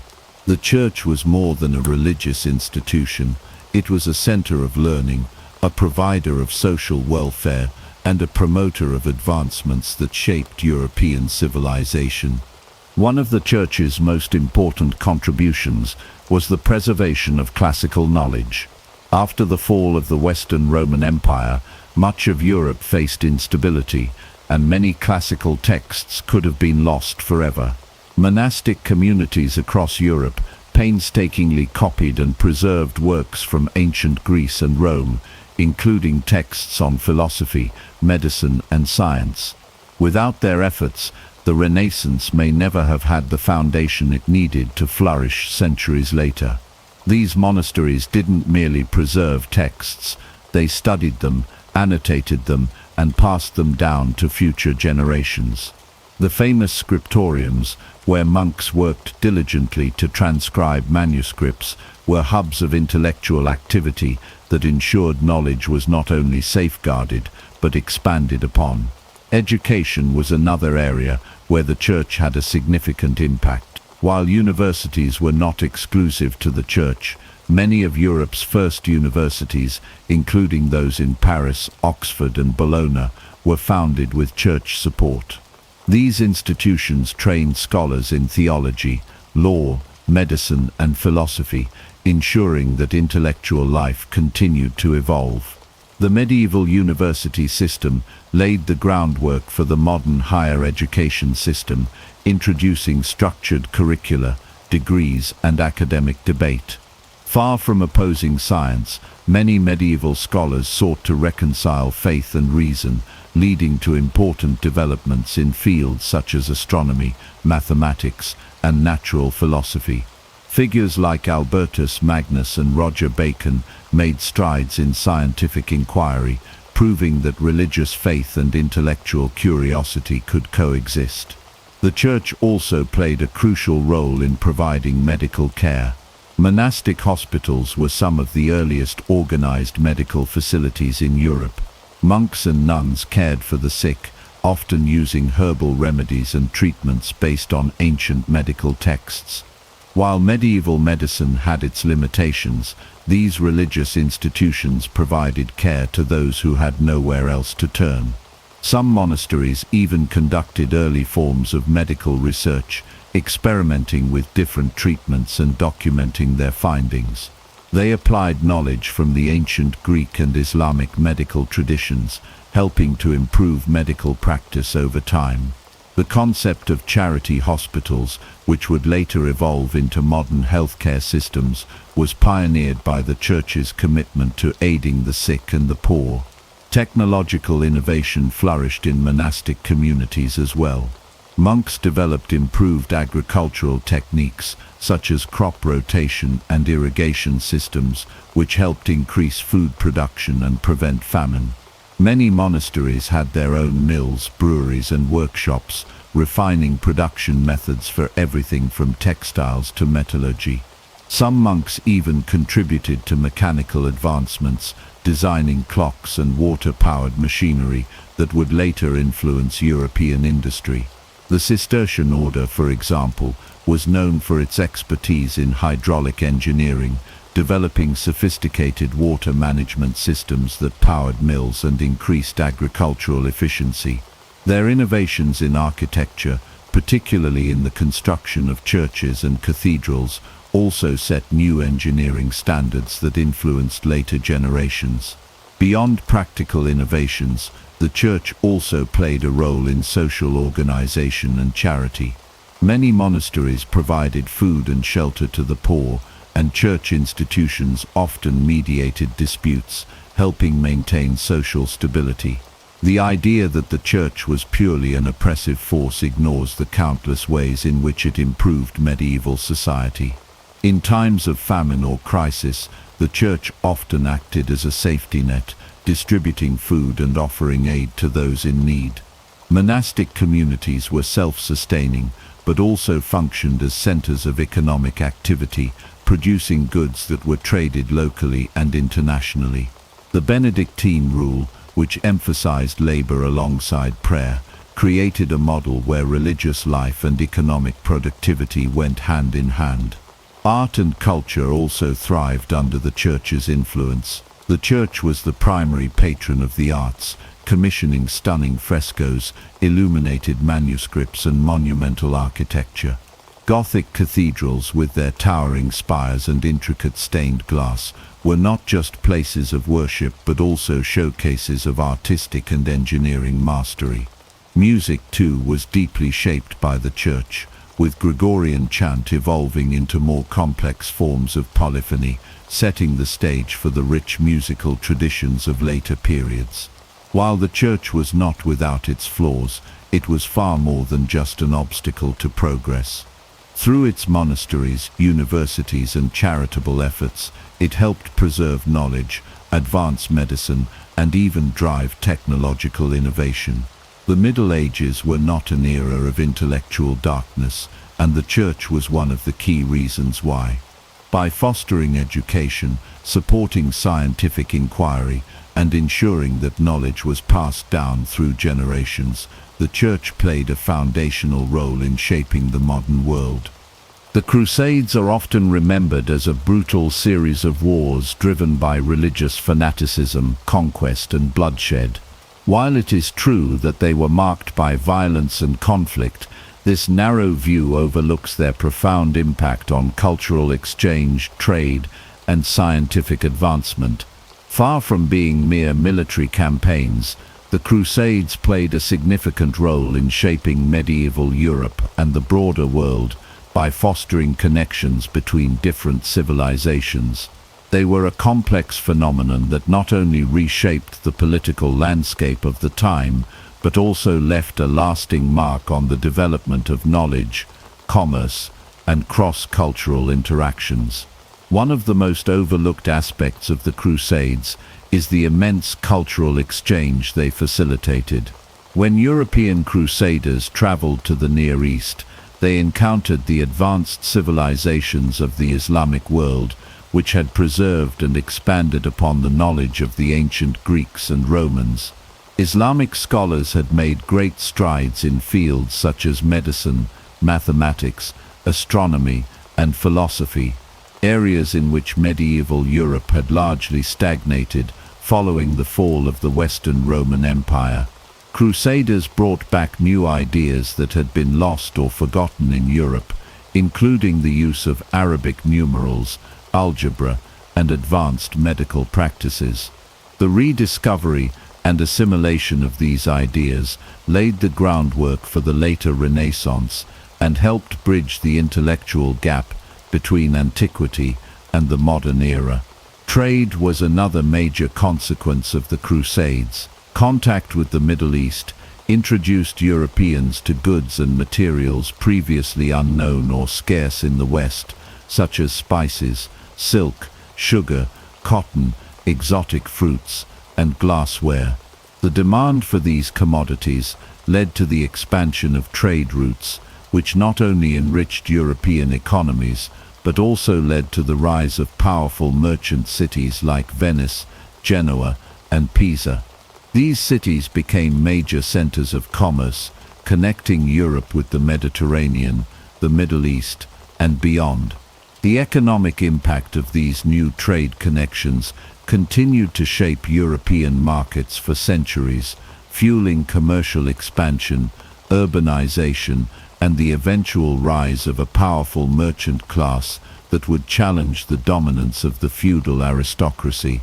In addition to economic and intellectual benefits, the Crusades also influenced European military strategies and castle architecture.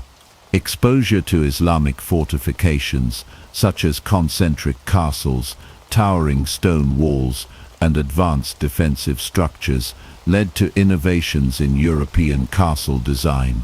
Many of the lessons learned in the East were later implemented in the construction of castles across Europe, resulting in stronger, more strategically placed fortifications that played a key role in the defense of European territories for centuries to come. Similarly, the Crusades introduced new weapons, siege techniques, and battle tactics that transformed medieval warfare. The use of crossbows, trebuchets, and Greek fire became more widespread, while cavalry tactics and military organization saw significant refinements based on encounters with Muslim armies. The exchange of medical knowledge was particularly significant. Islamic scholars had built upon the medical texts of the Greeks and Romans, developing advanced surgical techniques, medical instruments, and hospital systems that were far more sophisticated than those found in Europe at the time. European physicians who encountered these innovations during the Crusades brought them back to the West, helping to improve medical practices across Europe. The establishment of hospitals and medical schools benefited from these new techniques, gradually transforming medieval healthcare. The concept of quarantine, introduced by Muslim doctors to prevent the spread of diseases, was adopted in European cities, influencing future public health policies. Translations of Arabic medical texts, such as those by Avicenna and Al-Razi, played a crucial role in shaping medieval European medicine for centuries. Religious tolerance and coexistence, while not the primary focus of the Crusades, also emerged as a byproduct of the interactions between different cultures. While hostilities were common, periods of peace and cooperation did exist. Some Christian and Muslim leaders, such as Richard the Lionheart and Saladin, engaged in diplomatic negotiations and mutual respect, recognizing that alliances and truces could serve their interests better than continued warfare.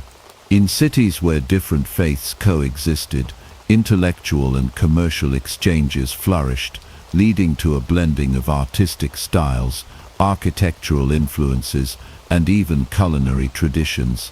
The adoption of spices and new cooking techniques, for example, transformed European cuisine, introducing flavors and methods that are still evident in modern dishes. The Crusades also played a crucial role in shaping the identity of medieval Europe. The idea of a unified Christendom, fighting under the banner of a common cause, helped strengthen a sense of European cultural identity that transcended national and regional divisions. While conflicts between European powers persisted, the shared experience of the Crusades fostered a greater awareness of Europe as a distinct entity within a broader global context. Additionally, the increased contact with the Islamic world encouraged European scholars to seek out and translate classical works, further accelerating the revival of classical learning that would later define the Renaissance. While the Crusades undeniably caused destruction and suffering, their legacy extends far beyond warfare. They reshaped Europe's economic and intellectual landscape, strengthened cultural connections between East and West, and contributed to technological and scientific advancements. The movement of people, goods, and ideas between Europe and the Middle East had lasting effects on the development of medicine, architecture, military strategy, commerce, and even art. Understanding the full impact of the Crusades allows us to see them not just as battles of faith, but as a complex historical phenomenon that influenced the development of the modern world. Despite their origins in religious conflict, the unintended consequences of the Crusades played a crucial role in shaping the intellectual and economic foundations of Europe, leaving a legacy that is still felt today. When thinking about the Middle Ages, many people imagine a bleak and monotonous existence, but in reality, medieval life was filled with a variety of sports, games, and festivals that brought communities together. Far from being a time of constant hardship, the Middle Ages were rich with entertainment, social events, and thrilling competitions that kept people engaged and excited. From grand tournaments to music festivals, from board games to early forms of football, medieval society had an extensive and vibrant entertainment culture. One of the most iconic forms of entertainment in the Middle Ages was the knightly tournament. These grand events, which were both sporting competitions and social spectacles, drew crowds from all walks of life. Knights would engage in jousting matches, displaying their combat prowess by charging at each other with lances while on horseback. Beyond jousting, tournaments also included mock battles known as melees, where groups of knights fought one another in large-scale combat simulations. These events were not only displays of martial skill, but also major social occasions where nobles and commoners alike gathered to enjoy the excitement, cheer for their champions, and celebrate with feasts and festivities. Beyond the battlefield, music and dance played a crucial role in medieval entertainment. Minstrels and troubadours traveled from town to town, performing ballads, storytelling, and playing instruments such as the lute, harp, and flute. These musicians were an essential part of courtly life, but they also performed at fairs and festivals, bringing joy to ordinary people. Medieval dances such as the carol were popular at gatherings, allowing people to express themselves rhythmically and socially. The songs and stories performed often carried moral lessons, historical tales, or romantic themes, keeping audiences entertained while also preserving cultural narratives. Medieval fairs and festivals were another major source of entertainment. These lively events took place in towns and villages, usually on religious feast days or during seasonal celebrations. Market stalls would be set up, selling food, clothing, and handmade crafts, while entertainers such as jugglers, acrobats, and fire-breathers dazzled the crowds. Games of chance and skill, such as archery contests and wrestling matches, added to the excitement. These festivals provided a rare break from daily labor, allowing communities to come together in merriment and celebration. Sports and physical activities were also a significant part of medieval recreation. Early forms of football, known as mob football, were particularly popular. Unlike the modern game, these matches had few rules and often involved entire villages competing against one another, with goals sometimes set miles apart. The game was rough, chaotic, and could last for hours, but it was a thrilling and beloved pastime. Archery was another favorite activity, and in some places it was even required by law for men to practice regularly, both as a form of entertainment and military preparedness. Wrestling, boxing, and other forms of hand-to-hand combat were also widely enjoyed, with contests held at fairs and celebrations.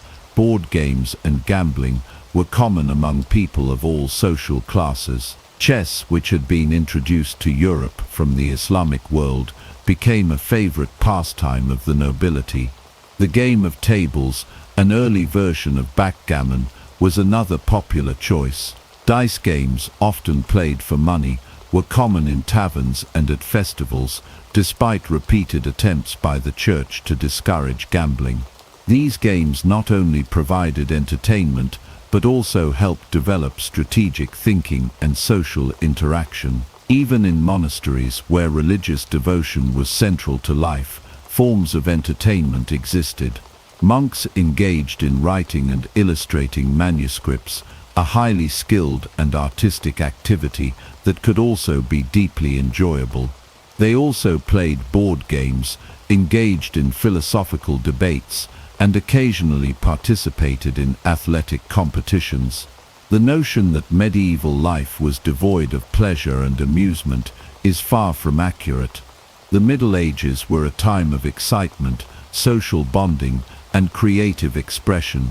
Whether through the clash of lances in a tournament, the lively melodies of a minstrel, or the communal joy of a festival, medieval people found ways to make their lives rich and fulfilling. Entertainment was woven into the fabric of daily life, proving that the medieval era was anything but dull. The common perception of medieval justice often conjures images of ruthless punishments, arbitrary rulings, and lawless societies where might made right. In reality, however, the medieval world had well-developed legal systems and institutions that maintained order and sought to administer justice in a structured way. While the methods and punishments were different from modern standards, medieval societies had courts, law enforcement, and various forms of legal recourse that provided stability and regulation. Medieval law was based on a combination of customary traditions, royal decrees, and religious influence. In many regions, justice was carried out through a hierarchical system that included local lords, town councils, and royal courts. The legal framework varied across Europe, with common law developing in England, while continental Europe followed Roman and canon law traditions. Local laws and customs also played a major role, ensuring that justice was tailored to the needs of specific communities. One of the earliest forms of law enforcement was the watch system, in which townspeople were responsible for maintaining security.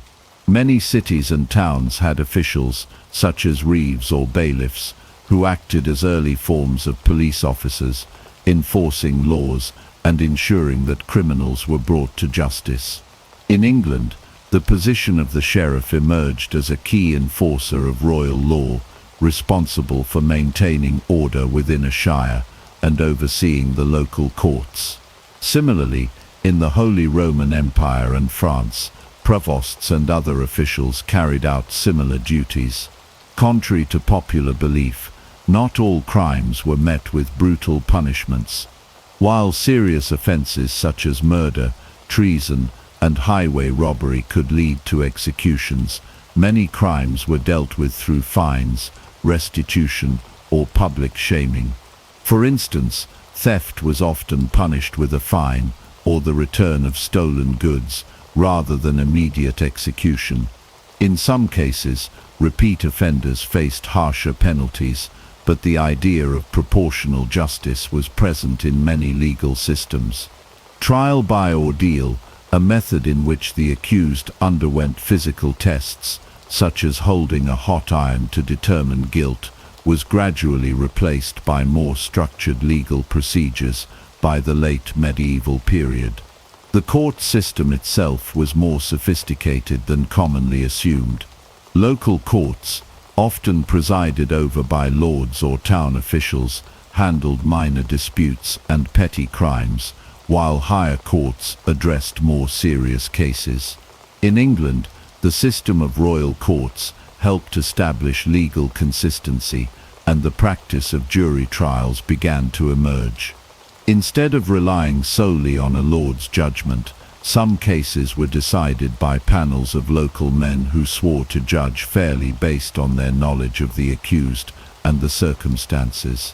This early form of the jury system helped lay the foundation for modern legal proceedings. Church courts also played a major role in medieval justice. The clergy had their own legal system, known as canon law, which governed matters related to the church, such as marriage, morality, and disputes among clergy. These courts often handed down more lenient punishments than secular courts, focusing on penance rather than corporal punishment. Clergy members accused of crimes could sometimes claim benefit of clergy, allowing them to be tried in church courts rather than by secular authorities, which often led to lighter sentences. Medieval towns and cities also developed their own legal codes and institutions to maintain order. Guilds, which controlled trade and crafts, had their own rules and mechanisms for resolving disputes among members. Some cities, particularly those with charters granting them legal autonomy, had elaborate court systems that functioned independently of feudal lords. The growing use of written legal records helped improve consistency in judgments and ensured that legal precedents were followed. Despite the existence of legal systems, justice in the medieval world was not always fair. Corruption, bribery, and social status often influenced rulings, with wealthier individuals sometimes able to buy their way out of punishment. However, the evolution of medieval law laid the groundwork for many principles that still exist today, such as due process, proportional punishment, and community involvement in legal decisions. The idea that medieval justice was purely arbitrary or excessively cruel is an oversimplification. While punishments could be harsh, legal institutions provided structure and order, ensuring that societies functioned relatively smoothly. From early police forces to jury trials, the medieval legal system was far more advanced than many assume, showing that the concept of justice has long been an essential part of human civilization. When people think of Vikings, they often imagine ruthless warriors raiding monasteries, burning villages, and leaving destruction in their wake.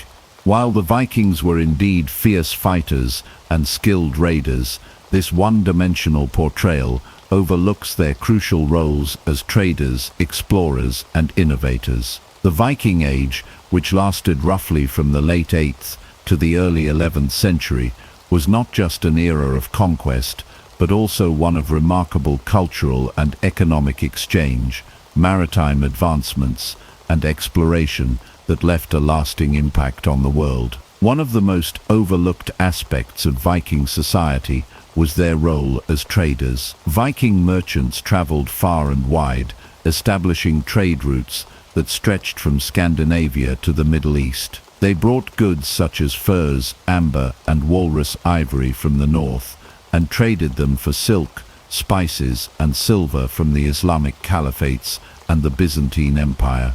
Viking trade hubs like Hedeby and Birka flourished as bustling centers of commerce, where traders from different cultures exchanged goods, knowledge, and ideas. The Vikings' extensive trade networks helped connect distant civilizations, making them key players in medieval global commerce. Vikings were also skilled explorers and navigators, setting sail on voyages that took them to new and uncharted territories. Their longships, marvels of naval engineering, allowed them to travel vast distances across open seas and navigate shallow rivers with ease. Viking explorers such as Leif Erikson reached North America nearly 500 years before Columbus, establishing settlements in what is now Newfoundland. Others sailed to Iceland, Greenland, and even as far as the Caspian Sea. Their fearless exploration expanded the known world and paved the way for future maritime expeditions. Aside from their reputation as warriors, the Vikings were also pioneers in shipbuilding and seafaring. Their longships were not only fast and agile, but also capable of withstanding harsh ocean conditions. These vessels were instrumental in their military campaigns, but also facilitated trade and exploration. The Viking mastery of shipbuilding influenced naval technology for centuries, setting the foundation for future advancements in maritime travel. Viking society was also more structured and sophisticated than many assume. They had complex legal systems, with assemblies known as things where disputes were settled and laws were made. These gatherings, which involved community participation, ensured that justice was maintained without the need for centralized authority. Women in Viking society had more rights than in many other medieval cultures, with the ability to own property, initiate divorce, and run businesses. In addition to their trading and governance, the Vikings had a rich cultural and artistic heritage. Their sagas and poetry preserved the legends of their gods, heroes, and historical events. Intricate carvings, metalwork, and rune stones demonstrated their artistic skill and deep cultural traditions. The Norse myths and stories they left behind continue to captivate people today, influencing literature, art, and even modern entertainment. The legacy of the Vikings extends far beyond their raids. They were entrepreneurs, explorers, and cultural influencers who shaped the course of history. Their ability to adapt, innovate, and connect different parts of the medieval world makes them one of the most fascinating civilizations of their time. Rather than mere barbarians, the Vikings were a people of great ambition and vision, leaving an enduring mark on the world through their trade, exploration, and technological advancements. When we think of banks today, images of towering skyscrapers, digital transactions, and credit cards likely come to mind. However, the origins of modern banking can be traced back to the Middle Ages, when medieval merchants, traders, and early bankers developed complex systems of credit, loans, and financial instruments long before the advent of modern finance. The medieval financial system was built on practical needs and grew as commerce expanded, laying the groundwork for the intricate banking structures that would later dominate the global economy. One of the earliest examples of medieval banking can be found in the bustling merchant cities of Italy, particularly in places like Venice, Florence, and Genoa. These cities were central to trade between Europe, Asia, and Africa, and merchants had to manage large sums of money to finance their extensive trade operations. To facilitate these transactions, early bankers began to develop mechanisms such as letters of credit, which allowed merchants to borrow money from one city and repay it in another without having to physically transport large sums of currency. This system provided a level of security and convenience for traders, allowing them to engage in long-distance commerce with greater confidence. Alongside letters of credit, medieval bankers also developed the concept of promissory notes, which were essentially promises to repay a loan at a later date. These notes were used by both individuals and institutions, and they served as a precursor to the checks that we use today. Promissory notes were often used in international trade, allowing merchants to complete transactions without the need for hard currency, which was often in short supply. This system of credit helped to stimulate the growth of trade and commerce during the medieval period, as it enabled merchants to conduct business more efficiently and securely.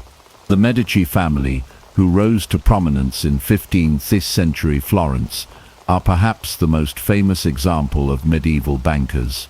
The Medici Bank, established by Giovanni di Bicci de' Medici in 1397, became one of the most powerful financial institutions in Europe. The Medici family used a variety of innovative financial tools, including double-entry bookkeeping, to manage their vast business empire.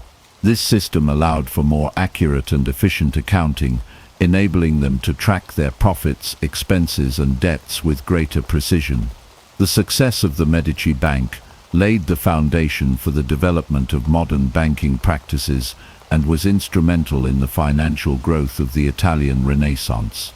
In addition to credit systems and promissory notes, early medieval bankers also developed rudimentary forms of insurance. Merchants engaged in long-distance trade often faced the risk of losing their goods due to shipwrecks, piracy, or theft. To mitigate these risks, some merchants began to pool their resources and share the burden of potential losses.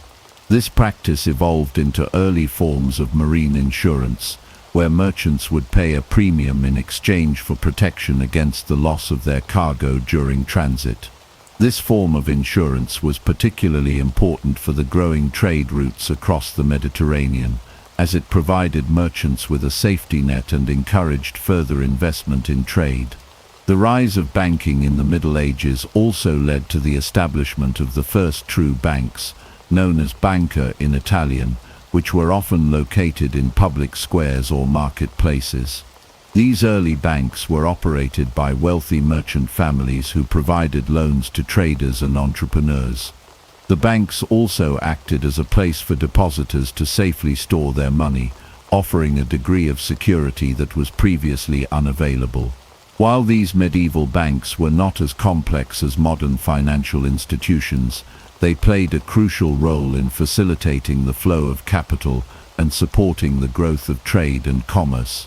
Despite the many advancements made in medieval banking, the practice of lending money at interest was viewed with suspicion by the Catholic Church, which considered it usury.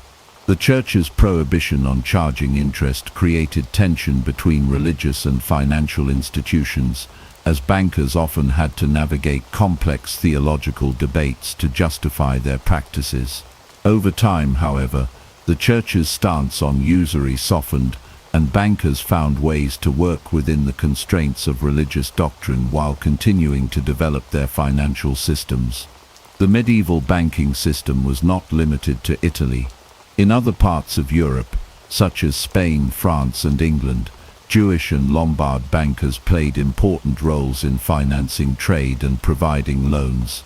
These bankers often operated in a legal grey area, as their work was sometimes viewed with suspicion by local authorities. However, their services were indispensable, and they helped facilitate the movement of money across Europe, particularly in regions where the Christian prohibition on usury was strictly enforced. As trade expanded and economies grew more complex, the need for more sophisticated financial institutions became evident. The early banking systems of the Middle Ages provided a foundation for the development of modern banking practices, including the establishment of national banks, the creation of paper currency, and the development of stock markets. The innovations of medieval bankers and merchants were essential in the evolution of finance, and without them, the economic structures of the modern world may never have come to be. The legacy of medieval banking is still felt today, as many of the practices developed during this period form the backbone of our contemporary financial system.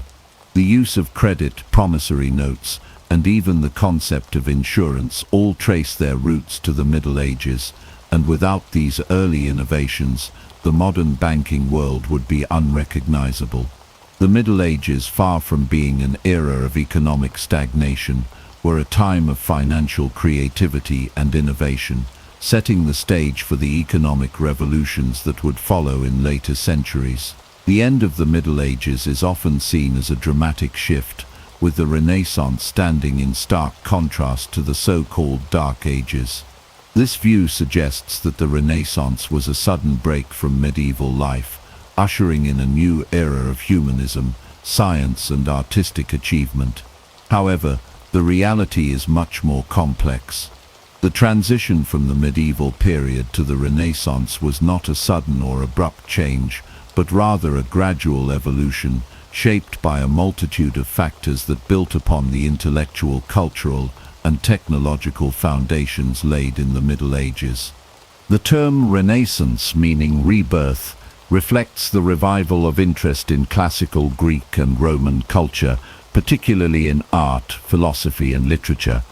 While it is true that the Renaissance saw a renewed focus on the classical past, this movement did not arise out of a vacuum. The intellectual developments of the Middle Ages, including the preservation and study of ancient texts by medieval scholars, played a crucial role in the Renaissance's emergence. Monasteries and universities in the medieval period were central to the preservation of knowledge, and scholars in these institutions meticulously copied and translated ancient works, ensuring that classical learning was not lost. The Renaissance would not have been possible without the medieval efforts to safeguard this knowledge. In addition to the intellectual continuity between the Middle Ages and the Renaissance, the rise of the Renaissance was also closely linked to the economic and political changes of the late medieval period.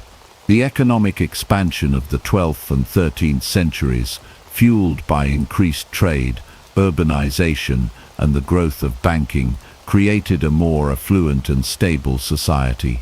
This newfound wealth provided the resources necessary to support the artistic and intellectual pursuits that defined the Renaissance. Cities like Florence, Venice, and Milan became cultural hubs, where wealthy patrons, including the Medici family, funded the work of artists, architects, and scholars. The technological advancements of the medieval period also laid the groundwork for the Renaissance. The development of the printing press by Johannes Gutenberg in the 15th century revolutionized the spread of knowledge, making books more widely available and affordable. This innovation greatly accelerated the dissemination of Renaissance ideas and allowed for the rapid exchange of information across Europe. The printing press was an extension of earlier medieval technological advancements, such as the mechanical clock and improved agricultural tools, which had already begun to transform European society. Another key element of the Renaissance was the growing emphasis on individualism and humanism, ideas that were not entirely new but were further developed during this period. While medieval thinkers were primarily concerned with religious matters and the afterlife, Renaissance scholars and artists began to place a greater focus on human experience, reason, and the natural world. The humanist movement, which sought to revive the study of classical languages, literature, and philosophy, was influenced by the intellectual traditions of the Middle Ages, particularly scholasticism, which emphasized reason and logic. Renaissance humanism was not a rejection of the medieval worldview, but rather a continuation of the intellectual pursuits that had been ongoing for centuries. In art and architecture, the Renaissance witnessed a revival of classical forms and ideals, such as the use of perspective, the study of anatomy, and a focus on proportion and harmony. However, these artistic innovations did not emerge overnight. Medieval artists, particularly those working in the Gothic style, had already begun experimenting with techniques such as light, shadow, and perspective. The Renaissance took these developments to new heights, incorporating the scientific study of the human body and the natural world into artistic practice. Artists like Leonardo da Vinci and Michelangelo built upon the work of their medieval predecessors, blending classical influences with new discoveries in science and mathematics. Politically, the late medieval period saw the decline of feudalism and the rise of centralized monarchies, a trend that would continue into the Renaissance. The development of strong centralized states in France, England, and Spain created the conditions for the growth of Renaissance culture. As kings and princes consolidated power, they were able to support the arts, sciences, and education, helping to foster the conditions for the flourishing of Renaissance ideas. At the same time, the weakening of the medieval church and the rise of secularism allowed for greater intellectual freedom and the questioning of established authority. The end of the Middle Ages and the dawn of the Renaissance was therefore a slow and gradual transformation rather than a sharp break. The Renaissance built upon the intellectual, artistic, and technological achievements of the Middle Ages, and many of the ideas and practices that defined this new era were already in development during the medieval period. The transition from the medieval to the modern world was a process that spanned centuries, shaped by the efforts of countless individuals who contributed to the intellectual, artistic, and cultural movements of both periods. In hindsight, it is clear that the Renaissance was not a complete departure from the Middle Ages, but rather a continuation of a long intellectual and cultural evolution. The Middle Ages provided the foundations for the Renaissance's achievements, and the Renaissance in turn set the stage for the modern world. Far from being an abrupt end to the medieval period, the Renaissance was the culmination of centuries of development, a period in which the ideas and innovations of the Middle Ages found their fullest expression. The end of the Middle Ages, therefore, was not a sudden break, but a gradual and complex evolution that paved the way for the modern world. Ancient Egypt stands as one of the most influential and fascinating civilizations in human history. Its story spans over 3 millennia, from the dawn of its unification around 3100 BCE to its eventual decline in the 4th century CE. Situated along the fertile banks of the Nile River, Egypt's unique geography and natural resources played a pivotal role in the formation and growth of its remarkable culture and society. This chapter introduces the beginnings of ancient Egyptian civilization, its rise, and the crucial role the Nile played in shaping one of the greatest ancient cultures. The geography of ancient Egypt was central to its development. The country is located in northeastern Africa, bordered by deserts to the east and west, and by the Mediterranean Sea to the north. But perhaps the most significant geographic feature of Egypt was the Nile River, which stretched for over 4,000 miles from Central Africa to the Mediterranean. The Nile provided a lifeline to the Egyptians, offering water, transportation, fertile soil, and abundant fish and wildlife. Each year the river flooded its banks, depositing nutrient-rich silt that enabled the Egyptians to cultivate crops and sustain large populations. The annual flooding of the Nile was seen as a gift from the gods, an event that allowed Egypt to thrive as an agricultural powerhouse. Beyond its geographical advantages, Egypt's natural isolation, protected by vast deserts, provided a sense of stability and security. This allowed Egyptian culture and society to develop relatively undisturbed by outside forces for many centuries.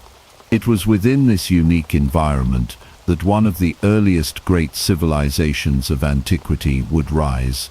The early history of Egypt is marked by its unification.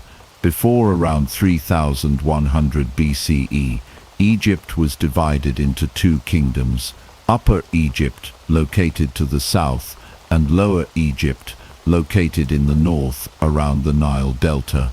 The unification of these two regions is traditionally attributed to King Narmer, also known as Menes, who became the first pharaoh of a unified Egypt.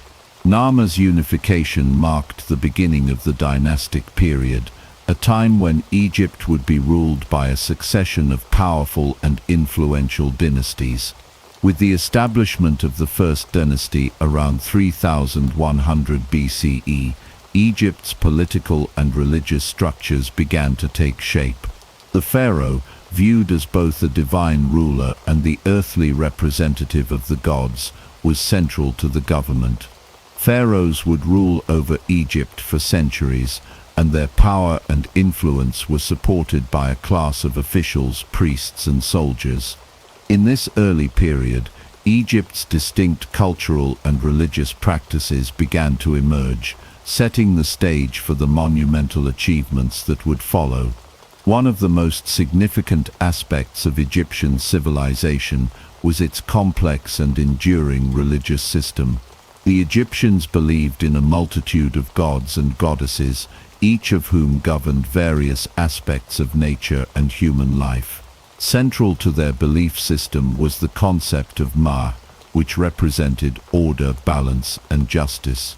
The pharaoh was considered the earthly guarantor of Ma, ensuring harmony between the gods, the land, and the people. The dynastic period also saw the development of Egypt's distinct art, architecture, and writing systems.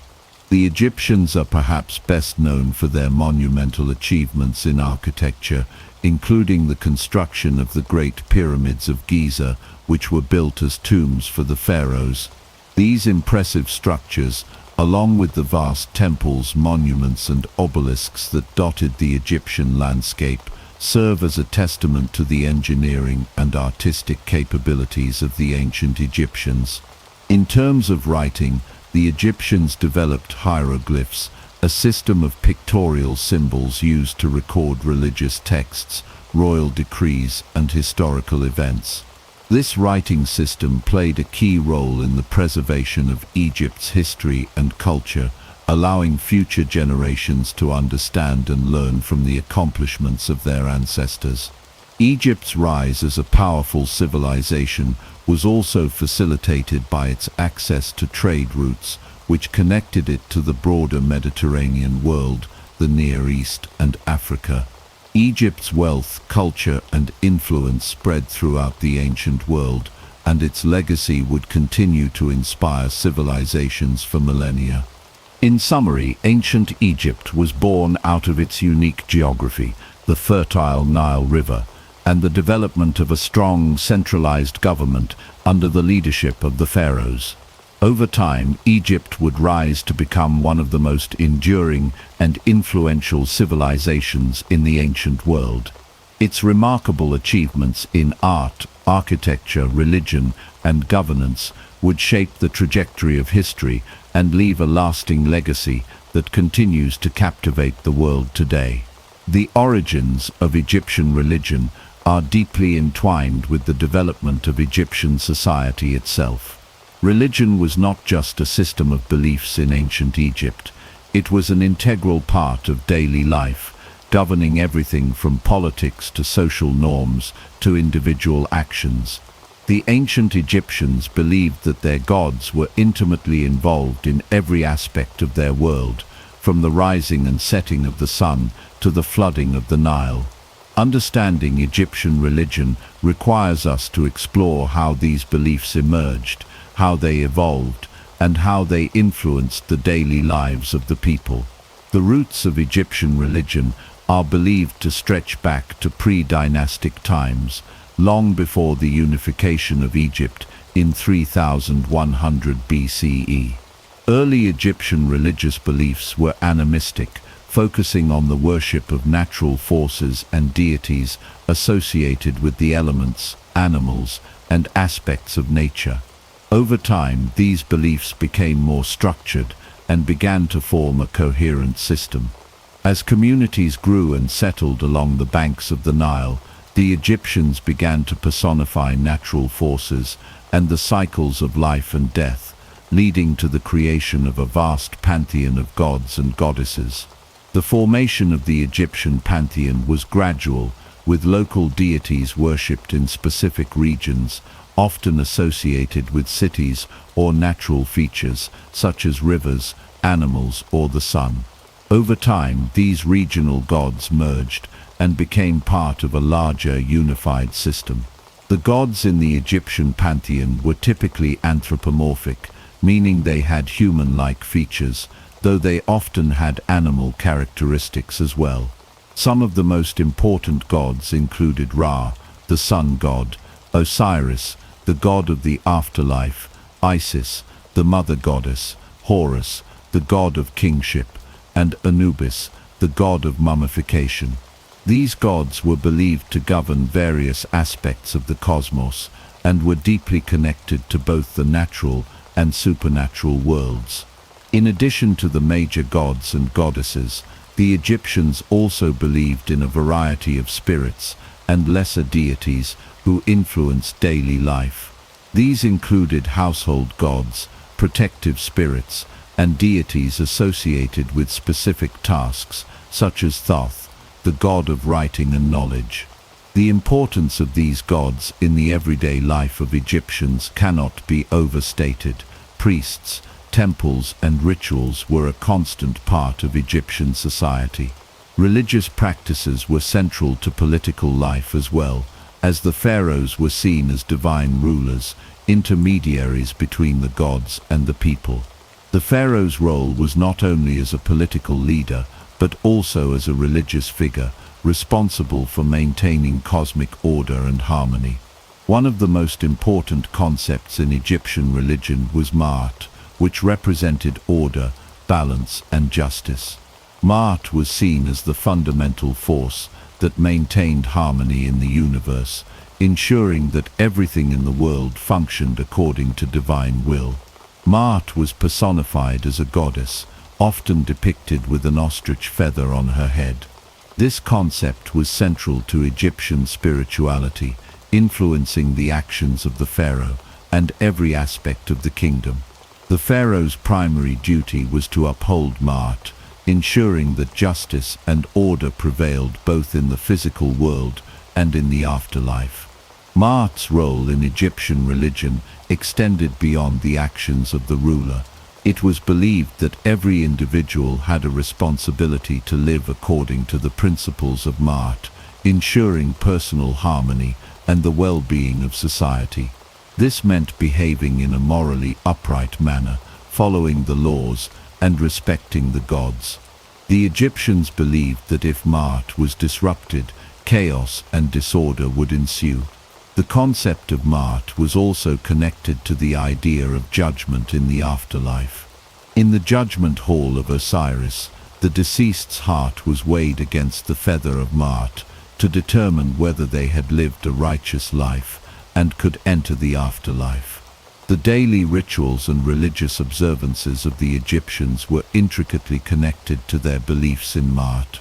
Temples were built in honor of the gods, where priests performed daily rituals to maintain the favor of the gods and ensure the continued prosperity of Egypt.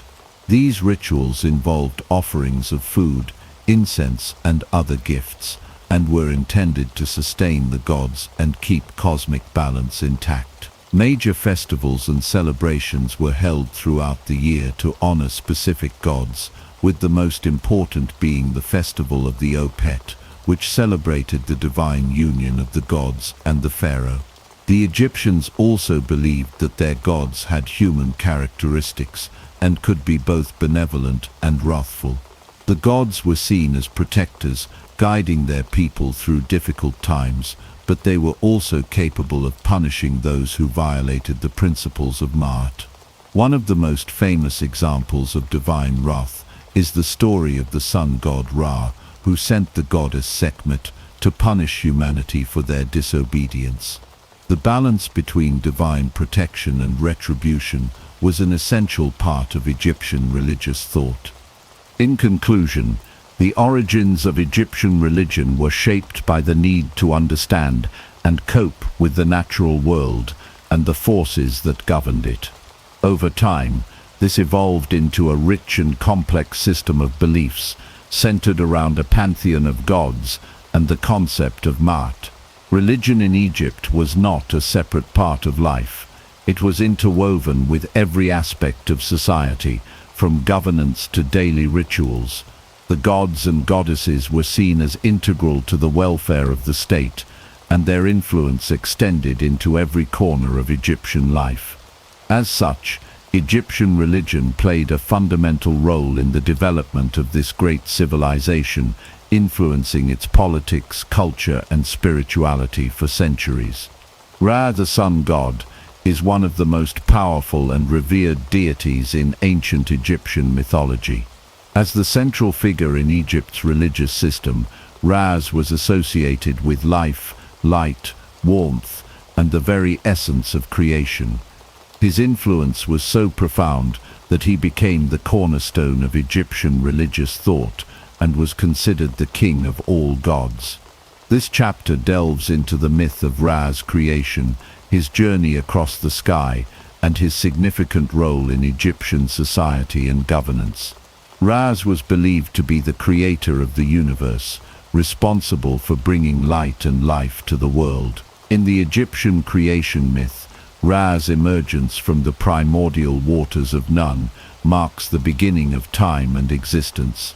According to one version of the myth, in the beginning there was only darkness and chaos. From the waters of Nun, the ancient Egyptian concept of the primordial ocean, Ra arose as the first divine being. Ra was said to have created himself, and by extension, the cosmos. As the god of the sun, his primary role was to bring order and structure to the world, dispelling the chaos that once ruled. Ra's journey across the sky was a central part of his daily existence. Egyptians believed that Ra traveled across the sky in his solar bark, a boat that sailed through the heavens each day.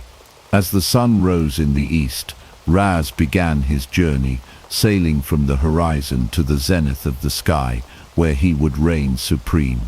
As he traveled, Raz would pass through different realms, each with its own challenges and obstacles. At night, Raz would descend into the underworld, known as Duat, where he would battle the forces of darkness and chaos, primarily represented by the serpent Apep or Apophis.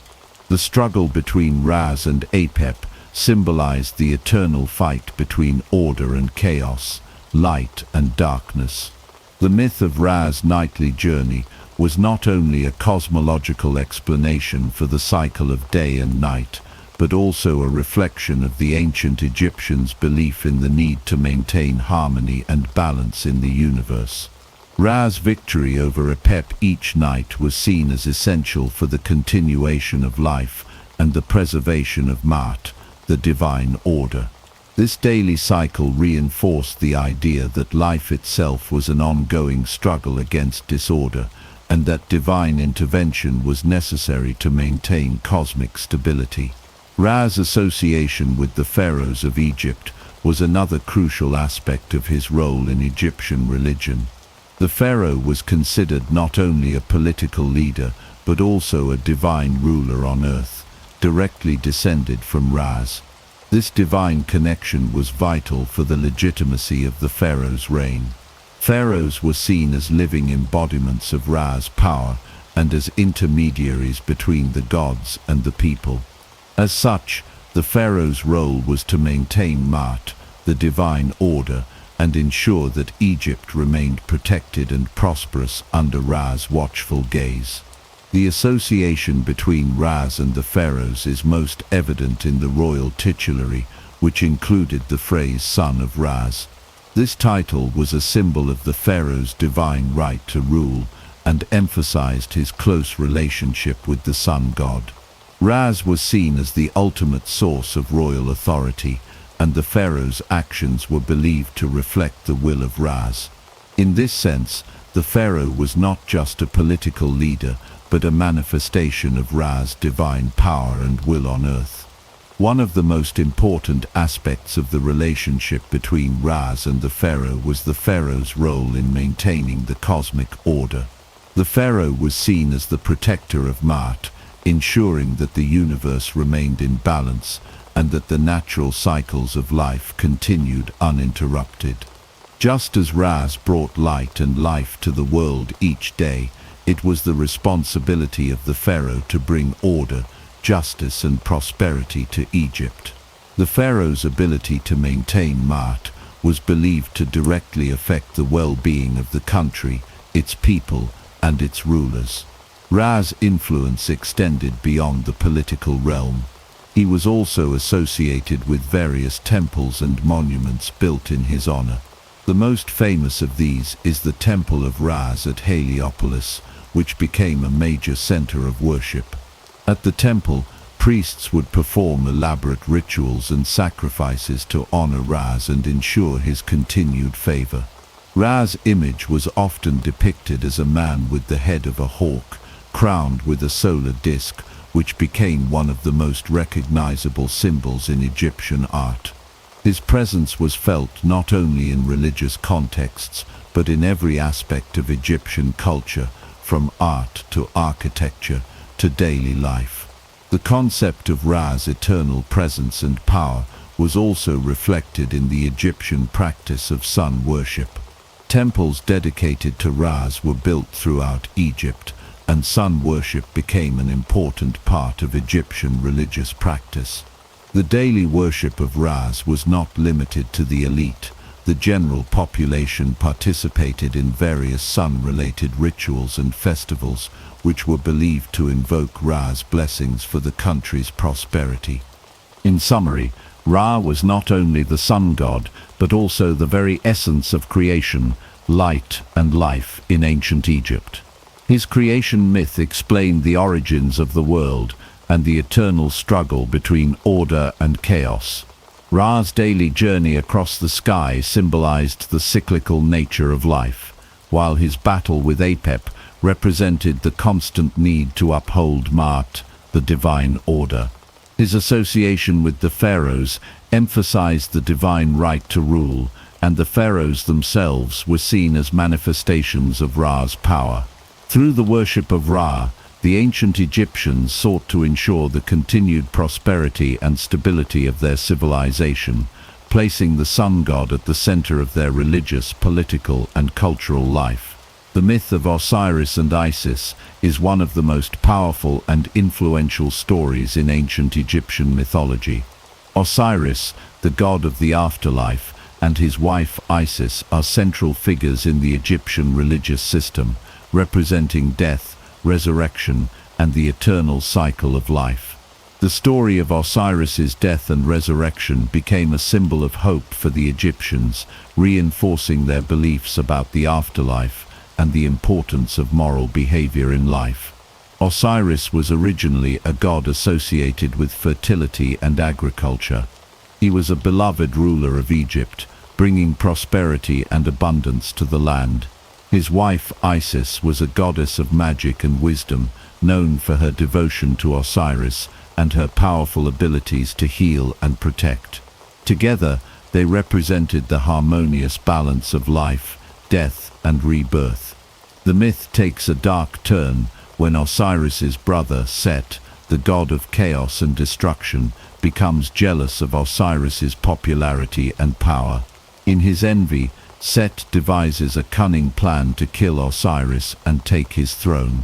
Set traps Osiris in a beautiful, ornately decorated coffin, which he seals and throws into the Nile River. The coffin is carried away, and Osiris's body is eventually discovered by Isis. Heartbroken, Isis embarks on a quest to find and restore her beloved husband. With the help of her magical powers and the assistance of her sister Nephthys and the jackal-headed god Anubis, Isis is able to recover Osiris's body. However, Set, not willing to allow his brother's resurrection, dismembers Osiris's body and scatters the pieces across Egypt. Undeterred, Isis and her sister search for and reassemble Osiris's body, bringing him back to life through the power of her magic. The resurrection of Osiris is one of the most significant events in Egyptian mythology. It symbolizes the eternal cycle of life, death, and rebirth. Osiris's ability to be resurrected represents the promise of life after death and the possibility of regeneration. Osiris, after his resurrection, becomes the ruler of the afterlife, presiding over the judgment of souls and guiding the dead to their final resting place. The concept of the afterlife was central to Egyptian religious beliefs, and Osiris was the key figure in this process. The idea that one could live again in a different form after death provided comfort and hope to the ancient Egyptians. Osiris's resurrection also had profound implications for the pharaohs of Egypt. Pharaohs were considered to be the living embodiments of Horus, the son of Osiris, and were thus directly connected to Osiris in both life and death. After their deaths, the pharaohs were believed to join Osiris in the afterlife, and they were often depicted as being reborn in a similar way to their divine ancestor. This connection between Osiris and the pharaohs reinforced the concept of divine kingship and the idea that death was not an end, but a continuation of the eternal cycle. The myth of Osiris and Isis also had a significant impact on the religious practices of ancient Egypt. The story of Osiris's death and resurrection became the basis for many of the rituals and beliefs surrounding burial and the afterlife. Egyptians believed that through proper burial rites and offerings to the gods, the soul could be assured of its place in the afterlife, where Osiris would judge it and determine its fate. In addition to its religious significance within Egypt, the myth of Osiris and Isis also influenced the afterlife beliefs of later civilizations. The story of Osiris's resurrection would later be echoed in various religious traditions, especially in the concept of a dying and rising god, a motif that appears in numerous mythologies across the world. Some scholars believe that the Osiris myth may have influenced the development of Christian resurrection theology, with similarities between the resurrection of Osiris and the resurrection of Jesus Christ. Osiris also became a symbol of hope for the common people of Egypt. In a society where life was often difficult and uncertain, the story of Osiris's resurrection reminded the Egyptians that death was not the end, and that there was hope for renewal and rebirth. The resurrection of Osiris represented the idea that life, in all its forms, was cyclical, renewed each day with the rising of the sun, and again with the resurrection of Osiris. In conclusion, the myth of Osiris and Isis is one of the most important and enduring stories in ancient Egyptian religion. It encapsulates the central themes of life, death, and resurrection, offering Egyptians both a moral framework for living and a vision of hope for the afterlife. The story's impact extended far beyond Egypt, influencing the religious traditions of later civilizations and continuing to resonate through time as a powerful symbol of rebirth and eternal life. The early dynastic period of ancient Egypt, which lasted from around 3100 BCE to 2686 BCE, marks a crucial phase in the formation of one of the most powerful and enduring civilizations in history.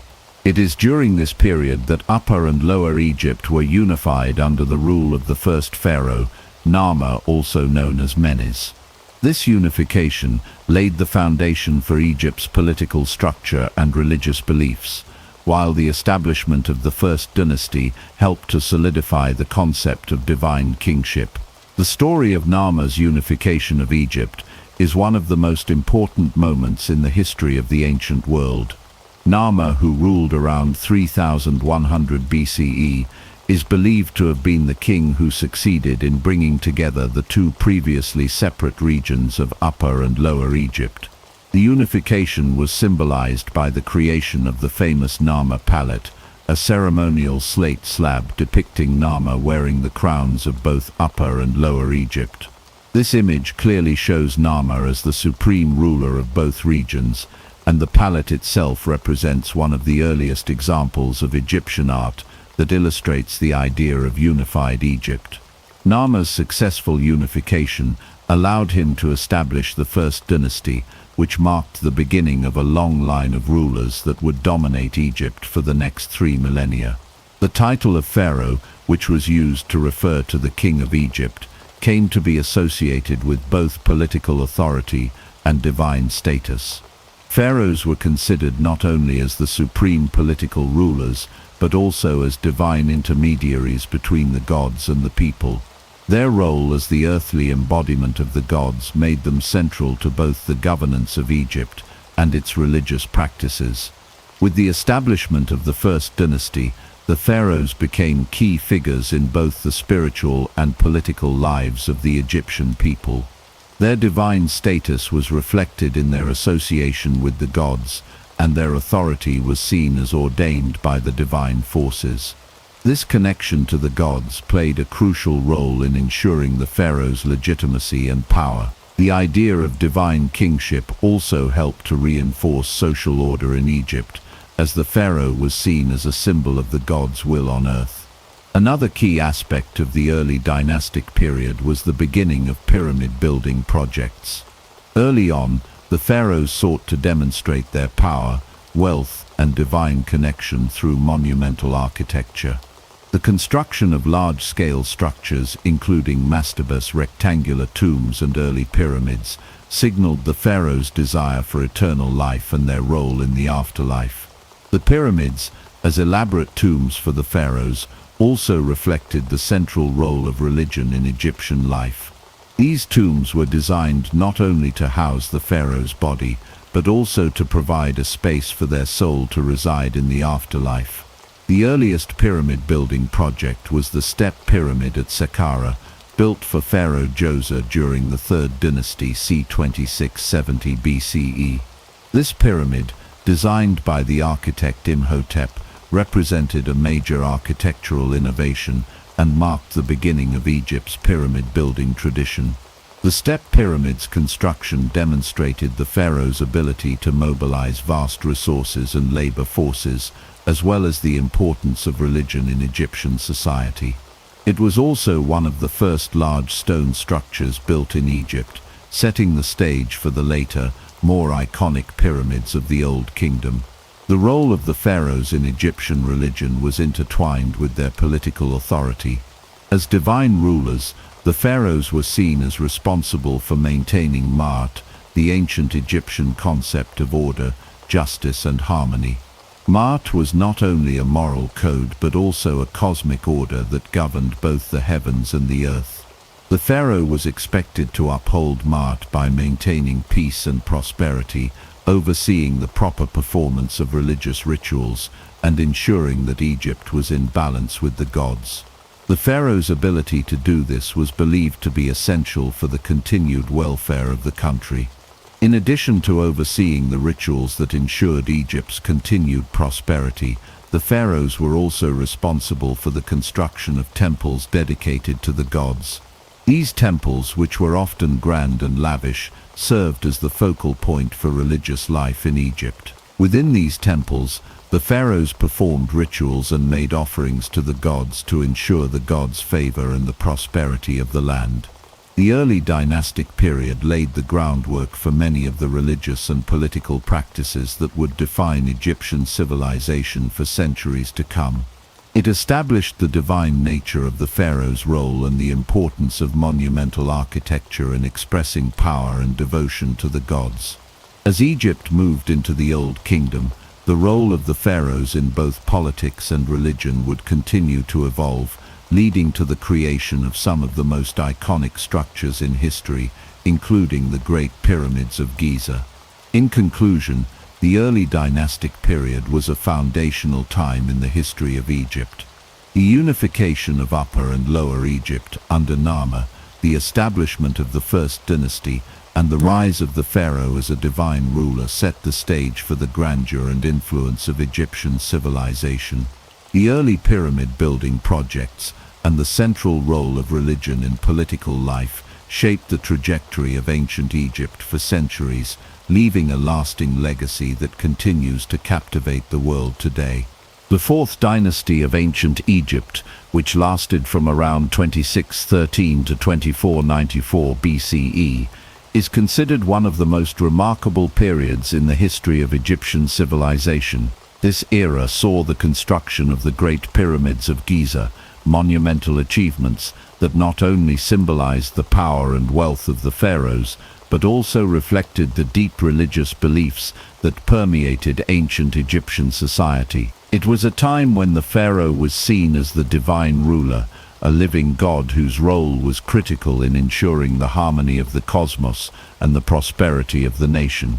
The Fourth Dynasty is most famously associated with the reign of Pharaoh Khufu, also known as Cheops. Khufu's reign marked the pinnacle of pyramid construction, with the construction of the Great Pyramid of Giza being his crowning achievement. This pyramid, the largest of the three pyramids at Giza, is one of the seven wonders of the ancient world and stands as a testament to the pharaoh's power and vision.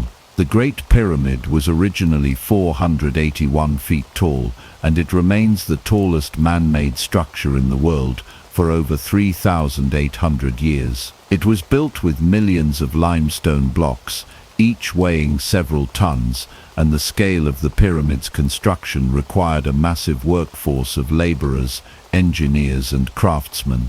Khufu's pyramid was not only an engineering marvel, but also a deeply religious symbol.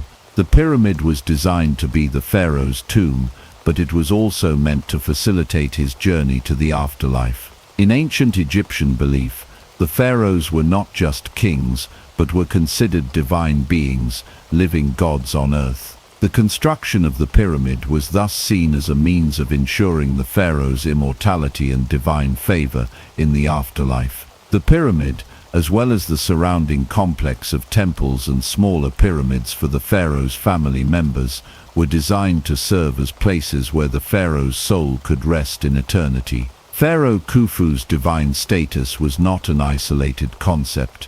It was part of a broader religious framework that emphasized the pharaoh's connection to the gods, particularly Ra, the sun god. Ra was believed to be the creator of all life, and the pharaoh, as the living incarnation of Ra, was seen as the intermediary between the gods and the people. This divine status of the pharaoh was essential in maintaining Ma'at, the Egyptian concept of order, balance and justice, which was vital for the continued prosperity of Egypt. During the Fourth Dynasty, the belief in the pharaoh's divine nature was reinforced through rituals, monuments and inscriptions that linked the pharaoh with the gods. Khufu, for example, was often depicted in royal imagery as a godlike figure, further solidifying his divine status. The building of massive pyramids such as the Great Pyramid was a physical manifestation of this divine connection. By constructing these grand structures, the pharaohs were not just asserting their political power, but were also fulfilling their religious duties to ensure the favor of the gods and the stability of the world. Another significant development during the Fourth Dynasty was the introduction of the concept of the Ka, which would become central to Egyptian ideas about the afterlife. The Ka was believed to be a person's soul or spiritual essence, and it was thought to live on after the body's death. The pharaoh's Ka was considered to be eternal, continuing to exist in the afterlife. This belief influenced the construction of elaborate tombs, as the pharaoh's Ka needed a place to reside after death. The pyramid was therefore not only a tomb, but also a place for the pharaoh's Ka to be preserved for eternity. The concept of the Ka also had a broader societal impact. It reinforced the belief that the soul was just as important as the body, and that the afterlife was an extension of earthly life. The Ka required offerings of food, drink, and other items to ensure its well-being in the afterlife. This is why tombs were often filled with goods that the deceased might need in the next world. For the pharaohs, these goods were often placed in elaborate burial chambers within the pyramids, ensuring that the pharaoh's Ka would remain nourished and cared for in the afterlife. In addition to Khufu, his successors in the Fourth Dynasty, such as Pharaoh Khafre, Jefferson and Pharaoh Menkaure, continued the tradition of pyramid building. Khafre, for example, built the second pyramid at Giza, and his complex is also home to the famous Great Sphinx, a massive limestone statue with the body of a lion and the head of a pharaoh. The Sphinx is believed to represent Khafre himself, further emphasizing the pharaoh's divine nature and his role as a god on earth. The pyramid building projects of the Fourth Dynasty were not only about the pharaoh's afterlife, but also about reinforcing the political and religious order of Egypt. These massive monuments were symbols of the pharaoh's power and divine right to rule, and they served as reminders of the eternal connection between the ruler and the gods.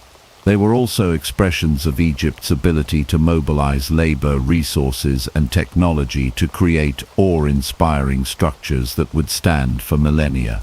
In conclusion, the Pyramid Age and the Fourth Dynasty of ancient Egypt represent one of the most extraordinary periods in the history of the ancient world. The reign of Pharaoh Khufu, with the construction of the Great Pyramid of Giza, stands as a lasting testament to the divine authority of the pharaohs and their role in ensuring the balance of the universe. The introduction of the Ka and the emphasis on the afterlife further solidified the religious beliefs of the time, and the pyramid-building projects of the era were monumental, both in their scope and their cultural significance. The legacy of the Fourth Dynasty continues to influence our understanding of ancient Egypt and the ancient world as a whole. The Middle Kingdom of Egypt, which lasted from around 2055 to 1650 BCE, marks a pivotal period in ancient Egyptian history. This era followed a time of instability known as the First Intermediate Period, where the once unified kingdom had fractured, leading to political disarray and decentralization. As Egypt transitioned from the Old Kingdom, the power of the pharaohs was restored, and a new era of stability and prosperity emerged.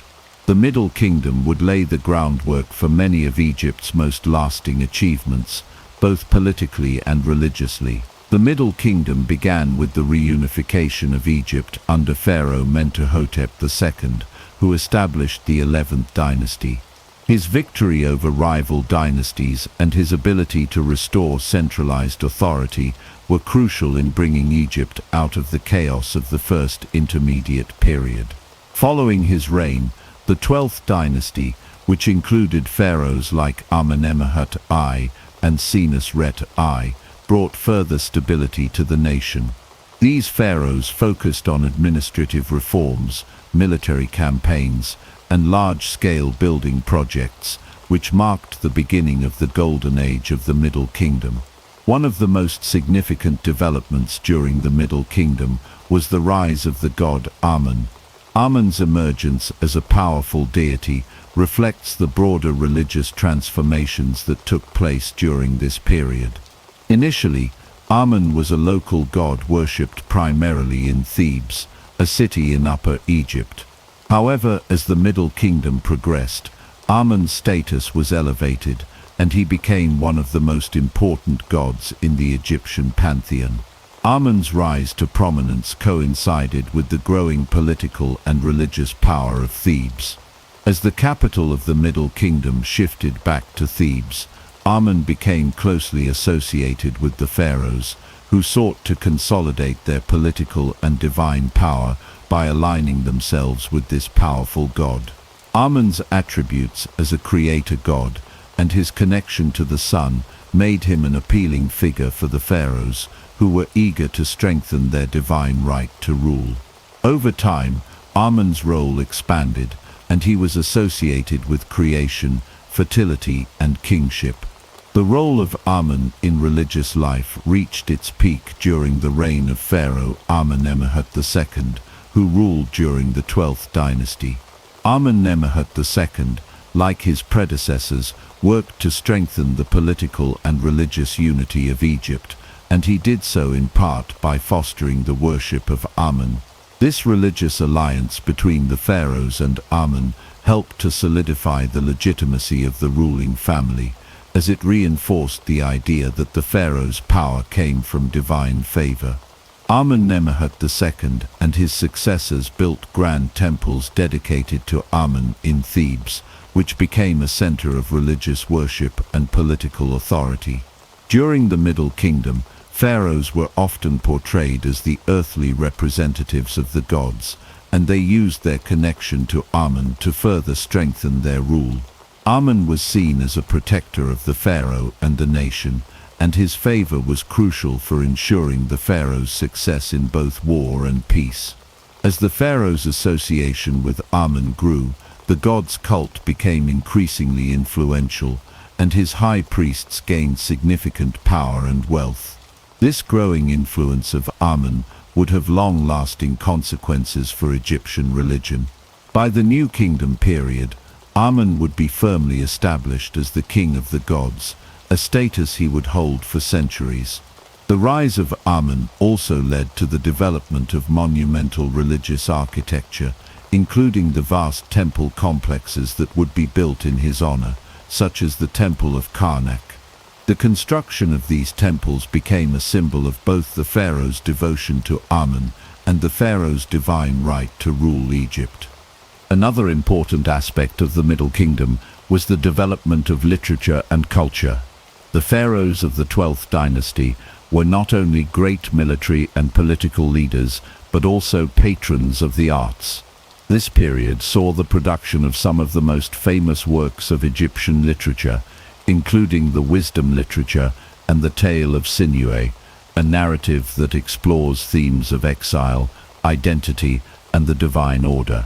These literary works reflect the values and beliefs of the time and offer insight into the social and religious landscape of the Middle Kingdom. The Middle Kingdom also saw the beginning of Egypt's expansion beyond its borders. Pharaohs like Senusret III launched military campaigns into Nubia and the Sinai Peninsula, securing valuable resources and asserting Egyptian power over neighboring regions. These campaigns were not just about territorial expansion. They were also a way for the pharaohs to reinforce their divine right to rule by demonstrating their power and influence over foreign lands. In conclusion, the Middle Kingdom was a time of consolidation for Egypt, both politically and religiously. The transition from the Old Kingdom to the Middle Kingdom brought stability after a period of turmoil, and the rise of Amun as a major deity played a central role in this process. The pharaohs' association with Amun helped to legitimize their power, and the god's influence would continue to grow throughout Egyptian history. The Middle Kingdom also saw advancements in literature, military expansion, and monumental architecture, all of which contributed to Egypt's long-lasting legacy. The Middle Kingdom is remembered as a time of great achievement, and it set the stage for the golden age of the new kingdom that would follow. The reign of Pharaoh Akhenaten, c. 1353–1336 BCE, represents one of the most radical and controversial periods in ancient Egyptian history. Known for his religious revolution, Akhenaten introduced a drastic departure from the long-established polytheistic beliefs of Egypt by embracing monotheism. His dedication to the worship of Aten, the sun disk, marked a significant shift in both religious practices and societal norms. This chapter will explore Akhenaten's religious reform, its impact on Egyptian art and culture, and the return to traditional polytheism after his death. Akhenaten, originally named Amenhotep IV, ascended to the throne during the 18th dynasty, a period when Egypt was at the height of its power. Initially, he ruled under the traditional pantheon of gods, but in a dramatic break with tradition, Akhenaten introduced the worship of Aten as the sole god.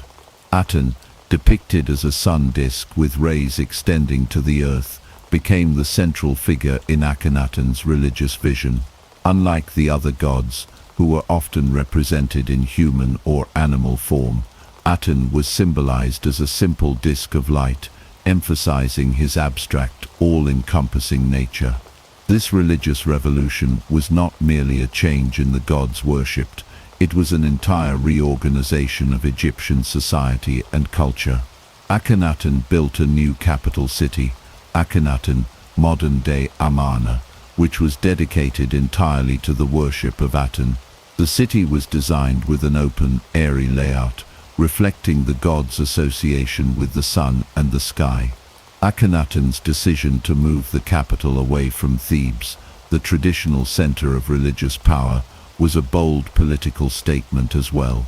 He aimed to shift both the political and religious center of Egypt to Aten, and away from the established priesthood of Amun, who had long held great influence in Egypt. Akhenaten's religious reform also had a profound impact on Egyptian art. Traditional Egyptian art had followed strict conventions, with idealized depictions of the pharaohs and gods.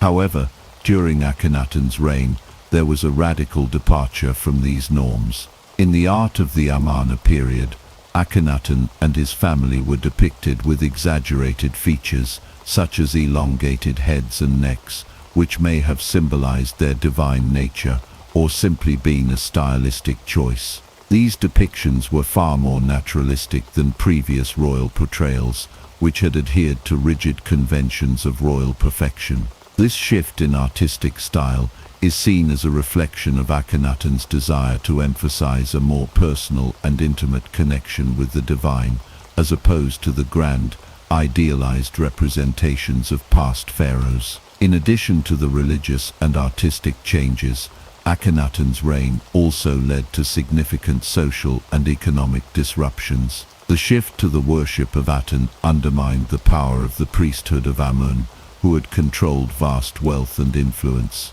As Akhenaten reduced the prominence of Amun and the traditional temples, it is likely that many in Egyptian society, especially the priests and elites, resisted his reforms. This disruption, combined with other factors such as the decline of Egypt's international influence during Akhenaten's reign, may have contributed to the instability that followed his death. Akhenaten's religious reforms were not long-lasting. After his death, His successor, the boy Pharaoh Tutankhamun, restored the traditional polytheistic beliefs and the worship of Amun. Tutankhamun's reign, though brief, marked a return to the old religious order.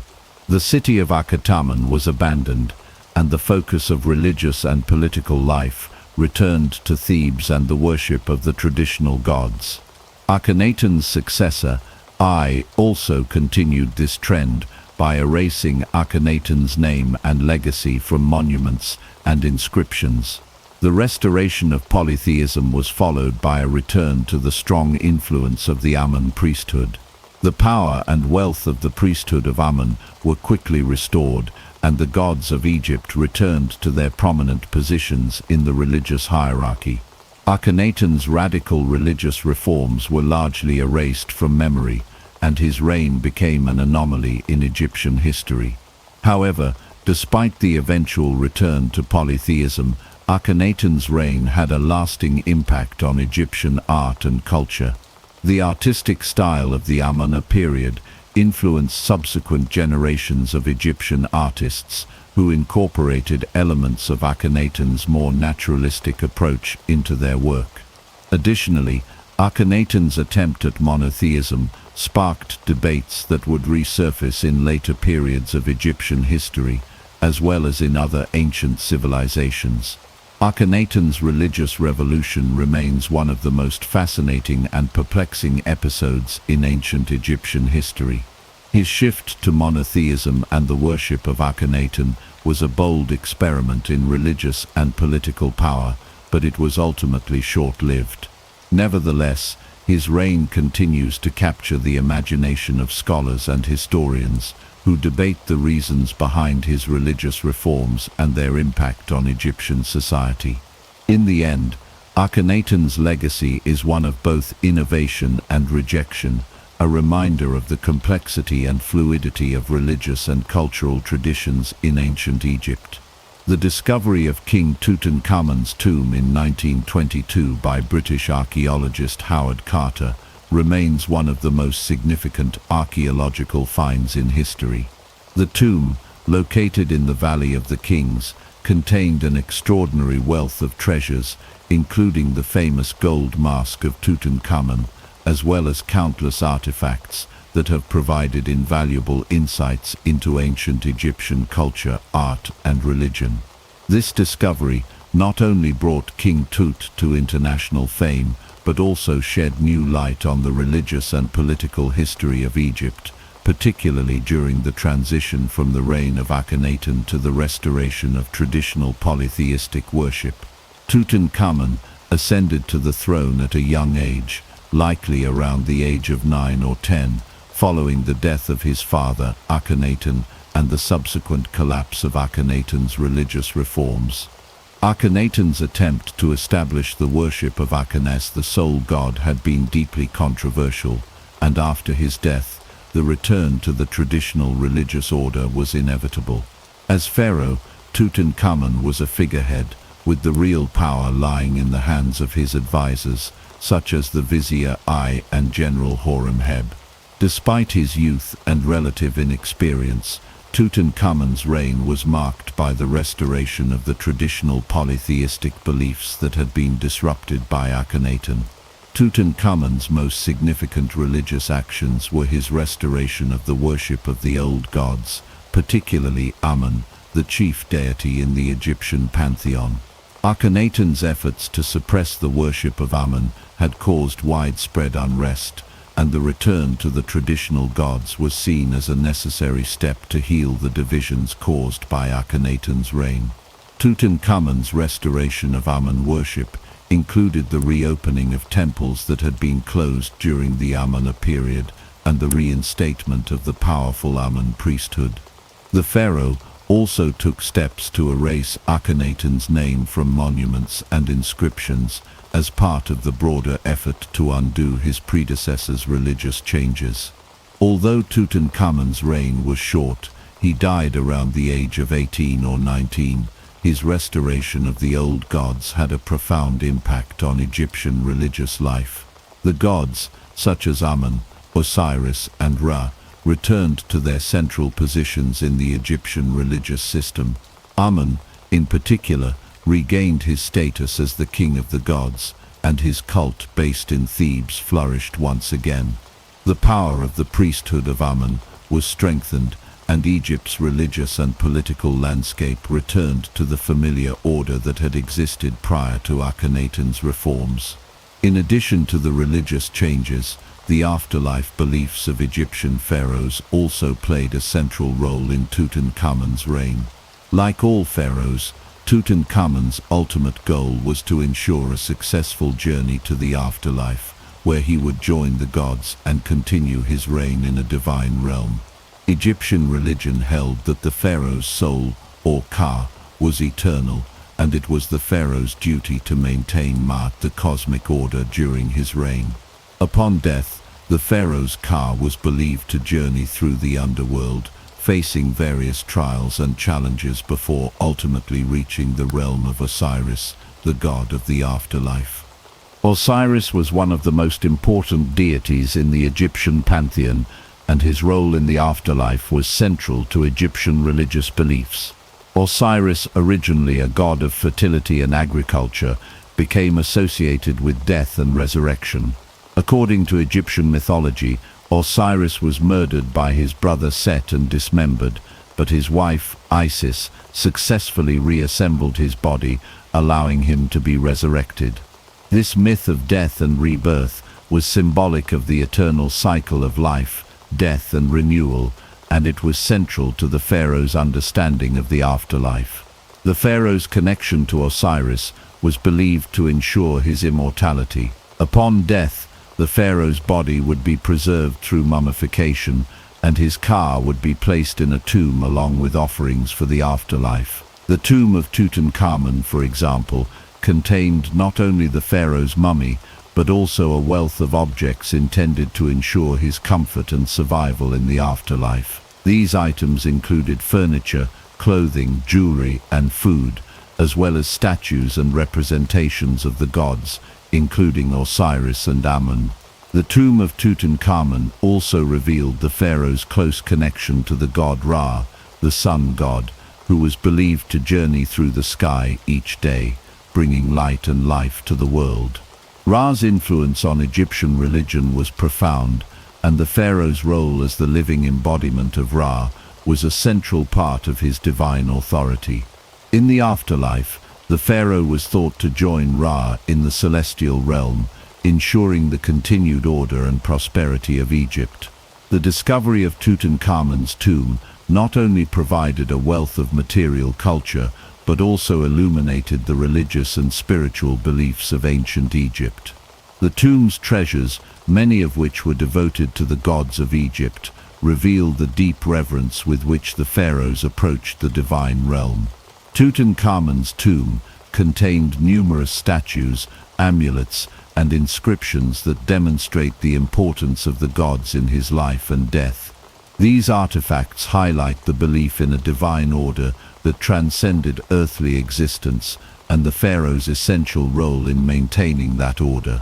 In conclusion, Tutankhamun's reign, though brief, was marked by the restoration of Egypt's traditional polytheistic beliefs and a return to the worship of the gods, particularly Amun and Osiris. The discovery of his tomb has provided modern scholars with unparalleled insight into the religious practices, art, and material culture of ancient Egypt. The gods of Egypt, from Amun and Osiris to Ra, played a central role in the afterlife beliefs of the pharaohs, and the legacy of these beliefs continues to fascinate and inspire people around the world today. The New Kingdom c. 1550–1070 BCE is often regarded as the peak of ancient Egyptian civilization, marked by immense military power, cultural flourishing, and monumental building projects. Among the many great pharaohs of this period, Ramses II, also known as Ramses the Great, stands out as one of the most influential and legendary rulers in Egyptian history. His reign, lasting from 1279 to 1213 BCE, is considered a high point in Egyptian power, with Ramses II being celebrated for his military successes, his role in constructing vast temple complexes, and his consolidation of Egypt's divine right to rule through his association with the gods. Ramses II's reign followed a period of relative stability after the turbulent 18th dynasty, during which Egypt had established its dominance in the ancient world. Under Ramses II, Egypt reached the height of its territorial expansion and political influence. His military campaigns, especially against the Hittites in the Battle of Kadesh, demonstrated his prowess as a warrior and strategic leader. Although the battle itself was inconclusive, Ramses II presented it as a great victory, securing his reputation as a defender of Egypt's borders and an upholder of Ma'at, the divine order.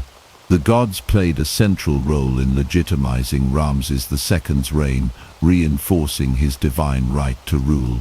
Amun, Ra, and Pa, three of the most powerful gods in the Egyptian pantheon, were closely associated with the pharaoh, as they were with all Egyptian rulers. Amun, as the king of the gods, was the most prominent deity associated with Ramses II's reign. The pharaoh was often depicted as the earthly representative of Amun, who was believed to give the pharaoh divine sanction to rule. The close relationship between Ramses II and Amun was evident in the construction of grand temples and monuments dedicated to the god, which not only served religious purposes, but also reinforced the pharaoh's authority and divine right. Ra, the sun god, was also of central importance during Ramses II's reign. The pharaoh was often depicted as the living embodiment of Ra, particularly in the context of his military campaigns, where he was shown as a divine warrior under Ra's protection.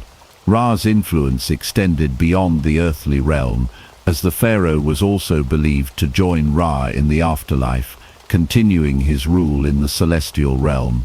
The pharaoh's association with Ra reinforced his status as the protector of Egypt and the guarantor of its prosperity. Ptah, the god of creation and craftsmanship, was another important deity during Ramses II's reign. Ptah was particularly associated with the city of Memphis, the ancient capital of Egypt, and Ramses II, as a ruler deeply invested in monumental architecture, sought to honor Ptah through the construction of temples and statues. The pharaoh's connection to Ptah underscored his role as a builder and creator, further solidifying his divine authority. Ramses II's dedication to the gods was not limited to his military exploits. It was also expressed in his monumental construction projects. Throughout his reign, Ramses II oversaw the building of some of Egypt's most iconic temples and monuments, many of which were dedicated to the gods he revered. One of the most famous of these is the Abu Simbel complex, located in southern Egypt near the Nubian border. The temple at Abu Simbel, carved directly into a mountainside, is an awe-inspiring example of Ramses II's architectural ambition. The complex features 4 colossal statues of Ramses II seated on a throne, symbolizing his dominance over both the earthly and divine realms. The Abu Simbel temples were not only a testament to Ramses II's grandeur, but also a demonstration of the pharaoh's role as the chosen of the gods. The temples were specifically designed to honor Ra-Horakhti, the sun god, and to celebrate Ramses II's divine right to rule. The most impressive aspect of the Abu Simbel temple is the fact that twice a year during the solstices, the sunlight would penetrate deep into the temple's inner sanctum, illuminating the statues of Ramses II and the gods, further emphasizing the pharaoh's connection to Ra and the divine. In addition to the Abu Simbel temples, Ramses II also commissioned the construction of several other monumental structures, including the Ramseum, a mortuary temple dedicated to his own memory, and the temple at Karnak, which was expanded and enriched during his reign. These monumental buildings not only showcased Ramses II's devotion to the gods, but also reinforced his legacy as a ruler who had ensured Egypt's prosperity and divine favor. Ramses II's reign was also marked by the flourishing of Egyptian art, literature, and culture. The pharaoh was not only a military and political leader, but also a patron of the arts. His reign saw the production of grand inscriptions and reliefs that depicted his victories, divine associations, and building projects. The artistry of the time reflected the grandeur and power of the pharaoh, with intricate carvings, paintings, and sculptures that continue to captivate audiences today. Ramses II's long reign, which lasted 66 years, was a time of unparalleled peace and prosperity for Egypt, but it also marked the apex of Egypt's imperial ambitions. By the time of his death, Egypt had become the dominant power in the ancient world, and Ramses II's legacy as one of Egypt's greatest pharaohs was firmly established. His military victories, religious devotion, and monumental building projects ensured that his name would be remembered for millennia. In conclusion, the reign of Ramses II represents the height of Egypt's power during the New Kingdom. The pharaoh's close association with the gods, particularly Amun-Ra and Ptah, reinforced his divine right to rule, and his grand building projects, including the Abu Simbel temples, stand as enduring symbols of his authority and devotion. Ramses II's reign was a time of military success, cultural flourishing, and religious consolidation, and his legacy continues to influence our understanding of ancient Egyptian civilization. The origins of the samurai, one of Japan's most iconic and legendary warrior classes, trace back to the Heian period, which spanned from 794 to 1185. During this era, Japan was transitioning from a centralized, aristocratic society based on court culture to one increasingly defined by military power and feudalism. The samurai, who would eventually come to dominate Japanese society for centuries, evolved during this time as the bushi, or warriors, and played a crucial role in shaping Japan's political and military landscape. The rise of the samurai was closely tied to the shifting needs of the Japanese aristocracy, the growing importance of regional military leaders, and the development of a feudal system that would come to define Japan's medieval period. The early warriors, who would eventually become the samurai, were initially referred to as bushi. These warriors were not yet part of the distinctive samurai class, but were typically local, regional military men who served aristocratic landowners, often in exchange for land or resources. In the beginning, their role was primarily as skilled horsemen and fighters who defended the land of powerful families and clan leaders. However, over time, the bushi began to gain more importance as military leaders, and they began to transition from being simply retainers to becoming a distinct class with their own identity. As Japan entered the Heian period, the political and social structure of the country began to evolve. The central government, located in the capital city of Heian-kai, modern-day Kyoto, was dominated by the aristocracy, and the emperor and court officials held much of the political power. However, the court culture of the Heian period, with its emphasis on poetry, arts, and aesthetics, began to shift as the need for military protection and local governance became increasingly apparent. Powerful aristocratic families, seeking to protect their land and wealth, began to rely more heavily on the bushi, the emerging military class, to defend their holdings. The rise of feudalism during the late Heian period contributed significantly to the evolution of the samurai. As the power of the imperial court weakened and aristocratic families grew in wealth and influence, a system of landholding and military service began to take hold. The bushi, initially tasked with protecting the lands of the nobility, gradually took on greater military and political responsibilities. This shift toward a more decentralized feudal system led to the rise of powerful regional clans, each with its own samurai warriors who would serve their lords in exchange for land and titles. This feudal system would eventually lay the foundation for the establishment of the shogunate and the samurai class's dominance in Japanese society. One of the key factors that contributed to the rise of the samurai during the Heian period was the growing importance of military conflict between powerful clans. The Taira and Minamoto clans, two of the most prominent families of the period, played a central role in the development of samurai culture. These two clans were embroiled in a series of bloody conflicts known as the Genpei War 1180–1185, which would ultimately lead to the establishment of the first shogunate under the leadership of Minamoto no Yoritomo. The Genpei War marked the culmination of the military struggle between the Taira and Minamoto, and the Minamoto clan's victory would lay the groundwork for the rise of the samurai as the dominant force in Japan's military and political life. The Taira clan, originally influential in the imperial court, was a powerful family that gained control over the imperial court and its military forces. The Minamoto clan, on the other hand, was a rival family that, over time, rose in prominence and began to challenge the Taira's dominance. This rivalry between the Taira and Minamoto families would shape the future of the samurai class.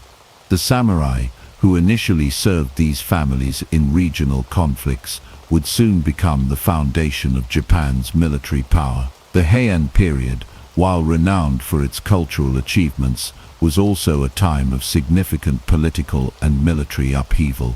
The court culture of the time, with its focus on refined aesthetic pursuits like poetry, calligraphy, and courtly rituals, began to lose its grip on the political power of Japan. The growing tensions between the Taira and Minamoto clans resulted in a series of military conflicts that ultimately reshaped the power structure of Japan.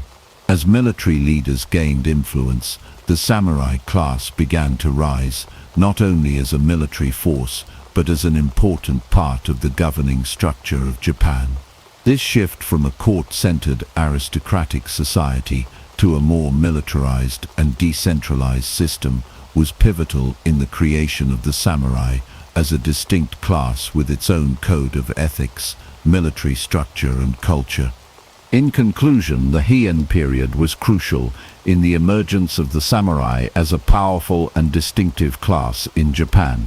The transition from courtly culture to military governance, combined with the rise of regional military leaders and the emergence of feudalism, set the stage for the samurai's eventual dominance in Japanese society.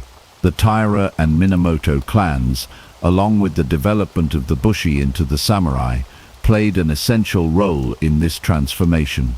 As Japan entered the late Heian period, the samurai would begin to shape the nation's future, not only as warriors but as political and cultural leaders.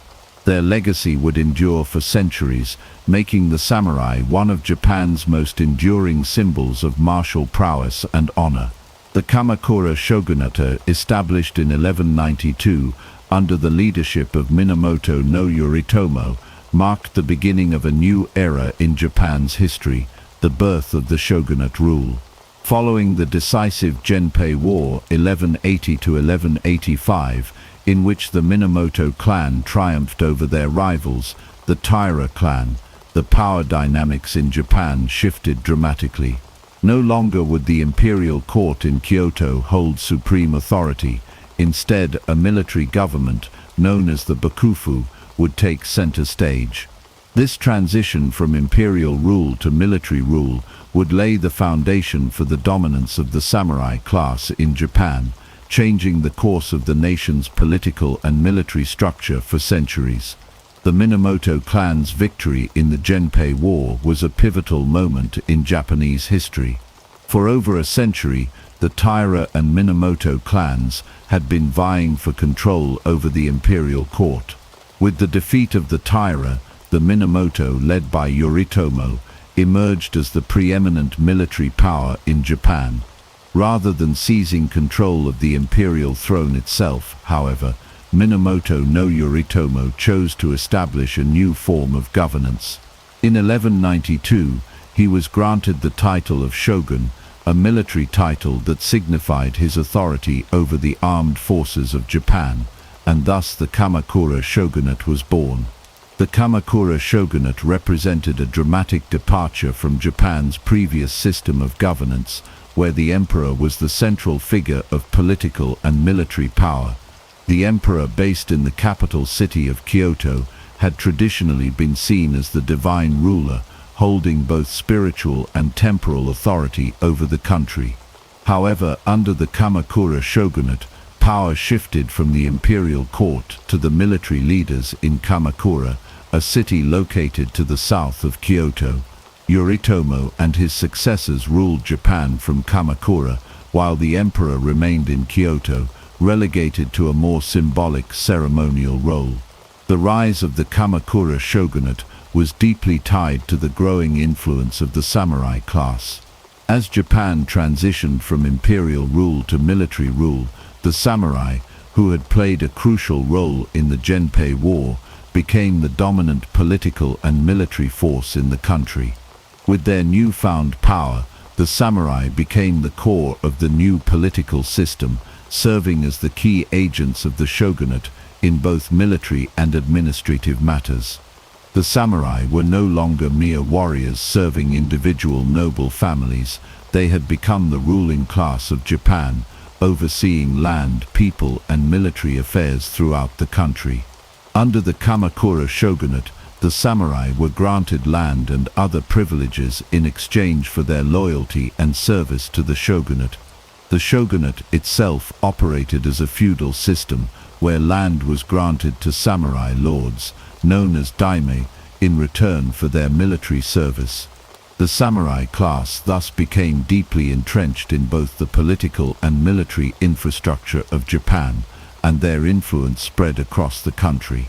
The establishment of the Kamakura shogunate marked the beginning of feudal Japan, a system that would endure for several centuries, with the samurai at its heart. While the rise of the samurai as the dominant class in Japan was a defining feature of the Kamakura shogunate, the relationship between the emperor and the shogun during this period was a complex one. The emperor remained the figurehead of Japan, revered for his divine lineage and spiritual authority, but he was effectively powerless in terms of governing the country. The shogun, on the other hand, held real political and military power, and his authority was derived from his control over the samurai class and the military structure. The emperor's role, though symbolic, was important, as the shogun required the emperor's approval to legitimize his rule and maintain the appearance of continuity with Japan's ancient imperial traditions. This delicate balance between imperial authority and military power characterized the relationship between the emperor and the shogun throughout the Kamakura period. Although the emperor retained his title and held a position of honor, the real power lay with the shogun and his samurai. This arrangement allowed the shogunate to function as a military dictatorship, with the shogun exercising near absolute control over Japan's political and military affairs, while the emperor's influence was largely confined to ceremonial and religious matters. The Kamakura shogunate was not without its challenges. Throughout its rule, the shogunate faced numerous internal and external threats, including uprisings from dissatisfied samurai, challenges from competing clans, and invasions by foreign powers. One of the most significant external threats came in the form of the Mongol invasions in the late 13th century. In 1274, and again in 1281, the Mongol Empire under Kublai Khan attempted to invade Japan. However, both invasions were thwarted by a combination of fierce samurai resistance and natural disasters, such as typhoons, which destroyed the Mongol fleets. The failure of the Mongol invasions, often attributed to the divine protection of the Japanese gods, was a defining moment for the Kamakura shogunate and reinforced the power of the samurai as Japan's foremost military force. Despite these challenges, the Kamakura shogunate was able to maintain control over Japan for much of the 13th century. However, as time passed, the central authority of the shogunate began to weaken. The shogunate faced growing internal divisions, and its political and military control over the provinces became increasingly tenuous. By the early 14th century, the Kamakura shogunate had lost much of its power, leading to its eventual downfall. In 1333, the Kamakura shogunate was overthrown by the forces of the imperial court, and the Ashikaga clan would rise to power, marking the beginning of the Muromachi period. In conclusion, the rise of the Kamakura shogunate marked a significant turning point in Japan's history. It marked the shift from imperial rule to military rule, with the samurai class emerging as the dominant force in the country. The relationship between the emperor and the shogunate during this period was one of balance and tension, with the emperor holding spiritual and symbolic authority, while the shogunate held political and military power. The Kamakura shogunate laid the foundation for the feudal system in Japan, and the legacy of the samurai would continue to shape Japan's political and military structure for centuries. In the late 13th century, Japan faced one of the most significant challenges to its sovereignty, the Mongol invasions of 1274 and 1281. Under the leadership of Kublai Khan, the Mongol Empire sought to extend its power by bringing Japan into its vast domain. These invasions would become a major test for Japan's military, particularly for the samurai, who were tasked with defending the country against the Mongol onslaught. The invasions are legendary, not only for the valor displayed by the samurai in battle, but also for the mysterious natural forces that seemed to aid Japan in its defense. This period of struggle would ultimately have profound implications for the samurai class, the Kamakura shogunate, and Japan's future. In 1274, the Mongol Empire, already a massive force stretching across much of Asia, sought to expand further by invading Japan. Kublai Khan, having already successfully conquered China and established the Yuan dynasty, turned his attention to the island nation. The Mongols gathered a large fleet of ships, with estimates ranging from several hundred to over 1,000, and set sail for Japan. The Mongols, along with their Korean vassals, arrived at the island of Kyushu in November 1274. However, the samurai, the warrior class that had risen to prominence under the Kamakura shogunate, were not unprepared. The samurai, under the leadership of the Kamakura shogunate, quickly mobilized to defend Japan. As professional warriors, the samurai were highly skilled in combat, particularly in archery, swordsmanship, and mounted warfare. The Mongols, on the other hand, relied on heavily disciplined, multi-ethnic armies equipped with advanced technology, including gunpowder weapons, such as early forms of bombs and rockets. The Mongol invaders attempted to land at Hakata Bay on the island of Kyushu, where they were met by a determined force of samurai. The two forces engaged in a series of battles, but the samurai's superior fighting tactics and their knowledge of the terrain allowed them to resist the invaders, inflicting heavy casualties. However, it was not just the samurai's combat skills that contributed to Japan's survival. Nature played a pivotal role in the Mongol invasions, and it was during the Second Mongol invasion in 1281 that a particularly legendary event occurred, the arrival of the kamikaze, or divine winds. These winds, which came in the form of typhoons, struck the Mongol fleets with devastating force, sinking many of their ships and forcing the Mongol invaders to retreat. The term kamikaze, meaning divine wind, became deeply ingrained in Japanese culture, as many believed that the gods themselves had intervened to protect Japan from foreign conquest. The samurai's role in the Mongol invasions, particularly in the First Battle of 1274, was significant but far from decisive. While they were able to fight off the invaders at Hakata Bay, the Mongols had already made significant landings, and their superior numbers and resources proved challenging.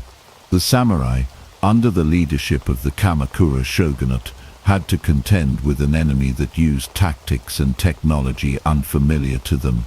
The Mongols employed a combined arms strategy that included mounted archers, heavy infantry, and siege weapons, while the samurai were primarily accustomed to more traditional forms of warfare. Despite these challenges, the samurai displayed great courage and determination. They fought fiercely to protect their homeland, refusing to yield to the Mongol invaders. The samurai's code of honor, known as Bushido, guided them through these trials, emphasizing loyalty, bravery, and self-sacrifice. This code would become a defining characteristic of the samurai class and would continue to influence Japanese society for centuries to come. The Mongol invasions also had significant political and cultural implications for Japan. While Japan was victorious in defending its shores, the invasions revealed the weaknesses of the Kamakura shogunate. The shogunate's leadership was strained under the pressure of organizing a defense against such a formidable opponent, and the cost of the defense effort was immense. The samurai, while victorious in battle, were left with a sense of dissatisfaction, as they had not been able to achieve a decisive victory over the Mongols. Moreover, the repeated invasions placed significant financial and military strain on the shogunate, which led to growing discontent among the samurai and other classes. The decline of the Kamakura shogunate began shortly after the Mongol invasions. The strain of defending Japan, coupled with internal political infighting, weakened the central authority of the shogunate. In the aftermath of the invasions, Japan's feudal system began to unravel, and dissatisfaction among the samurai, who had borne the brunt of the conflict, increased. This dissatisfaction would eventually culminate in the downfall of the Kamakura shogunate in 1333, when the imperial forces, aided by disillusioned samurai, overthrew the shogunate. In conclusion, the Mongol invasions of 1274 and 1281 were defining moments in Japanese history, particularly for the samurai. While Japan's victory over the Mongols was in part due to natural forces, the valor and resilience of the samurai in defending their homeland cannot be understated. These invasions marked a turning point for the samurai, who were forced to adapt to new forms of warfare and faced the pressures of defending their nation against a powerful foreign adversary. The aftermath of the invasions also contributed to the eventual decline of the Kamakura shogunate, as the political and economic strains of the defense effort led to internal unrest. The Mongol invasions of the late 13th century, though a failure for the Mongols, were ultimately a test of Japan's martial spirit and the indomitable will of its samurai. In 1333, one of the most significant political changes in Japanese history occurred, the fall of the Kamakura shogunate. This event marked the end of the first military government in Japan, which had been in power for over a century. The Kamakura shogunate, which had been established by Minamoto no Yoritomo in 1192, had successfully brought military rule to Japan, but by the early 14th century, it had become increasingly unstable. Internal strife, financial difficulties, and political pressures ultimately led to its downfall, paving the way for the rise of the Ashikaga clan and the establishment of the Muromachi shogunate. The collapse of the Kamakura shogunate and the shift in power were not only a turning point for Japan's political system, but also for the samurai, who found themselves adapting to a new era of governance. The Kamakura shogunate had ruled Japan with a highly centralized military government, with power concentrated in the hands of the shogunate. However, by the early 14th century, the shogunate's power was weakening. The Mongol invasions had put significant strain on the government's resources, and the subsequent efforts to maintain the defense against further Mongol threats had drained the Kamakura shogunate's finances. Furthermore, internal strife between the ruling Minamoto family and powerful samurai factions created a volatile political situation. In 1333, the Kamakura shogunate faced a serious challenge from Emperor Go-Daigo, who sought to restore imperial rule and reassert the power of the throne. Emperor Go-Daigo had been a vocal critic of the shogunate's rule, believing that the imperial family should return to power. In 1331, Go-Daigo initiated a rebellion against the shogunate, but his forces were initially defeated. However, the situation took a dramatic turn when the powerful samurai family, the Hojo, who had served as regents to the shogun for decades, began to lose their grip on power. Go-Daigo's forces, with the support of disillusioned samurai and some provincial leaders, managed to rally and overthrow the Kamakura shogunate in 1333. This marked the collapse of the military government and the restoration of imperial power, though the restoration would prove short-lived. After the fall of the Kamakura shogunate, Japan was plunged into a period of political instability. The victory of Emperor Go-Daigo was not fully consolidated, and the samurai, who had been loyal to the shogunate, found themselves caught between the emperor's forces and those seeking to establish a new military government. As a result, the power vacuum left by the fall of the Kamakura shogunate was filled by the Ashikaga clan, a rising samurai family that would eventually establish the Muromachi shogunate in 1336. The Ashikaga shogunate marked the beginning of a new chapter in Japan's feudal history. Unlike the highly centralized rule of the Kamakura shogunate, the Ashikaga shogunate was more decentralized, with power dispersed among regional samurai families. The Ashikaga shogunate ruled from Kyoto, and its influence extended to much of Japan, but local warlords, known as daimyos, had significant autonomy in their territories. The central authority of the Ashikaga shogunate was weaker than that of the Kamakura shogunate, and this decentralization led to frequent power struggles and conflicts between samurai families. The transition from the Kamakura shogunate to the Ashikaga shogunate was a crucial period of change for the samurai. The samurai had long been an elite warrior class with significant political and military influence, but the shift in power meant that their role in Japanese society was evolving. Under the Kamakura shogunate, the samurai had served as vassals to the shogunate, with a clear chain of command and loyalty to their lord. However, with the rise of the Ashikaga shogunate and the fragmentation of political power, samurai found themselves navigating a more complex political landscape. As the Ashikaga shogunate struggled to maintain centralized control, the samurai began to take on more local power, with many samurai families forming their own private armies and asserting control over their territories. Despite the challenges of the Ashikaga shogunate, this period also saw the flourishing of Japanese culture, including the development of distinctive art forms such as the tea ceremony, no drama, and Japanese gardens. The samurai of the Ashikaga period, although engaged in frequent warfare and political intrigue, were also patrons of the arts, helping to shape Japan's cultural heritage. This cultural blossoming occurred alongside the samurai's increasing involvement in local governance and their continued dominance in military affairs. In conclusion, the fall of the Kamakura shogunate in 1333 marked a dramatic shift in the political landscape of Japan. The collapse of the military government and the subsequent rise of the Ashikaga shogunate ushered in a new era of decentralized feudalism. For the samurai, this period of transition represented a time of change and adaptation. While the Ashikaga shogunate's decentralized rule meant more power for local samurai, it also led to greater instability and factionalism. Nevertheless, the samurai continued to play a central role in Japan's political, military, and cultural life, shaping the course of Japanese history for centuries to come.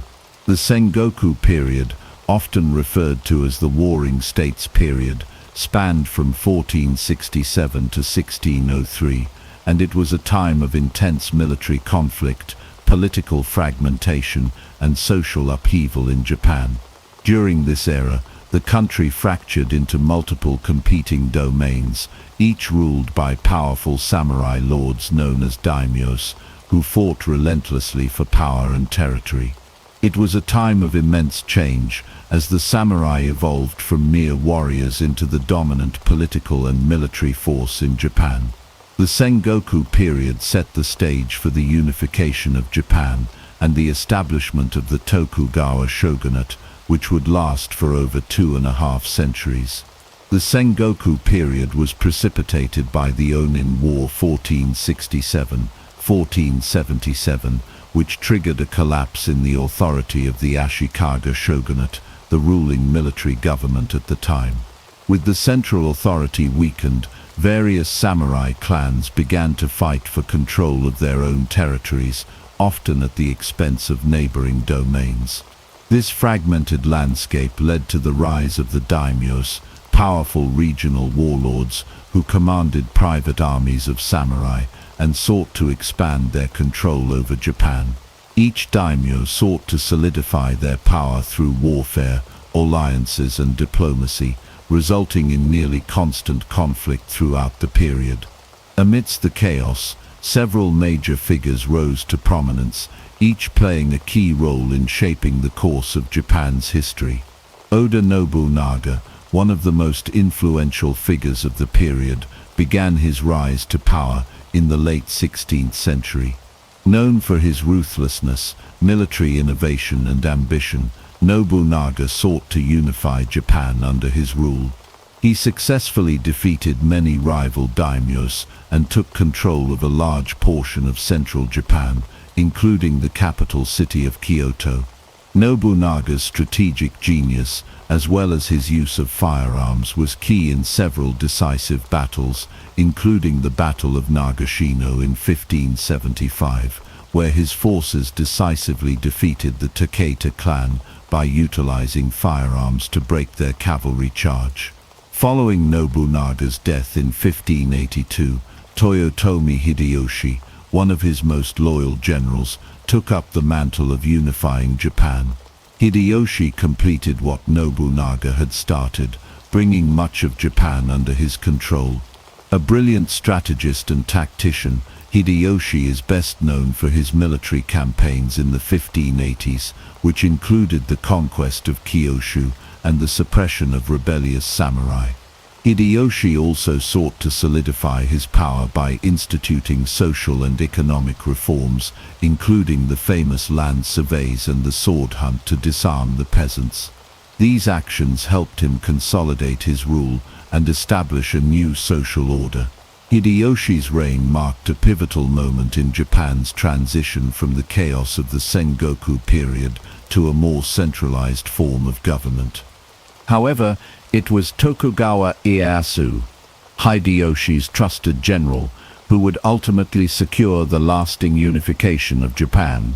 After Hideyoshi's death in 1598, Ieyasu gradually consolidated power and defeated his rivals in the Battle of Sekigahara in 1600. This battle was a decisive conflict that effectively ended the Sengoku period and established Ieyasu as the most powerful figure in Japan. In 1603, Ieyasu was granted the title of shogun by the emperor, formally establishing the Tokugawa shogunate and ushering in a period of peace and stability that would last for over 250 years. The Sengoku period was also significant for the samurai, whose role in Japanese society evolved during this time.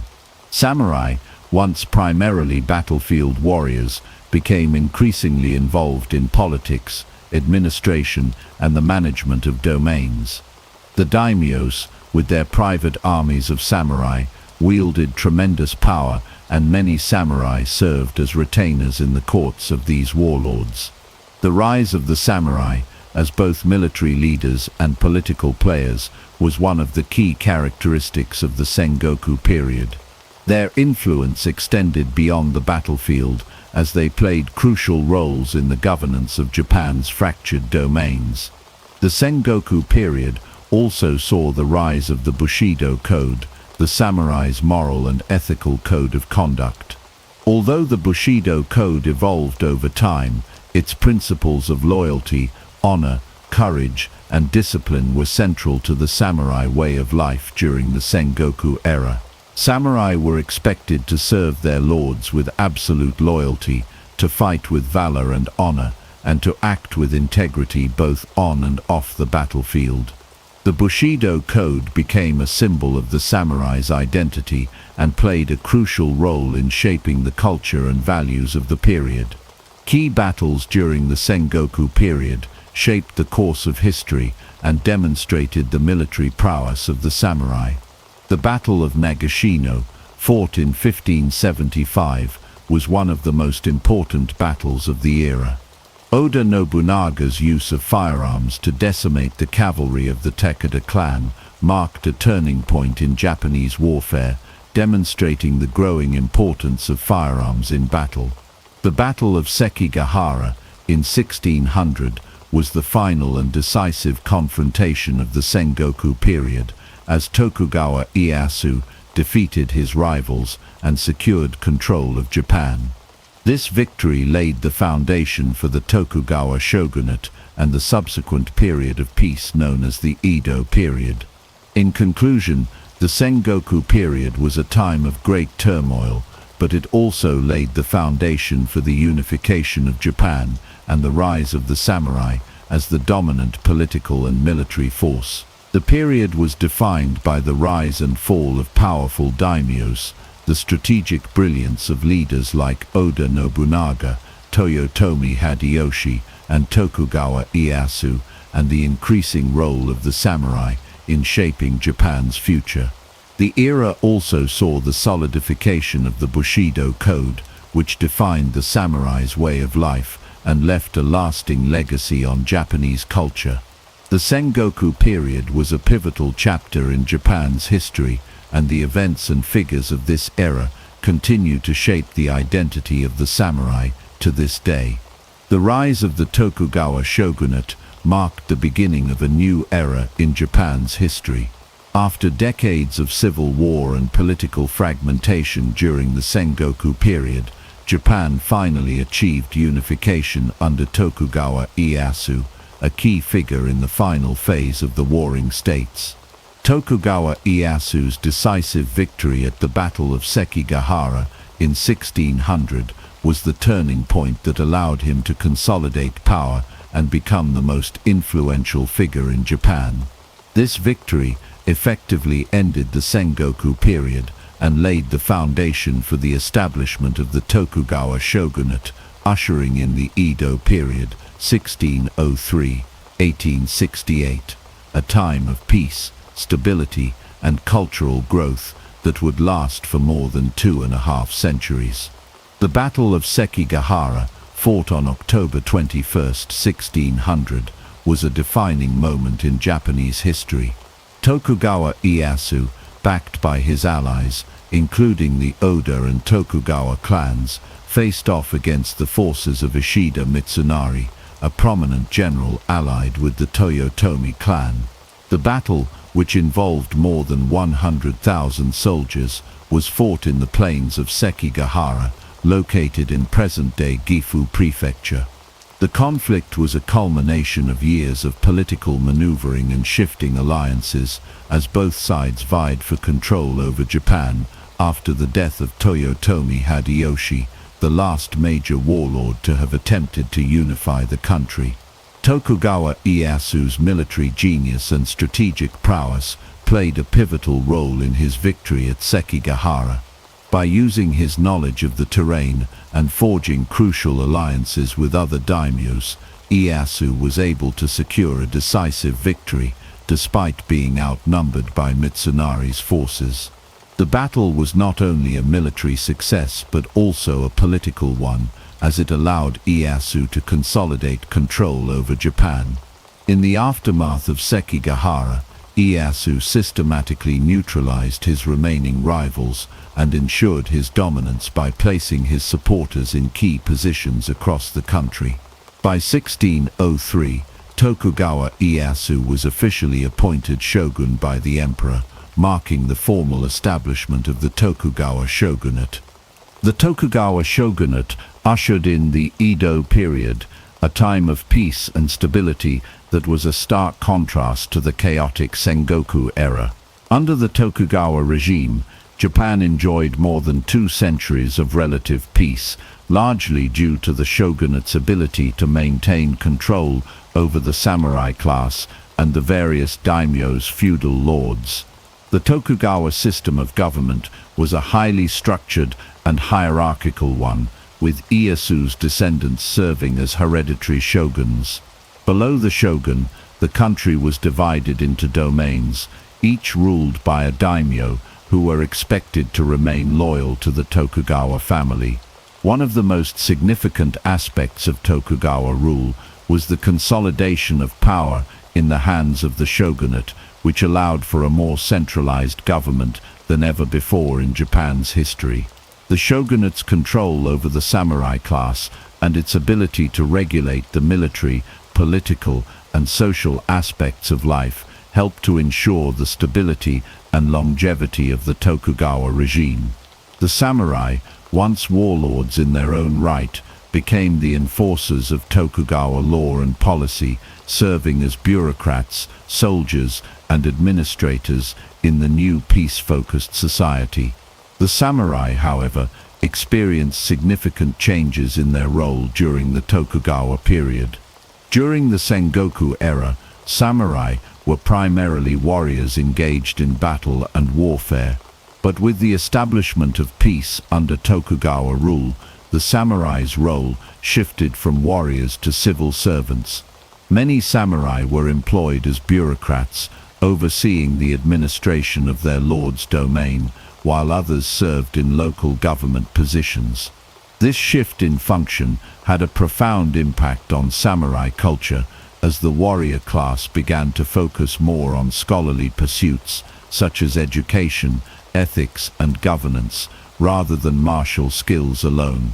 Despite this shift, the samurai still held a prominent position in society. They were considered the highest social class, above farmers, artisans, and merchants, and their status was reinforced by strict social codes and the samurai's loyalty to their lords. The Bushido Code, which emphasized loyalty, honor, and discipline, remained a core part of samurai identity, even as their roles became more administrative than combative. Samurai were expected to live according to these ideals, upholding the values of loyalty to their lord and their family, while maintaining their honor and personal discipline. Another significant change for the samurai during the Tokugawa period was the implementation of a strict social hierarchy. The Tokugawa shogunate established a rigid class structure that divided society into 4 main groups: the samurai, farmers, artisans, and merchants. This system reinforced the samurai's position at the top of the social ladder, but also led to a growing divide between the samurai and the lower classes. While the samurai were responsible for maintaining order and enforcing laws, the farmers, artisans, and merchants had their own specialized roles and were often subject to strict regulations and taxes. The Tokugawa period also saw the development of a unique and highly influential culture that blended military tradition with peaceful, artistic pursuits. The samurai, who had once been trained in the arts of war, began to embrace cultural activities such as tea ceremonies, poetry, calligraphy, and theater. The samurai were expected to cultivate not only their martial skills, but also their intellectual and artistic abilities, leading to the development of a distinctly Japanese cultural identity that continues to influence Japan today. In conclusion, the Tokugawa shogunate marked the end of Japan's warring states period and the beginning of a new era of peace and stability. Tokugawa Ieyasu's victory at the Battle of Sekigahara secured his dominance, leading to the establishment of a centralized government under the Tokugawa family. The samurai, while no longer engaged in constant warfare, remained central to the political and social fabric of Japan, adapting to their new roles as civil servants and administrators. This period of stability allowed for the development of a vibrant cultural landscape and the establishment of the Edo period, which would shape Japan's future for centuries. The Edo period, 1603 to 1868, represents a pivotal chapter in the history of Japan, during which the samurai class underwent profound transformation. Under the Tokugawa shogunate, Japan experienced more than 2 centuries of relative peace, which dramatically altered the role and identity of the samurai. Once the fierce warriors who fought in battle during the Sengoku period, samurai, in the Edo period, became bureaucrats, administrators and civil servants, adapting to a society that no longer required their martial prowess.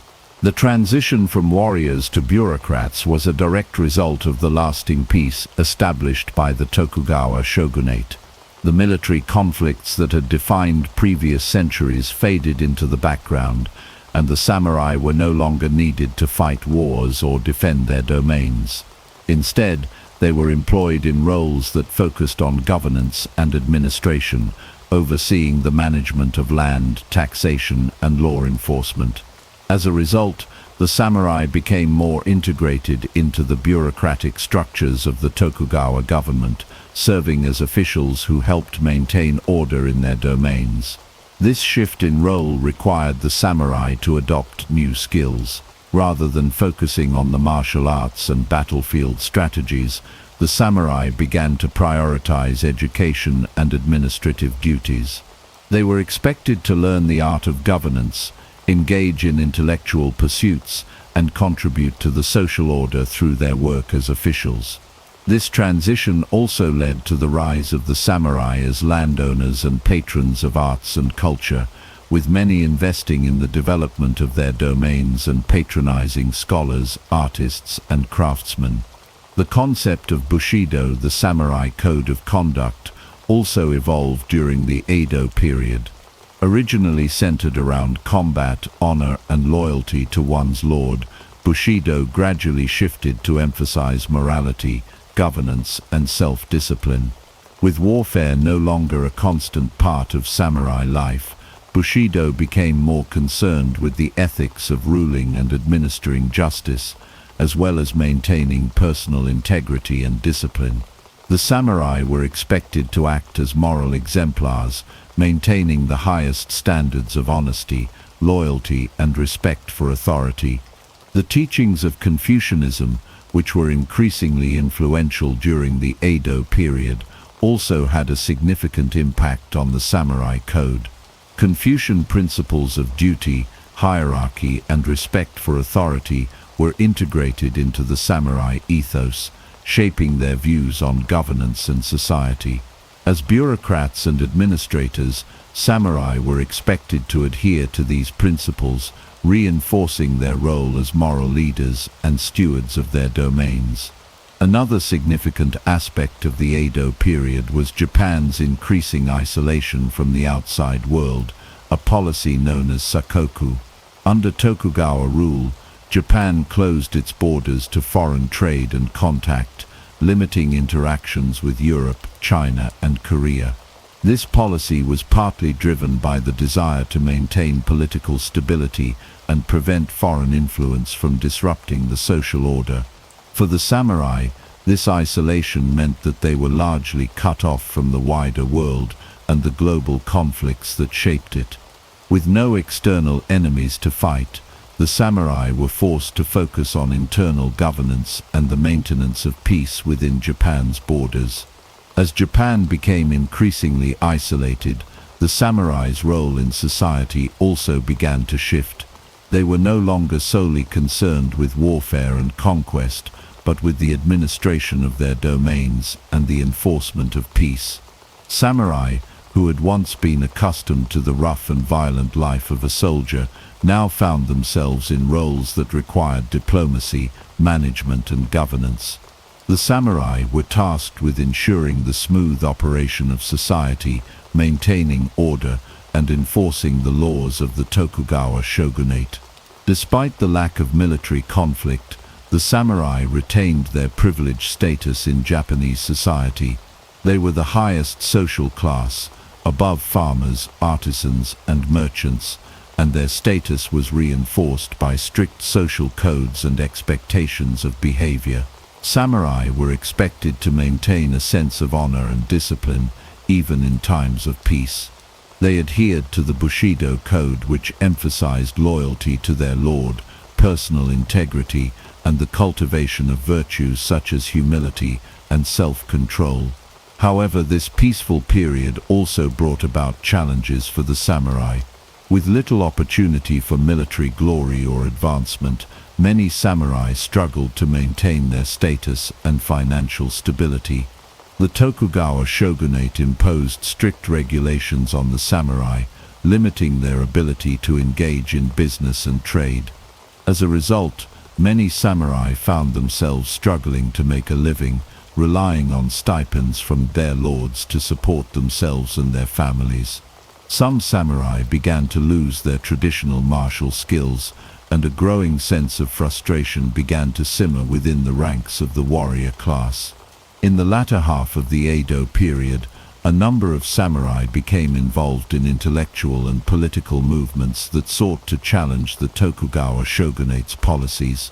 As Japan's isolationism became increasingly untenable in the face of Western pressure and trade demands, many samurai began to advocate for reforms and the opening of Japan to foreign trade. This discontent would eventually lead to the downfall of the Tokugawa shogunate in the mid-19th century, as samurai and other factions called for the restoration of imperial rule and the modernization of Japan.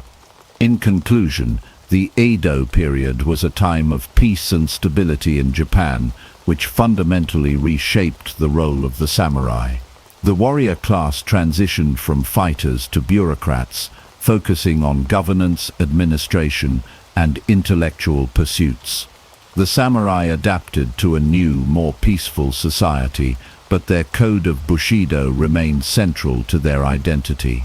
As Japan became more isolated, the samurai were increasingly tasked with maintaining order within the country, while outside pressures began to challenge the long-standing policies of the Tokugawa shogunate. The transformation of the samurai during this period set the stage for the eventual fall of the Tokugawa regime and the emergence of a new modern Japan. The decline of the samurai class is a critical chapter in Japanese history, occurring during the late Edo period. By the 1800s, Japan, under the rule of the Tokugawa shogunate, was facing numerous internal and external pressures that contributed to the weakening of the samurai's power and influence. While the samurai had once been the backbone of the military and administrative structure in Japan, the transformation of Japanese society and the introduction of Western ideas would signal the end of the samurai's dominance. Economic hardship played a central role in the declining fortunes of the samurai. By the 19th century, Japan was struggling with economic stagnation, and the samurai, who were once supported by stipends from their feudal lords, found themselves facing financial difficulties.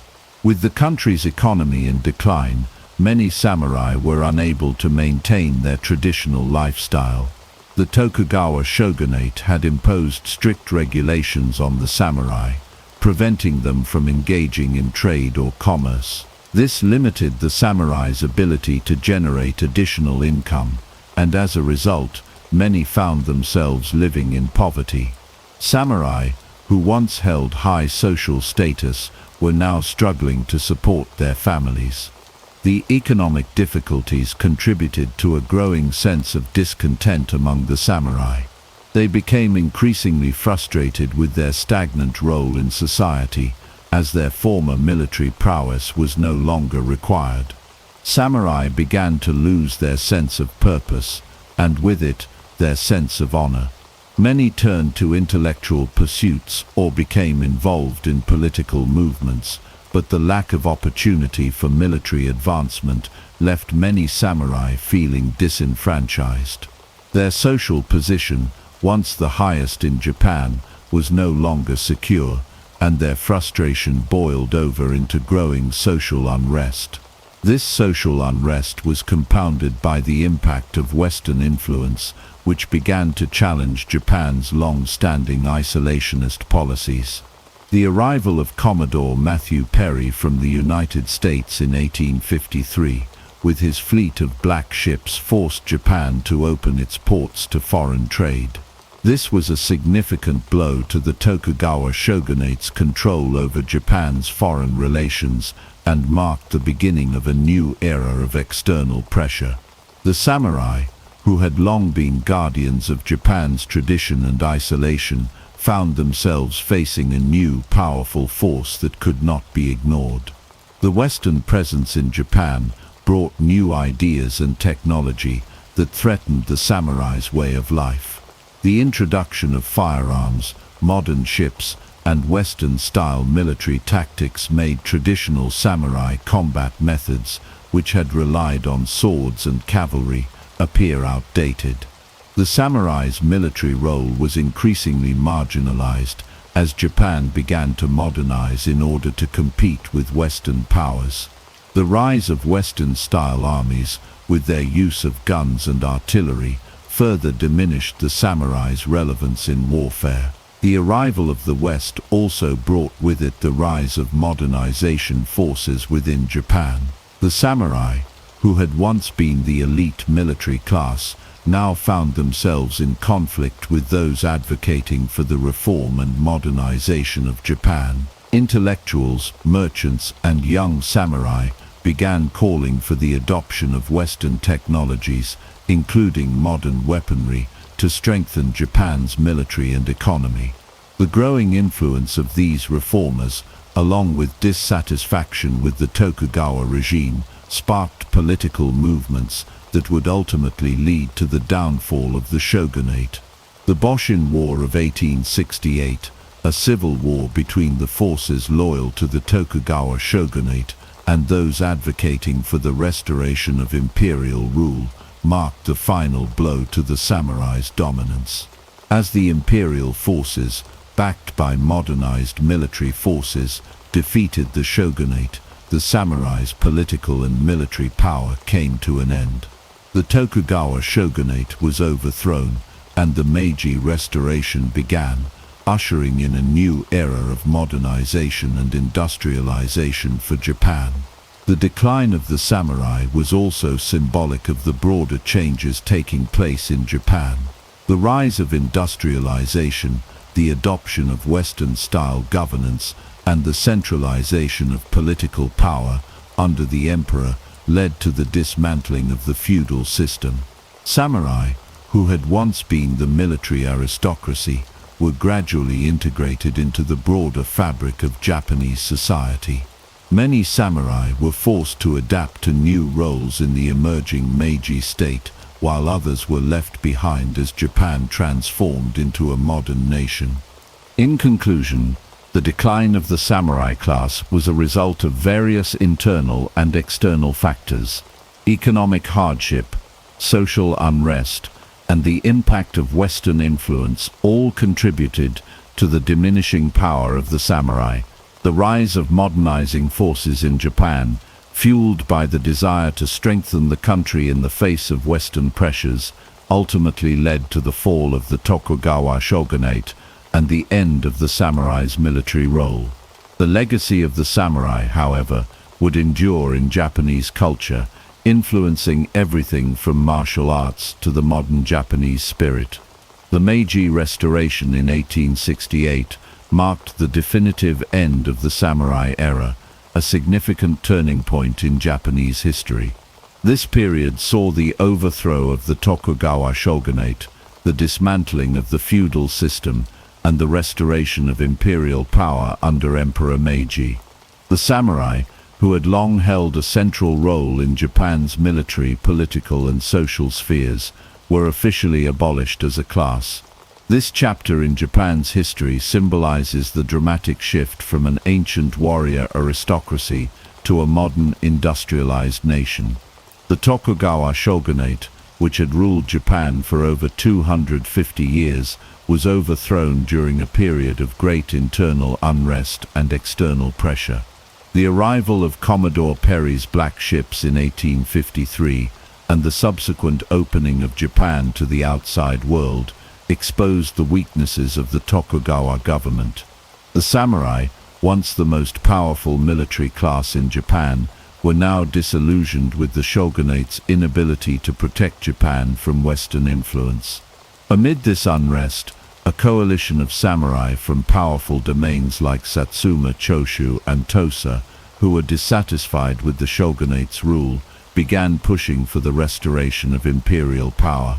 In 1868, the Boshin War came to a head, and the forces loyal to the Tokugawa shogunate were decisively defeated by the imperial army, signaling the end of the shogunate's rule. The emperor's authority was restored, and the political landscape of Japan was fundamentally transformed. The samurai class, who had long served as the military backbone of Japan, found their status and power rapidly diminishing. Under the new Meiji government, Japan embarked on a path of modernization, looking to the West for inspiration in military and industrial matters. The abolition of the samurai class was formalized with the Meiji Restoration's sweeping reforms. In 1876, the government passed the Heitorai law, which prohibited samurai from carrying swords in public. This law symbolized the end of the samurai's traditional role as both warriors and societal elites. The government also instituted the conscription system, creating a modern national army based on universal service, rather than relying on the hereditary military class of samurai. This was a significant departure from centuries of military traditions that had seen samurai serve as both the officers and soldiers of Japan's armies. The end of the samurai class had profound cultural and social consequences. For centuries, samurai had adhered to the Bushido code, which emphasized honor, loyalty, and martial skill. The code of Bushido had shaped the identity of the samurai and was closely tied to their sense of duty to their lords, families, and country.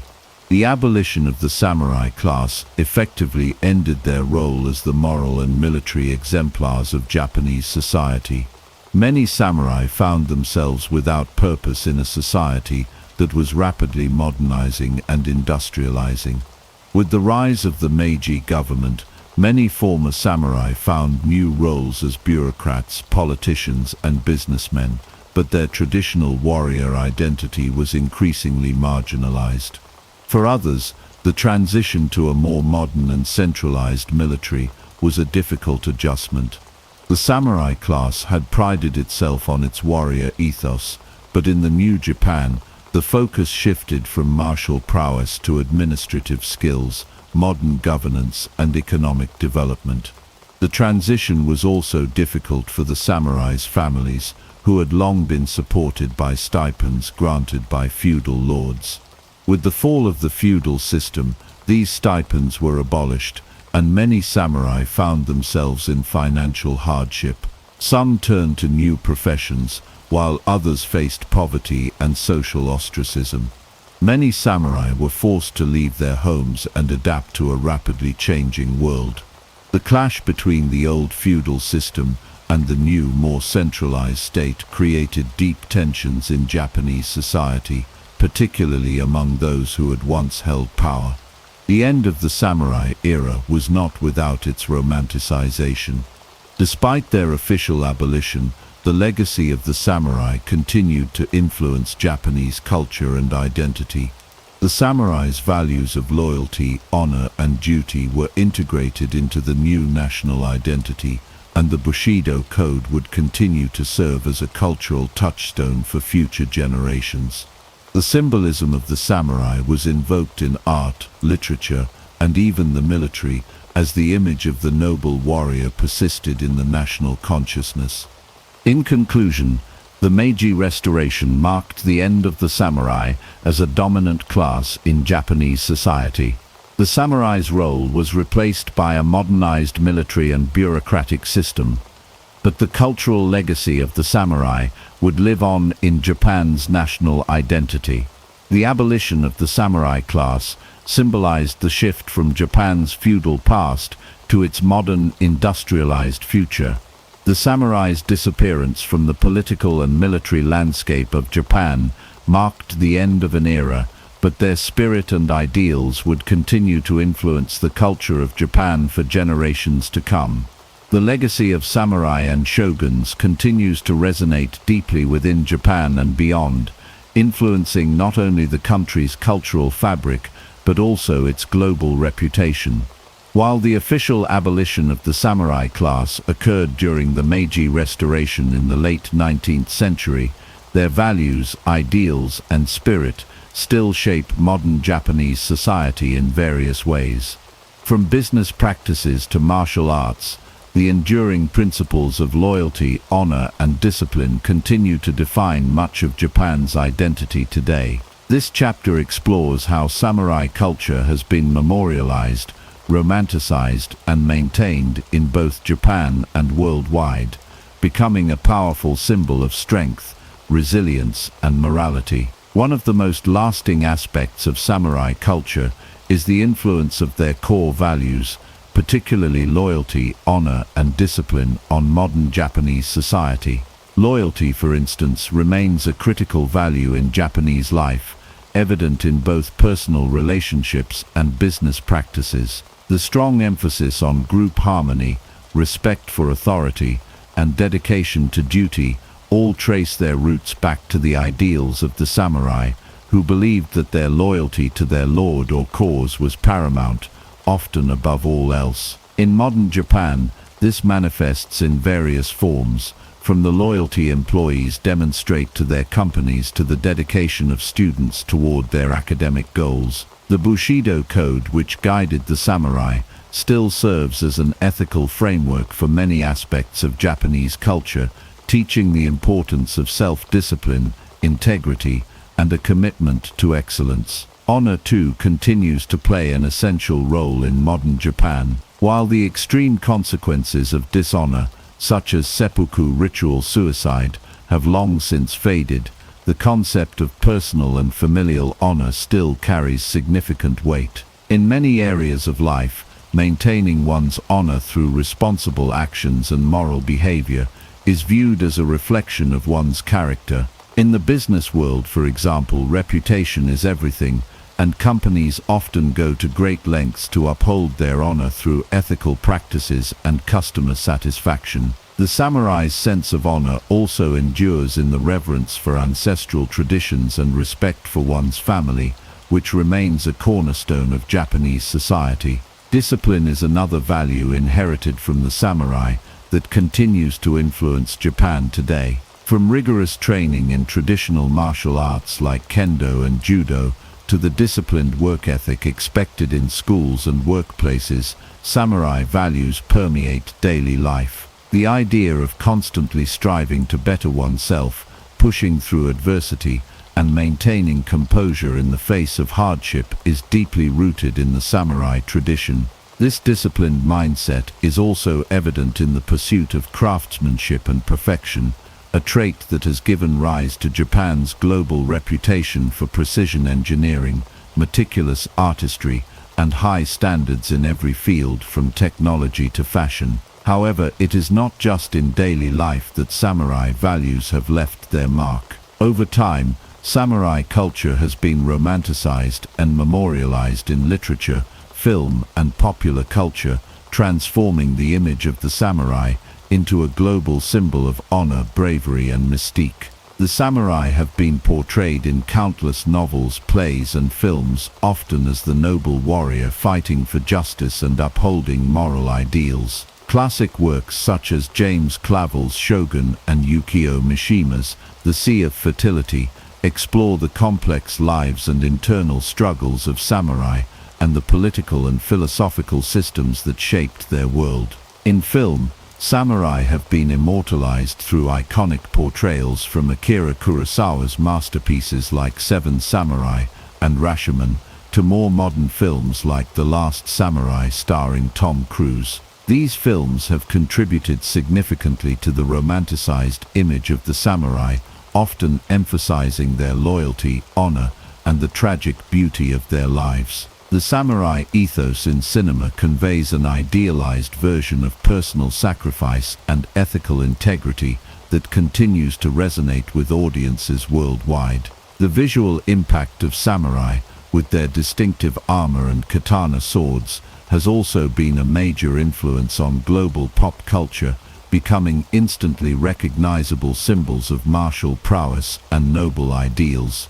In addition to traditional media, samurai culture continues to be a major influence in modern video games, anime, and manga.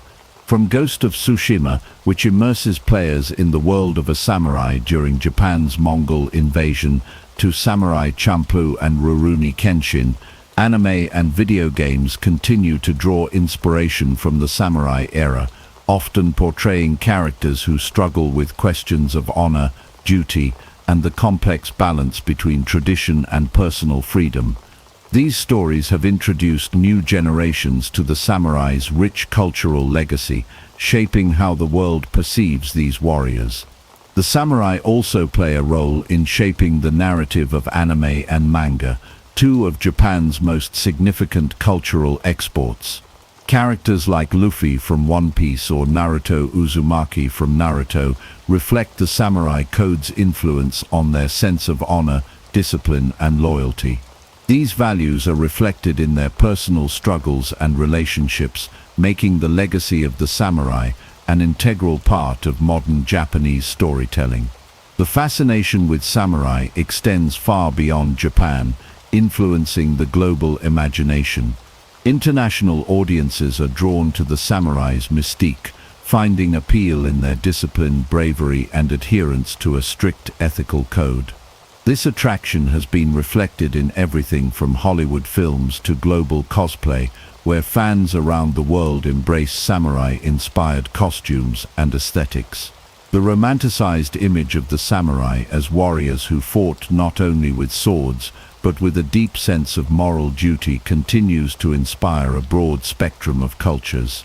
The continued global fascination with samurai culture demonstrates its enduring appeal and the universal themes of loyalty, honor, and personal sacrifice that resonate across time and place. In a world that often emphasizes speed and technology, the samurai's quiet commitment to discipline, introspection, and the pursuit of personal honor offers a contrast, one that speaks to the desire for a more principled and meaningful life.